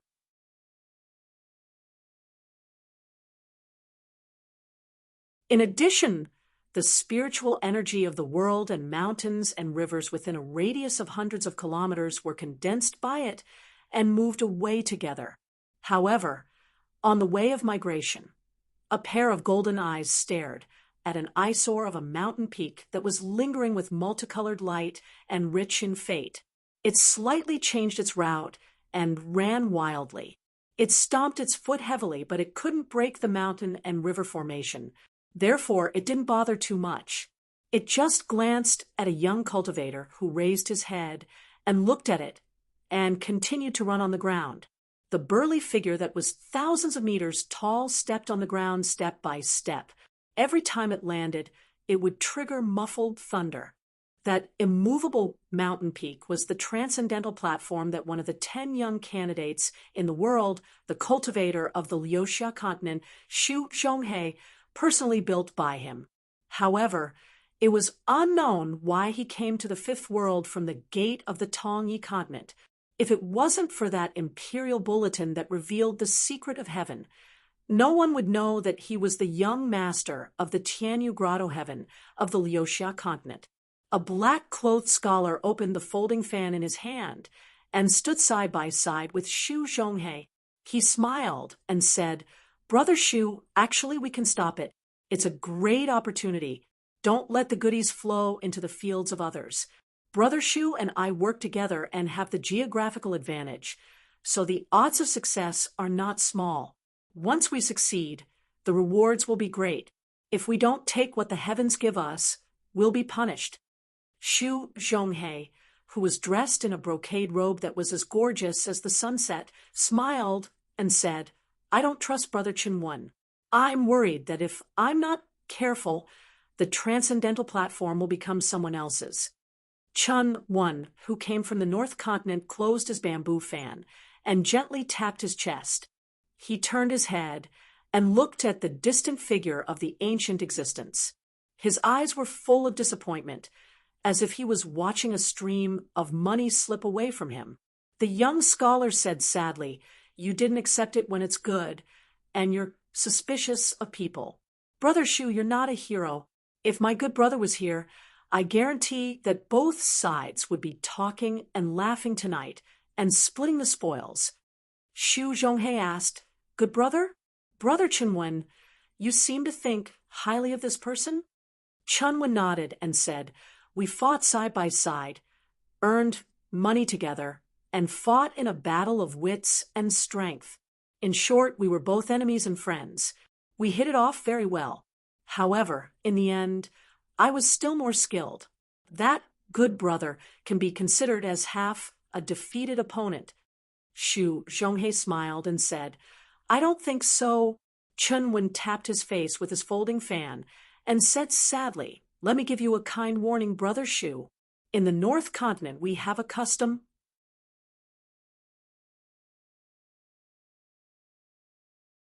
Beat someone half to death, but don't hit their face."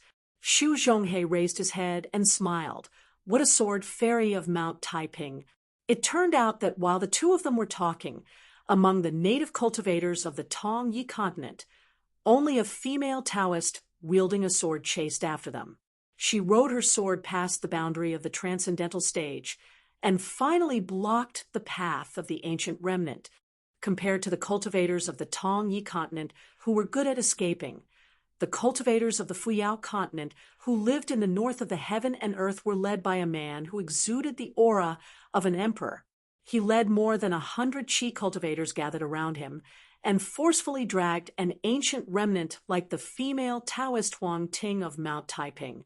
It was just that Huang Ting, who had broken through to the pure jade state, was purely looking for a fight because she was bored.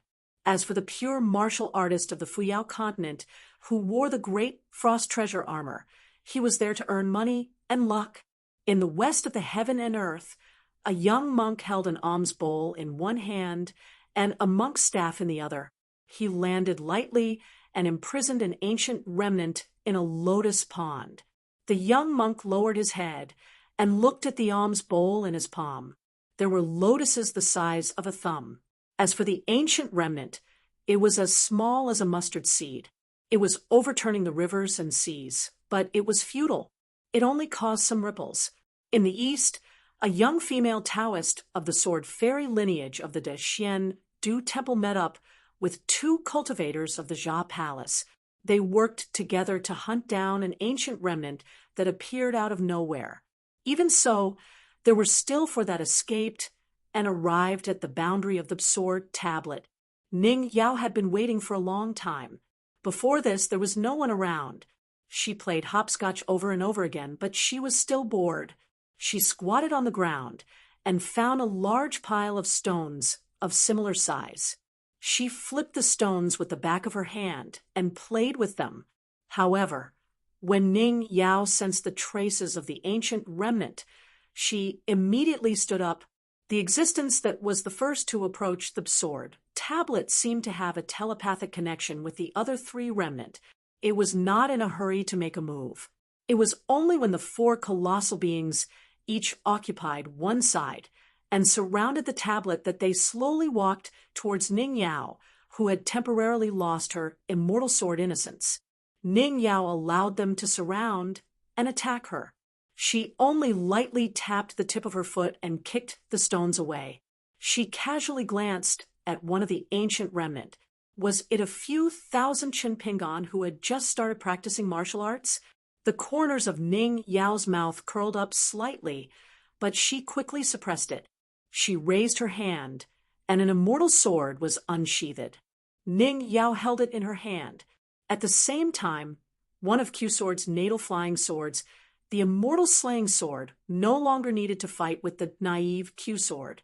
In an instant, it pierced through the head of an ancient remnant. The latter was suspended in the air like a long, thin thread. The immortal slaying sword was extremely fast.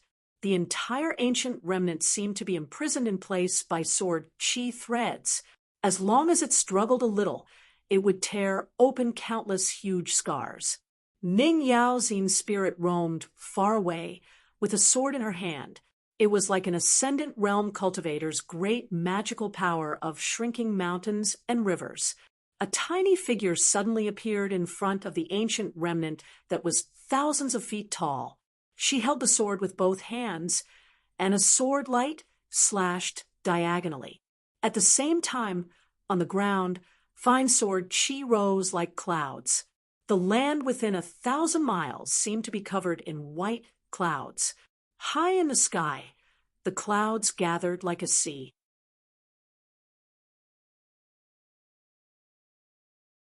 They were mighty and slowly fell. There was no small world. It was just sword intent. A remnant swung its arms wildly. Golden light lingered around its body.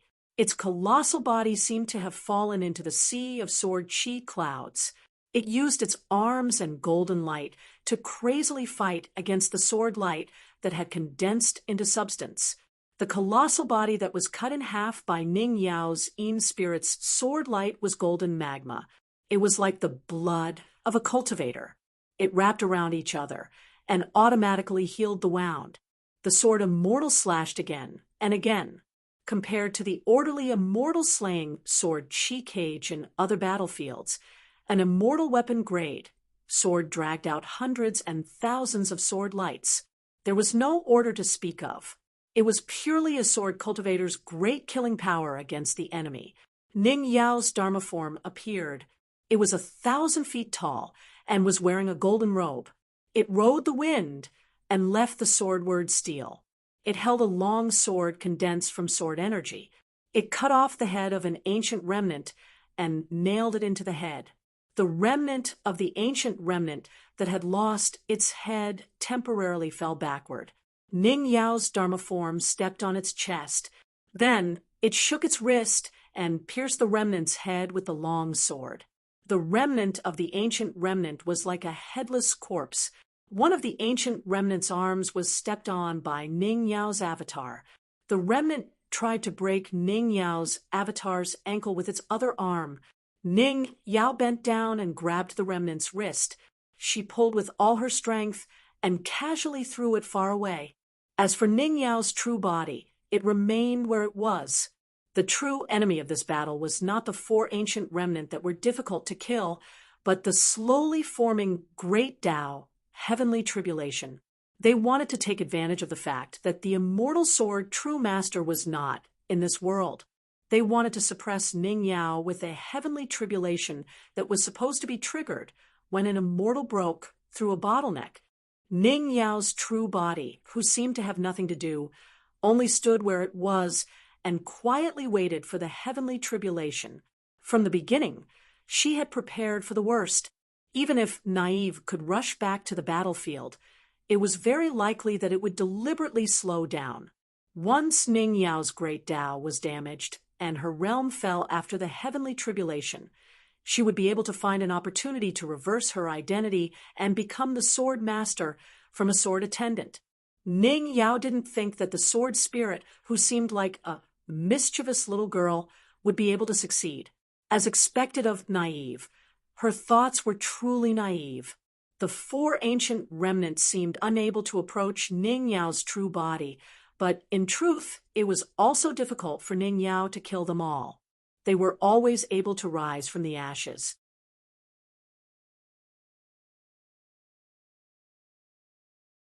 In the surrounding 1,000 miles, countless large and small golden rivers and streams appeared. Then, in an instant, they were able to reform their golden bodies. Then Ning Yao's life-flying sword, immortal sundering sword, sword cloud, see Ning Yao's avatar, and Ning Yao's spirit-wielding sword immortal. One after another, their bodies were smashed apart.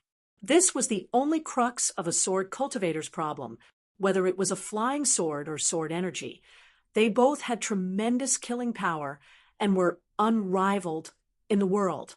But what they feared the most was that the sword would miss. If there were several superior magic arts or supernatural abilities that could isolate the world and separate the golden blood that represented the foundation of the great Tao, or if they could refine it on the spot, then this slaughter would have ended much earlier. Because of the golden blood that flowed like rivers, no matter how incomparably sharp Ning Yao's flying sword and sword energy were, even if they could recklessly cut apart and shatter them, as the foundation of the golden divine body that was purer than heaven and earth spiritual energy, it was impossible for them to be like an ordinary enemy. As long as the flying sword pierced through the enemy's body and soul, the sword energy would linger in the body's small world and then break apart the cultivator's cave abodes and acupoints. However, if there wasn't that heavenly tribulation that was becoming more and more powerful, even if the two of them continued to exhaust each other according to the situation, Ning Yao would still have a greater chance of winning. One of them would lose the golden body great Tao, while the other would exhaust his mind and spiritual energy. This was because the golden blood that seemed to conform to the great Tao of the world wouldn't even be damaged by the flying sword. But if an ancient remnant wished to reform its golden body, there would be an innate loss. These four ancient remnant beasts were clearly different from the ones that Ning Yao had killed earlier. Those existences from before weren't so difficult to kill. Ning Yao looked up. There seemed to be a halo of golden light hanging in the skies, like the golden eyes of an ancient high god staring at her. And above the earth, the four ancient remnant actually melted away like snow, completely turning into a sea of golden blood. Finally, a 100,000-foot tall golden divine spirit stood tall. A golden halo, like a wheel of the future, floated behind the divine spirit that had restored its true appearance. Then, the great Tao manifested on the divine spirit's arms, with golden flood dragons and pythons coiling around them. The divine spirit overlooked the world. Sword cultivator, sword seek, heavenly court. Ning Yao raised her head high, staring straight at the divine spirit that no longer hid its identity. According to the secret records of the Summer Palace, among the 12 ancient high gods, the one with the single eye was in charge of rewarding and punishing the world's flood dragons and water descendants. One of its duties was to be in charge of the dragon transformation pool and the dragon slaying platform with a high god of the thunder sect.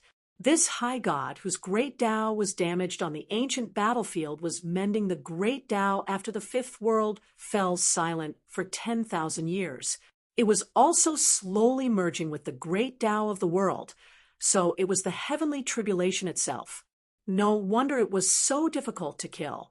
No wonder Bai didn't use his sword to kill this remnant, because it was already considered a part of the world.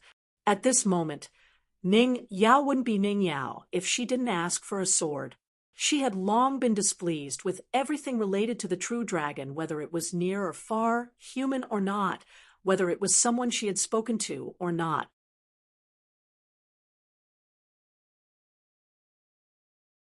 Her natal flying sword, celestial slaying, floated on the side of Ning Yao's shoulder, and her Een spirit returned to her body. Ning Yao wore a golden robe and held the sword. At this moment, Ning Yao narrowed her eyes, a little surprised. First, a ray of sword light broke through the sky, and it seemed to go near Ascension City. Then, a more complete ray of snow-white sword light broke through the sky, and it went straight through the back of the god's head. The sword light became clearer and clearer, and it turned out to be a little girl in snow-white clothes. It was just a collision, and the snow-white clothes were wrapped in countless fine golden threads. She was dizzy like a drunkard, and she mumbled, "Crunch, crunch, crunch, crunch." Then she swayed, and finally she fell upside down, crashing into the ground at Ning Yao's feet. The ancient god, whose great Tao had been damaged again, silently dissipated, and then left. Ning Yao didn't hesitate, and decided to wait until she reached Ascension City. She bent down and pulled out the little girl's sword spirit. Naive, like pulling out a carrot, Ning Yao asked, "What do you mean?" The little girl sat cross-legged on the ground with her arms crossed, and her cheeks puffed up, I won't say. In Ascension City, a young Confucian scholar who had traveled to this place found shopkeeper Zheng, whose saliva was flying everywhere, at the wine shop. He bowed respectfully and said, "Zhao Yao pays his respects to Mr. Zheng." The wine shop's business was booming today, and it was all thanks to Ning Yao's sword sacrifice and traveling.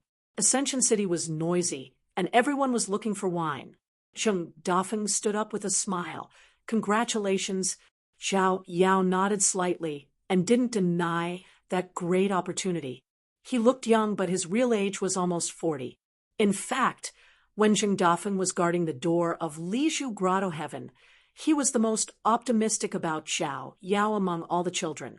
When Zhao Yao left Lizhu Grotto Heaven on the ox cart, Zheng Dafeng even chatted with Zhao Yao. First of all, every time Zheng Dafeng went to the school to ask Mr. Qi for knowledge, they would often play a game of chess, and Zhao Yao would watch silently from the side, occasionally pouring wine for Mr. Zheng. Zheng Dafeng put his arm around Zhao Yao's shoulder. "Zhao Yao, you came late to the beautiful girls here, and there aren't many left for you. Uncle Zheng will help you choose a few, and I'll tell you what their names are, where they live, how old they are, what their temperaments are, and what their realms are. I've compiled a small booklet and sell it to friends for money, but you can forget about it. Just patronize my wine shop business more often. Just sit here. Scholars are the most popular, especially those who are young, promising, and handsome. Uncle Zheng, I'm only at a disadvantage because of my age. Otherwise, you wouldn't even have a chance." Zhao Yao smiled bitterly. "Mr. Zheng, please don't tease me."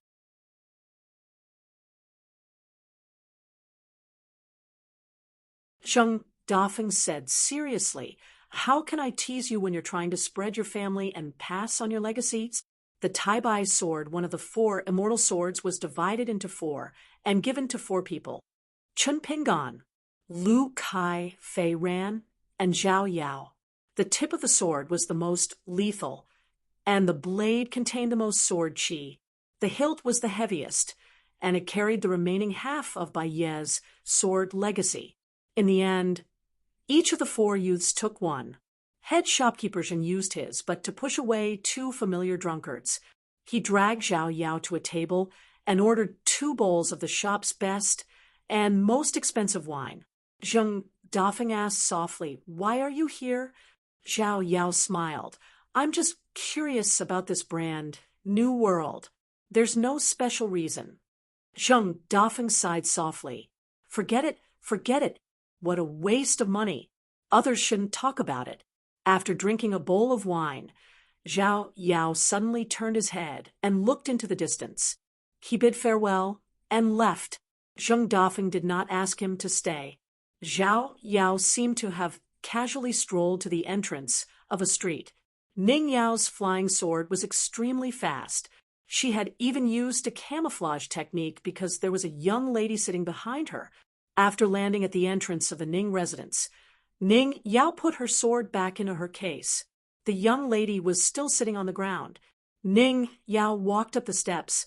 The young lady could only stand up and follow behind her. Zhao Yao thought that she would glance in his direction so that he could greet her. He did not expect that she was completely unaware. Zhao Yao could only call out, "Miss Ning." Ning Yao stopped and turned to ask, "You are?" Zhao Yao smiled. "Pearl Grotto Heaven." Zhao Yao, Ning Yao asked, and Zhao Yao was speechless. Just as he was about to speak, he saw the strange young lady of unknown identity tug at Ning Yao's sleeve. She said in a childish voice, "Mother, our father is living well. He just obtained a section of the immortal sword Taibai's sword tip. Mother, can you discuss it with him and let it be my dowry?"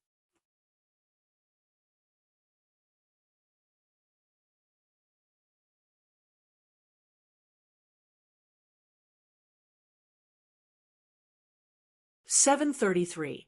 Above the vast battlefield between the Jade Gui Sect's protective formation and the wasteland world's military tents, an ascendant realm great demon Chongguang, in a bright red robe, hovered in the air.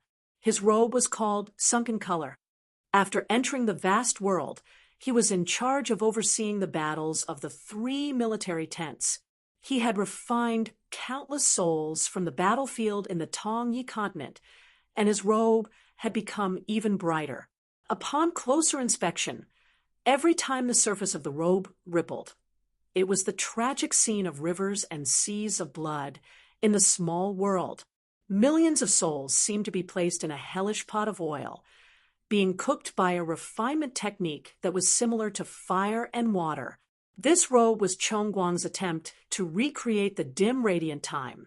It was the fundamental opportunity for Chongguang to reach the 14th realm in the future. Now that there were no other battles in the Tongyi continent, he had set his sights on the Jade Gui sect. This was because the Jiazi tent had promised that as long as Chongguang could kill Jiang Shangzhen, his battle merits would be equivalent to an ascendant realm expert. It was similar to how Shaoling had killed the previous sect leader of the Jade Gui sect, Sun Yuan, because the young hidden official from the Great Wall of Sword Qi had a robe of the same color. Chongguang now had the nickname of Old Hidden Official. He was quite proud of this. Great Demon Chongguang, who had been waiting for the Jade Gui sect's destruction, suddenly raised his head. Without hesitation, he activated his natural mystique, and a river of blood floated out from his sleeve. Without the restriction of the robe, the wails of the hundreds of thousands of broken souls in the river resounded through the heavens and earth. The river crashed into a golden talisman, the size of a prayer mat. The latter's sudden appearance brought with it a vast aura of Tao that made Great Demon Chongguang's heart tremble. Chongguang did not dare to be careless. However, before the river of blood crashed into the tiny talisman, hundreds and thousands of talismans appeared almost instantly. They were mountain and mountain talismans, the 5 mountains and rivers of the various countries of the Tongyi continent, as well as the ancestral mountains of the various immortal abodes, appeared on the talisman. The mountains and rivers of the various countries of the Tongyi continent, as well as the ancestral mountains of the various immortal abodes, appeared on the talisman. The mountains and rivers of the various countries of the Tongyi continent, as well as the ancestral mountains of the various immortal abodes, appeared on the surface. Could it be the talisman of the Central Plains, Yuxian? Zhongguang hesitated for a moment before commanding the powerful valiant spirits and ghosts in the river of blood to retreat to the water at the end of the river. Sovereign Yuan Shou was in charge of overseeing the battlefield anyway. Zhongguang and Yuan Shou had an agreement in private. Zhongguang only wanted Jiang Shangzhen's life, while all the mountains and cultivators of the Jade Medallion sect belonged to Yuan Shou. A young Taoist with an ancient aura appeared on the battlefield at the southern end of the Tongya continent with the help of his self-created Mountain River transcontinental talisman. The young Taoist, in a yellow-purple Taoist robe, held a 5 thunder seal in one hand, while his other hand formed a sword seal. A snow-white rainbow suddenly lit up the world, making it impossible for others to tell if it was a talisman's art or a sword immortal's flying sword. It instantly sliced the river of blood in half.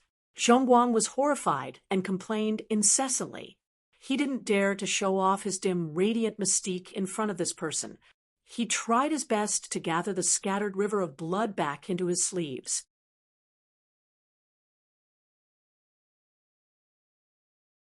However, the yellow-purple nobleman from the celestial master residence of Mount Longhu formed another Dao seal with one hand. A mountain and river seal that combined heaven and earth appeared in a radius of 100 miles around Zhongguang. It seemed to have imprisoned Zhongguang within a seal of Dao condensation.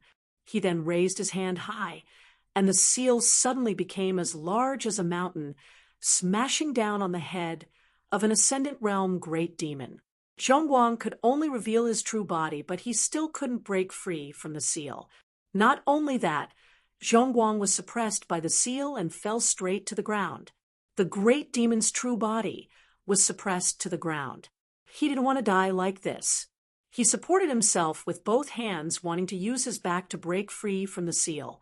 Zhongguang wasn't just good at fighting a battle of attrition. His innate escape art was also one of the best in the wilderness.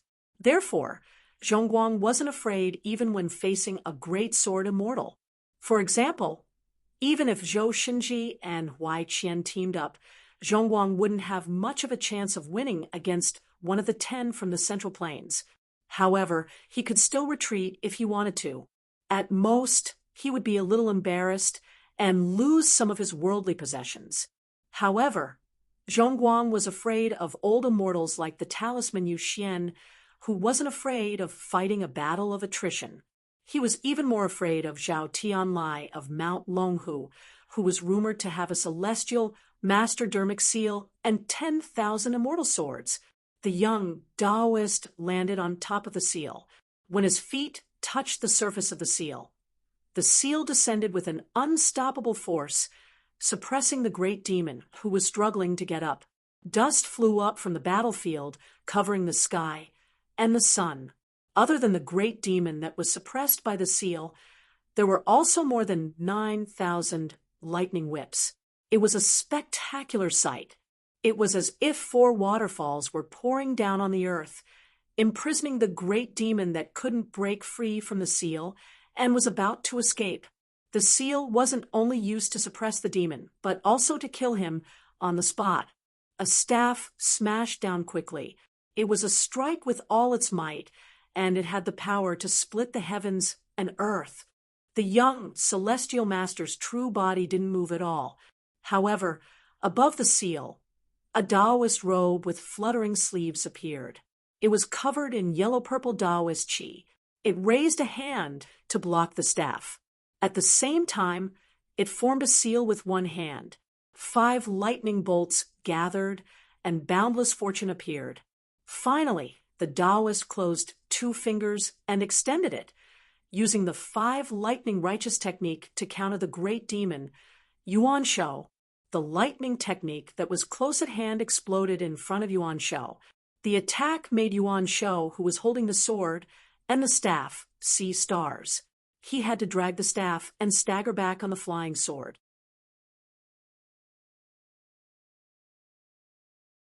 He retreated dozens of miles in one breath before he could stabilize his body. What a good Taoist, what a good thunder technique. He was indeed the great celestial master of Longhu Mountain. Although Yuan Shou didn't care about the life and death of the ascendant realm under the seal, if Zhongguang died under his nose, it would be hard to explain to the Jiazi camp. Especially Zhou, that guy, now made Yuan Shou extremely afraid. He and Yangji had discussed that it was best for both sides to stay away from Zhou. That was why Yuan Shou came to the battlefield of the Yugui sect in the southernmost part of the Tongya continent, while Yang Ji went to the battlefield of the South Sa continent. Zhao Tianxi's Taoist qi of yellow and purple Taoist qi condensed in the 3 dantians. It was as if there were 3 stars circling and moving. It was dense but orderly. One hand blocked the long staff, and the Taoist formula retreated. Zhao Tianxi's real body looked around and smiled. He raised a white jade-like palm. It was crystal clear and unreal. Finally, he looked at one place. Zhao Tianxi's eyes vaguely had the brilliance of the sun and the moon flowing. Then he softly shouted, "Freeze! My Taoist qi is determined, the spirit is focused, and the qi is combined into the real. It is specialized in restraining escape techniques. 10,000 ghosts and monsters, demons and monsters, although they can change shape and hide, they cannot change in the slightest in my mirror. The great celestial master of Longhu Mountain used his superb mirror art to immobilize the great demon Chongguang, who seemed to have shed his skin and left his true body in a river of time that seemed to have been frozen. The great demon Chongguang roared, 'Yuan Shou, save me!' Trash only knows how to talk." Yuan Shou scolded, but he still chose to save Chongguang. He suddenly became 1,000 feet tall and smashed his staff at the Taoist Qi image. The latter's 5 fingers were folded in the palm of his hand. The 5 fingers gathered together, and the thunder spell split into 5 colors. It was one of the secret techniques of the Taoist Qi image of Longhu Mountain, the Taoist Formula 5 Thunder Finger. It was said that wherever there were demons, there would be Taoist masters of the peach with sword. However, they didn't know that anyone who entered the mountains, crossed the river, cured diseases, asked the gods and ghosts, and the Taoist Qi image of Longhu Mountain all had Taoist formulas and talismans. The thunder spell was vast, and evil spirits were repelled. The heavenly might killed thousands of ghosts. The Taoist Qi image of the Taoist Qi image changed the Taoist formula. The 5 thunder wrapped around his wrist, and his hands were behind his back. The right hand was up, and the left hand was down. The middle finger and the ring finger of both hands were hooked together. The left hand rotated outwards, and finally the palms of both hands were facing up. There were thousands of fortunes on the palms, as if thunder was vibrating. At the same time, the index finger hooked the index finger, and the little finger hooked the little finger smoothly. The lightning intertwined and formed a backhand overturning sky print in an instant. In addition to the 5 thunder finger that was ready to be released, Zhao Tianxi's Taoist Qi image already had 2 prints in his hands. The Taoist Qi image of the Taoist Qi image was like a thunder spell, heavenly tribulation hanging in the sky above the battlefield. However, the young Taoist who came from afar still wanted to continue. In a flash, he formed the crepe myrtle print and performed a mysterious supernatural power. The crepe myrtle print was as still as a mountain, but the Taoist Qi image's hands were illusory. He slightly changed the Taoist formula of his fingers and formed the demonic seal and the Tiangang print in a spurt of energy. Then he used the 3 pure fingers to create the 3 mountains incantation, and then the 5 mountains seal. In the end, he decided to create the thunder layout, a secret technique of the celestial master abode of Longhu Mountain. 1 law gives birth to 10,000 laws, and 10,000 laws return to the thunder law. Furthermore, there was an 8 trigrams formation that rotated slowly in his hands.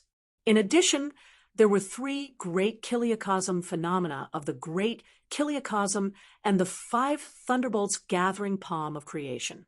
A young Taoist priest who didn't say a word after arriving at the battlefield and wanted to kill an ascendant realm cultivator. Not only did the Taoist seal under his feet suppress the great demon Zhongguang, but it seemed that he wanted to fight the throne Yuan Shou to the death. The Grand Heaven Master of Mount Longhu seemed to want to see through the true meaning of the heavenly Tao all by himself. Finger incantations, hand seals, and thunder formations were executed in the blink of an eye. Even a pure jade realm cultivator would not be able to see how many Taoist incantations Zhao Tianlai had performed, let alone how he was holding the incantations. Moreover, Zhao Tianlai didn't seem to need to chant incantations to stabilize the true meaning of the Taoist technique. Therefore, this was not some mysterious technique, but the Tao arises from the heart, and all laws return to one that circulated among the cultivators at the peak of the mountain. In the end, the celestial master's Dharma idol completed the incantation. He actually combined all the Taoist incantations and Taoist seals into a sword technique. It was as if he was holding a white sun in his hand, and the light was boundless. It was as if 90,000 sword chi shot out at the same time. The cultivators of the Jade sect and the attacking army of the wasteland world, no matter how far they were, had no choice but to immediately close their eyes without exception. They didn't dare to take another look. After a moment, the world fell silent. It seemed to be the scene of loud thunder but small raindrops. However, when they looked again, the Throne Yuan Shou actually didn't have a long staff in his hand. Instead, he held a sword in one hand for the first time. He stood in the air 100 miles away, dragging the great demon Zhong Guang, whose robe was mostly torn. Zhong Guang's entire back was a bloody mess. Even with the tough physique of an ascendant realm cultivator, there were still no signs of recovery. The great demon Zhong Guang said with his last breath, "Thank you for saving my life, Ancestor Yuan." Yuan Shou looked down and suddenly let go of his hand. He stomped his foot through Zhong Guang's chest again, gently twisting his ankle and crushing his opponent's chest even more. He raised the long sword in his hand and pressed it against the bastard's forehead. He said angrily, "Good fellow, you were pretending to be dead all this time? Do you think my natal item is worthless?"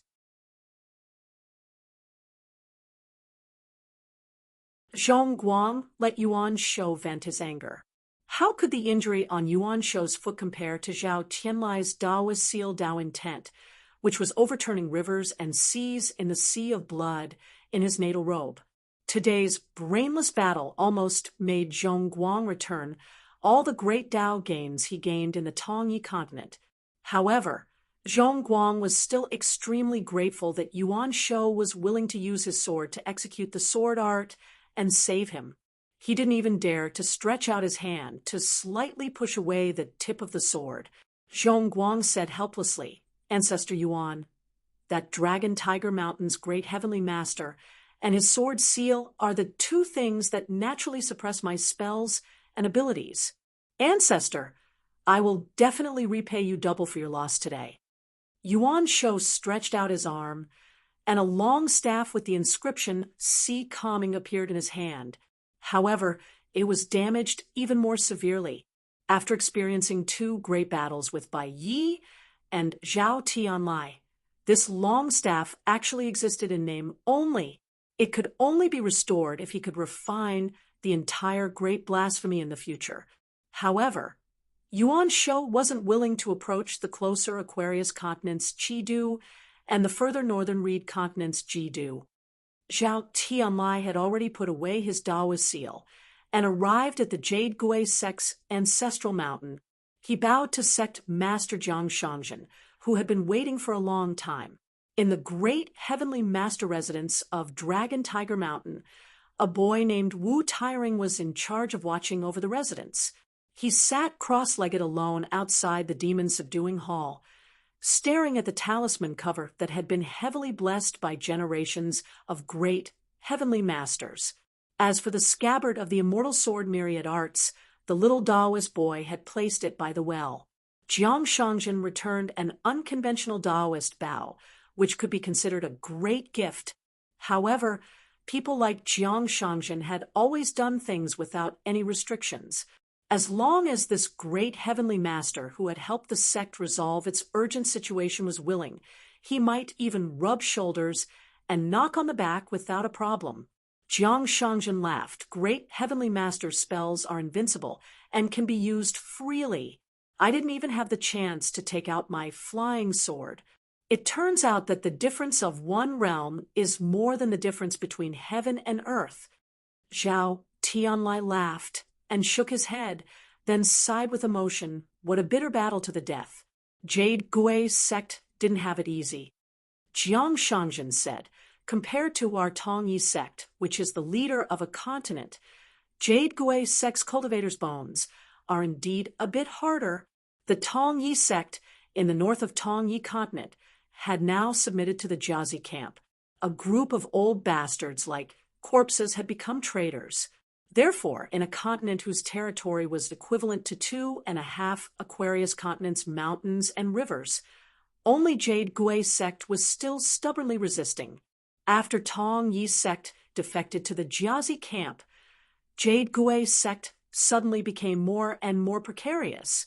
If it wasn't for the sect leader Jiang Shangjin, who was originally wandering everywhere, returning to the sect, it was estimated that there really wouldn't be any battles in the continent right now.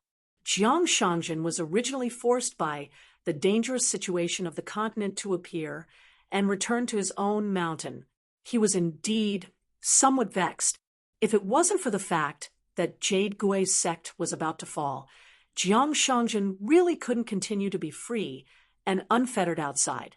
Otherwise, he would rather be a street rat scurrying everywhere freely and earning military merits everywhere. As expected, the sect leader's seat in the ancestral hall was rather hot. If he had known earlier, he wouldn't have been a sect leader.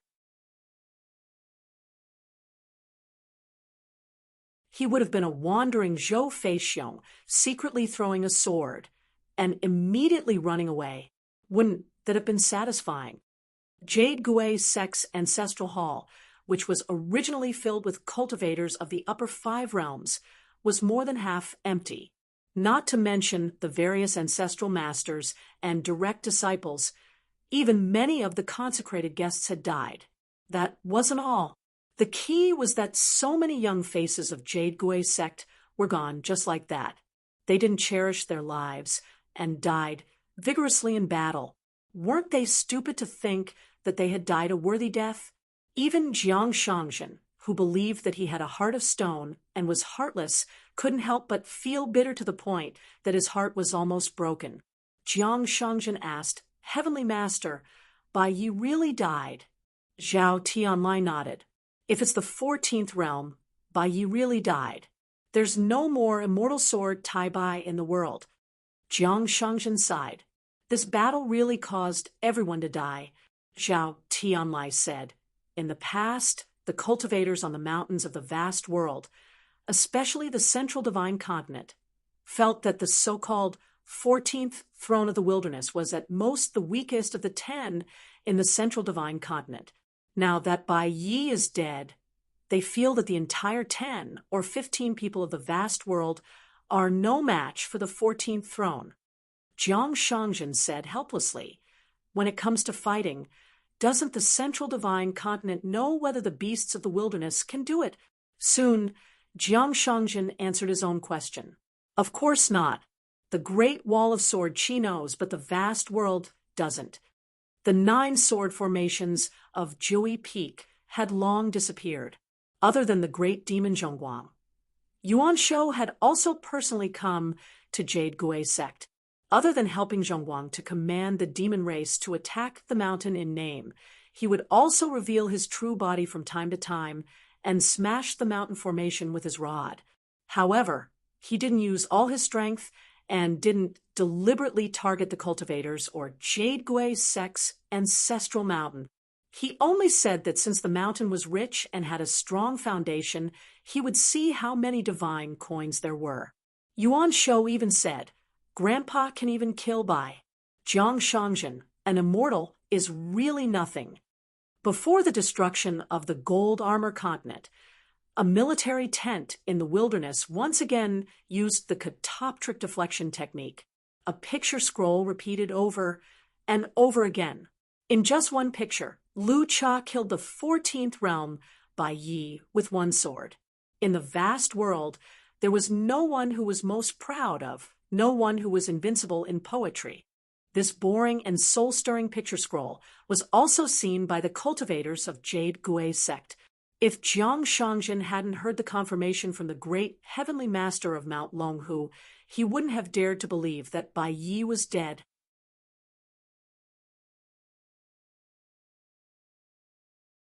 Therefore, Jiang Shangjin was so distraught that he took the initiative to leave the mountain formation and find that Ascendant Realm beast to have a real one-on-one battle. Both sides used all their trump cards and fought with their lives on the line, not to mention the demon race. Even many of the relatively young immortal masters of Jade Gui's sect didn't know the depth of Jiang Shangjin's true combat strength.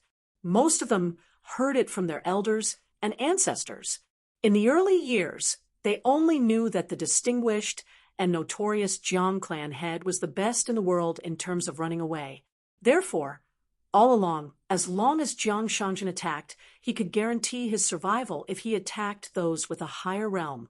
If he attacked those with a lower realm or those with a similar realm, the other party would definitely die. After witnessing that battle with their own eyes, they realized that sect head Jiang was actually so good at fighting. Killing an immortal with a willow leaf was so fierce and unparalleled.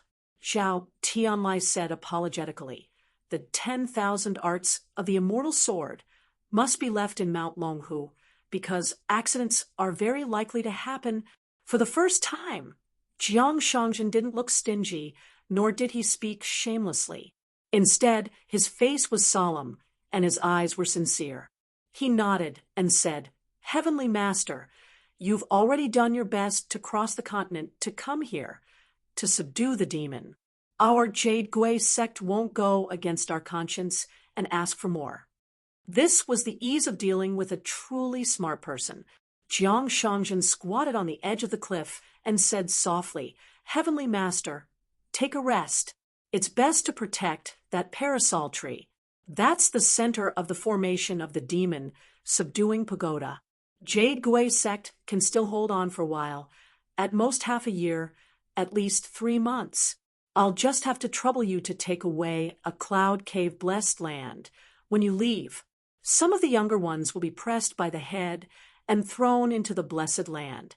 As for those who are relatively older and have a higher seniority, they can stay if they want." Zhao Tianlai said, "Since things have come to this, why don't sect head Jiang take the people and leave together? If the people survive, the land will be lost. In the end, there's still hope. However, if the people die and the land survives, we'll definitely lose both the people and the land." Jiang Shangjin shook his head. "Our Jade Gui sect can't learn from Taiping Mountain and Fuyo sect. However, no matter who we learn from, we can't learn from Tongya sect. No matter how shameless Jiang Shangjin is, he still needs to have this bit of face. If he didn't become the sect head, he naturally could go anywhere.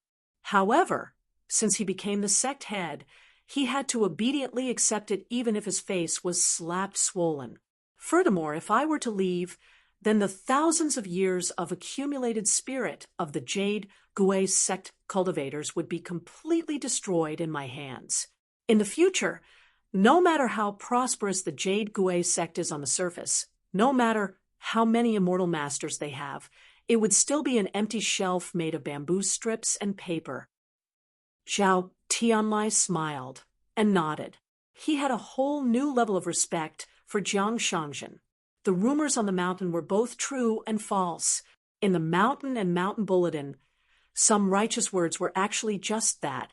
Some of the truth would only be far from the truth. On the other hand, some of the words were brushed over in a few words, but they hid an endless sense of awe-inspiring righteousness. Jiang Shangjin found a stalk of grass from somewhere and chewed it in his mouth. Suddenly, he laughed and looked up.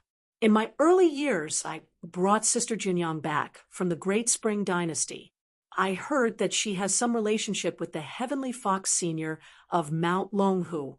Jinyang is proud and arrogant.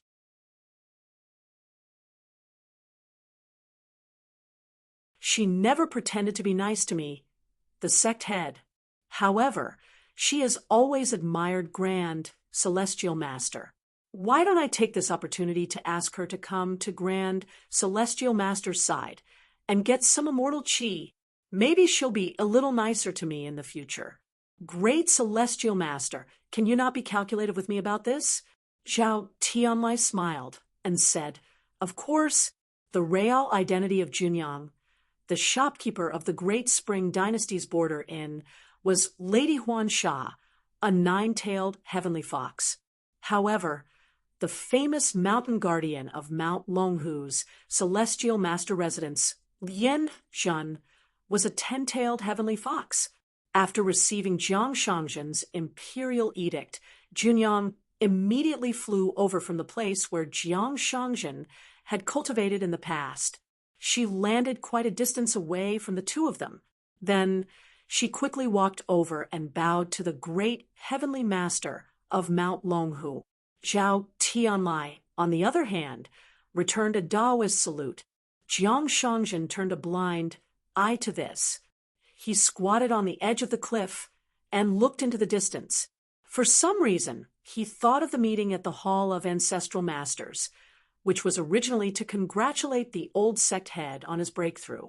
For some reason, he thought of Old Man Sun staring blankly at the white clouds gathering and dispersing outside the door.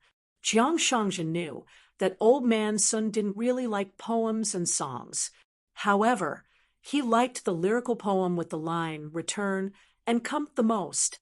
The reason was even stranger. Old Man Sun liked it for the rest of his life, just because of the 3 words at the beginning. The Yu family is poor.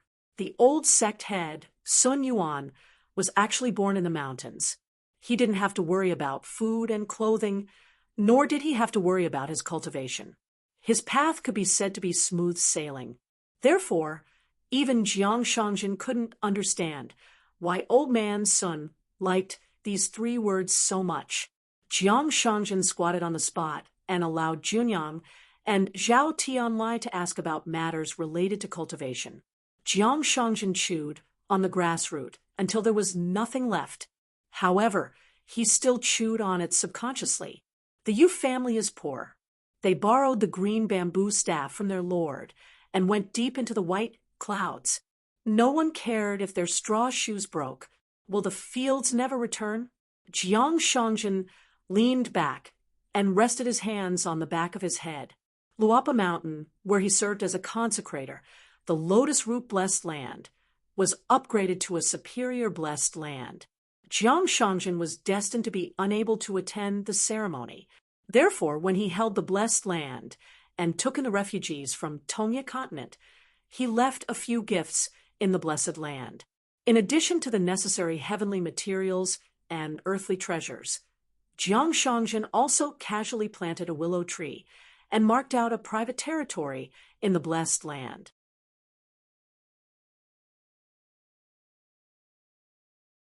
He finally had some of the airs a consecrator of the Hall of Ancestral Masters should have. However, for some reason, the man personally planted the most common wild herb by the willow tree water. It was called hengwu.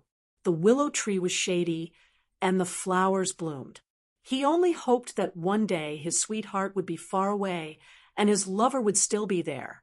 He could enjoy the cool shade of the willow tree and watch the flowers bloom.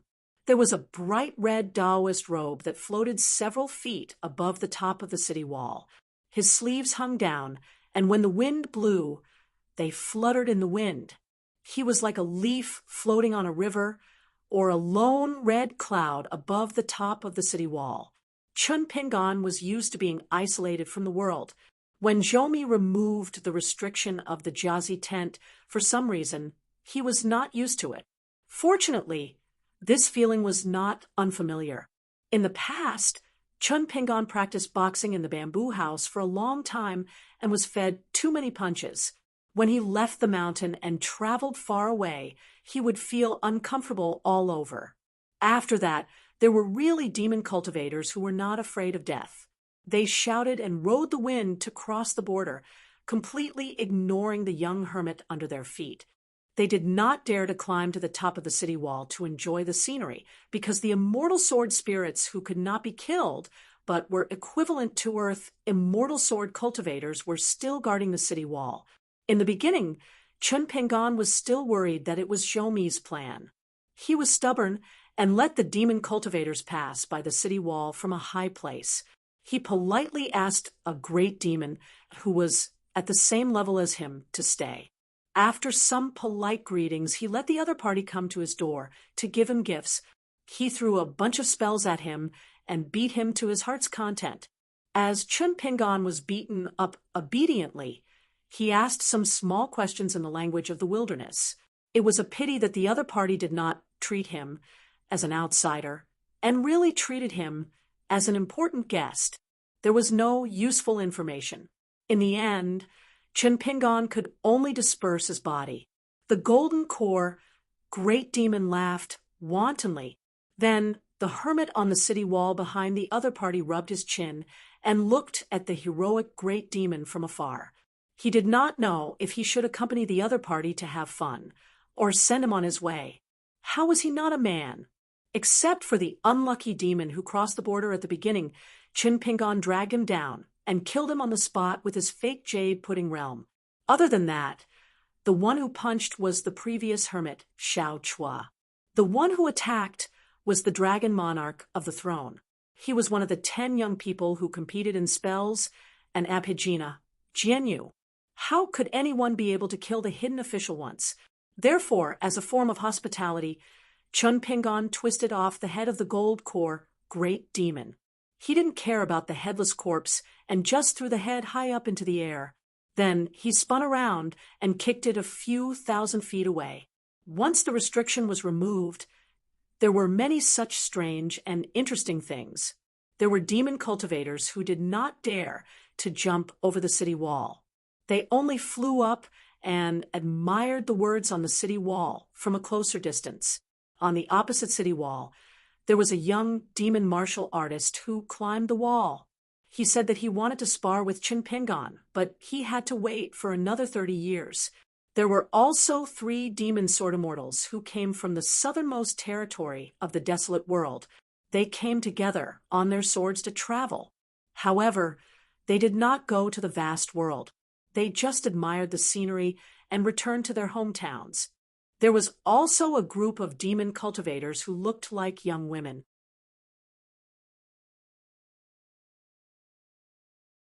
They were very bold, probably because they came from a large sect. They pulled a huge carriage with several white cranes and green wands. They stood on top of it and chattered nonstop. One of them used the abhijna to look for the young hermit. When they finally found the young man in a bright red robe, they were all very excited, as if they had seen the man of their dreams. Great, big, and small, male and female. Did they all think that this was a tourist attraction in a faraway corner of the world? Chun Pingon raised his palm. 5 bolts of lightning gathered and smashed out a bolt of lightning with astonishing momentum. The woman in the palace robe, who used the mountain river observation divine, art seemed to have lost her mind.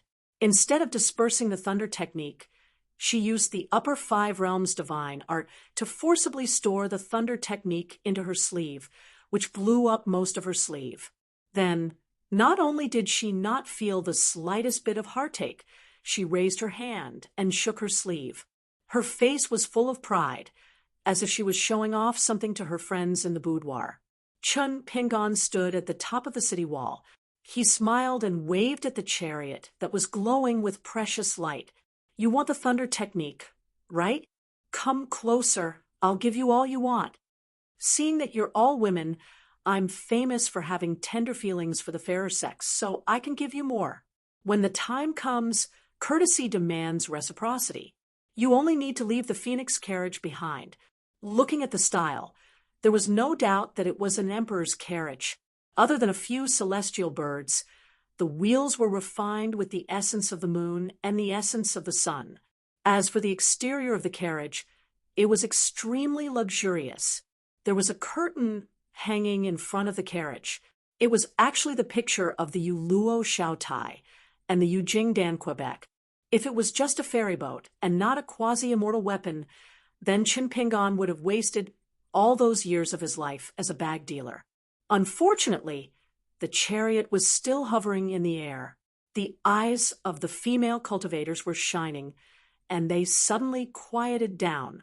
They stared at the young hidden official in the painting of mountains and rivers in their palms and whispered to each other. It was as if they were commenting on the famous hidden official. Every dog has its day. In the past, only Qin Pingan was disgusted by the dragon god, and Li Jun. Now, he was receiving his retribution. A gust of strong wind blew across the city wall. The eye-catching bright red robe fluttered in the wind again. The demon cultivators who came to the great wall of sword chi to enjoy the scenery came in an endless stream. It was a mess. However, there were fewer and fewer great demons who came to the city wall to seek death. Chun Pingan seemed to be sleeping soundly. His hands were folded on his abdomen, and his breathing was long. He was slashing with a narrow saber behind him.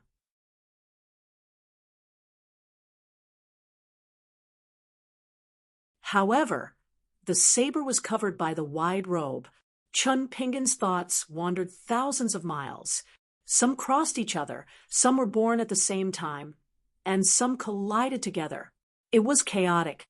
Chun Pingan did not deliberately restrain himself. The law was equal, and there was no superiority. The heart has no worries, no fears, and is far away from the inverted dreams. The scholarly sage who was guarding the city wall once said that he was thinking about that person's struggle for justice. However, he could not figure it out. He just felt that such a conclusion wasn't too appropriate. The items on the mountain of the Fuyao sect were really good, but the price was really high. When Yu Qing and Mi who died in battle, the city had already ascended far away.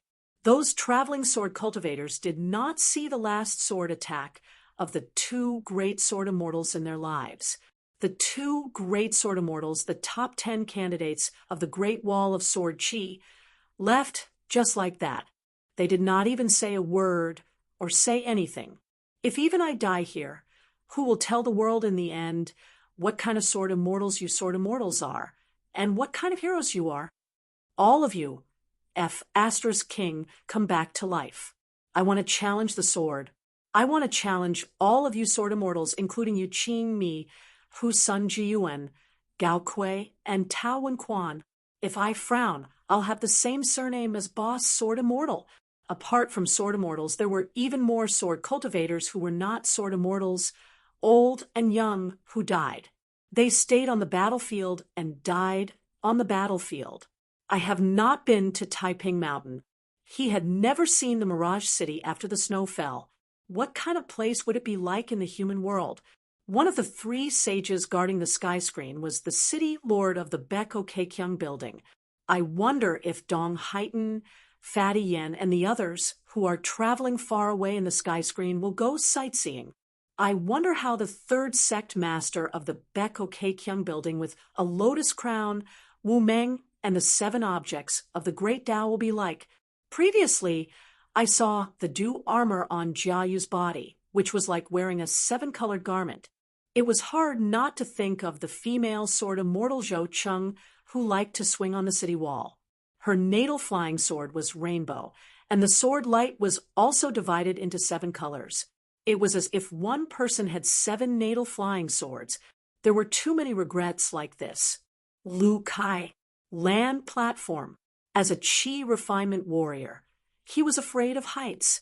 There was also that mysterious body constitution. Although Lu Tai was a direct descendant of the Lu family, his cultivation level was not high. Although he relied on many Dharma treasures and could dispel many doubts, he dared to travel across continents to the Aquarius continent, the Inverted Mountain, and the Tongya continent without a Tao protector. They first met on the Fan family's ferry Osmanthus Island in Old Dragon City. Later, Chun Pingan secretly asked Wei Wenlong to look through the boarding records of the last 30 years in the Spring Banner House. Lu Tai did not board the ship Midway. He indeed boarded on Osmanthus Island in Old Dragon City. However, Lu Tai never talked about his trip to the Aquarius continent. However, at that time, Chun Pingan did not trust the Lu family of the Middle Earthian Yang sect, and not Lu Tai.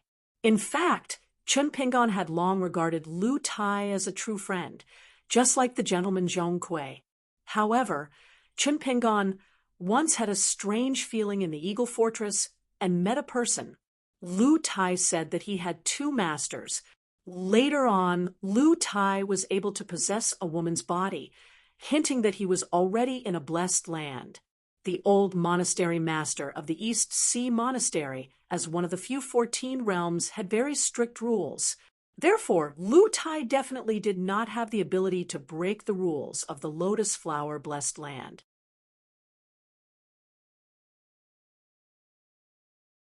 Given the old monastery master's identity and background, he would definitely not give the Lu family of the Middle Earth face.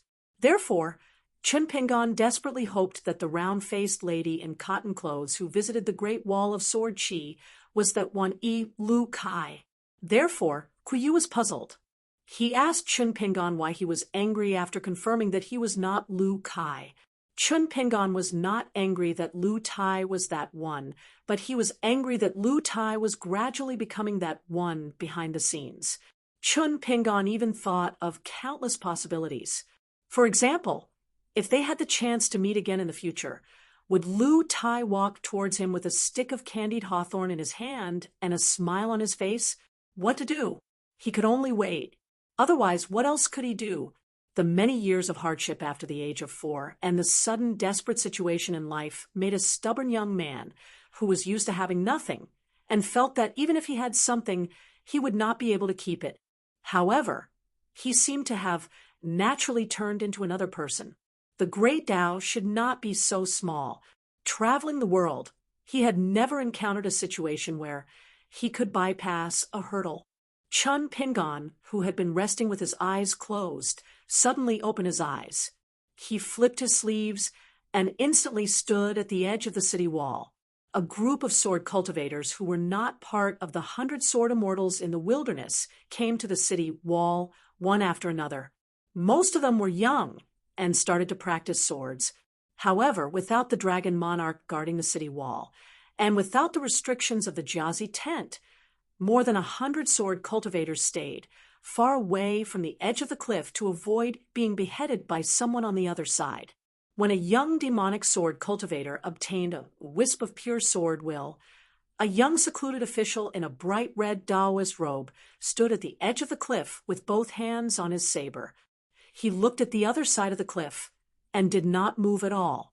That young genius in the way of the sword slightly changed the trajectory of his sword before he went to the vast world. However, he was still extremely cautious. In the end, he grinned at that young secluded official. Chun Pingon turned his head and looked towards the south. From afar, a ray of rainbow light shot over and suddenly stopped. It landed on the city wall. It was a thin old man with a thin appearance. He was wearing a Taoist robe with a bamboo flute hanging from his waist. The color of the bamboo was lush and green. One look, and one could tell that it was a valuable item that had been around for a long time. The old man looked around and did not see the figure of the young man. However, there were some clues. He smiled and asked in an elegant manner, "Where is the secluded official?" Chun Pingon slowly appeared on the opposite city wall. The two of them were separated by a city wall road.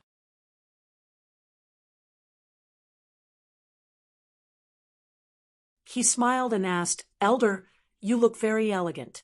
You are wearing a Taoist robe with a clean and sharp appearance. You look very dignified. Are you here to replace the dragon god?" The old man did not care about the other party's insinuation. He smiled and shook his head. "I have been using the name Lu Fian for many years because I wanted to go to your hometown and meet this Lu Fian. As for my real name, coincidentally, it is engraved on your body." Chun Pingon was suddenly enlightened. "If that's the case, you are really a little old. Otherwise, you wouldn't have been able to become Chieyun's teacher." The secluded official is indeed knowledgeable and quick-witted. The old man smiled and said, "However, the limericks of the secluded official don't match the rhythm. It is also difficult to explain in a few words. It really makes me worried when I hear about it." Chun Pingon asked curiously, "You have reached the 14th realm?" The old man nodded. Chun Pingon also nodded and said, "Yes, Yes, if I live to your age, I will be at most 28 realm. This sovereign great demon, Chiyun and Firen's master, chuckled and said, You are young, but you live like a child under the Medicine King. You can indeed say a few more ridiculous words.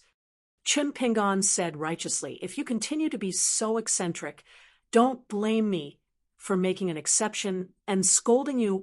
The two sides seemed to be reminiscing. However, if it was any other place, as long as it was not this Tao Integration City wall, Chun Pingon's soul would probably have been shattered by the other party's slap, or he would be living a life worse than death. The current Chun Pingon was indeed unable to fight against an ascendant realm cultivator who had reached the 14th realm. The old man asked, Do you want to know what the sword cultivator, the dragon god, said before he faced Chun Chengdu's swords? Chun Pingon sighed and said, What else could it be? It was most likely those scolding words. The dragon god is indeed good at this. Over the years, I have experienced a lot of dragon god and suffered a lot. The old man shook his head and said, Wrong, it was the words dragon god receives the sword. Chun Pingon sighed. As expected, then the old debt would be written off. The old man asked, What are you after?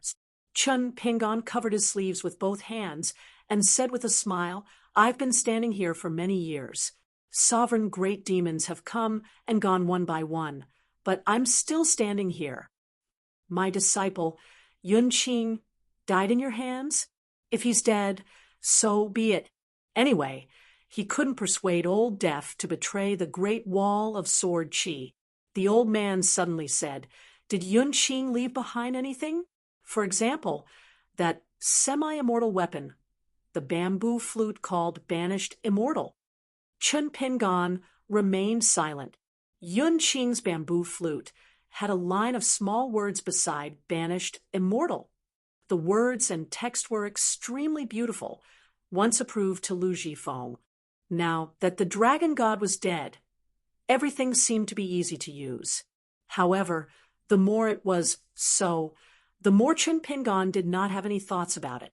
As for the 5 demon cultivators of the upper 5 realms who were imprisoned in the cage back then, they were Yun Qing, Qing Xiu, Meng Pui, Zhu Jie, and Ho Chongjun. Only Yun Qing had a good relationship with Chun Pingon. Chun Pingon even often went to chat with Yun Qing. Chun Pingon glanced at the bamboo flute on the thin and elegant demon's waist again.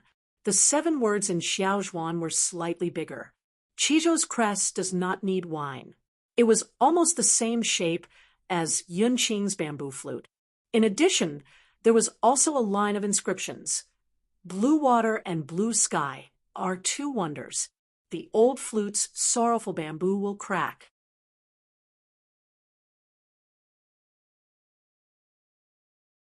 Chun Pingon suddenly asked, without rhyme or reason, You can be considered to be Zhoumi's spirit traveling far away.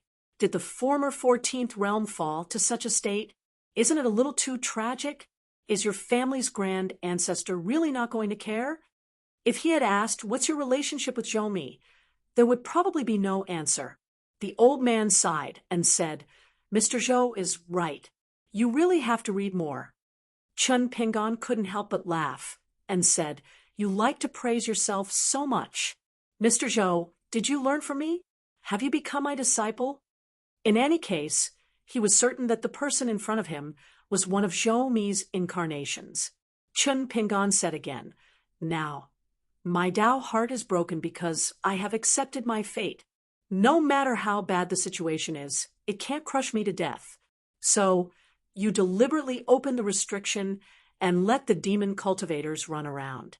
Was it to take advantage of one of my drinking sessions to take something so that you could break it?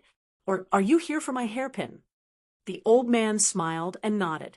It was a pity that the guy in front of him was still more cautious.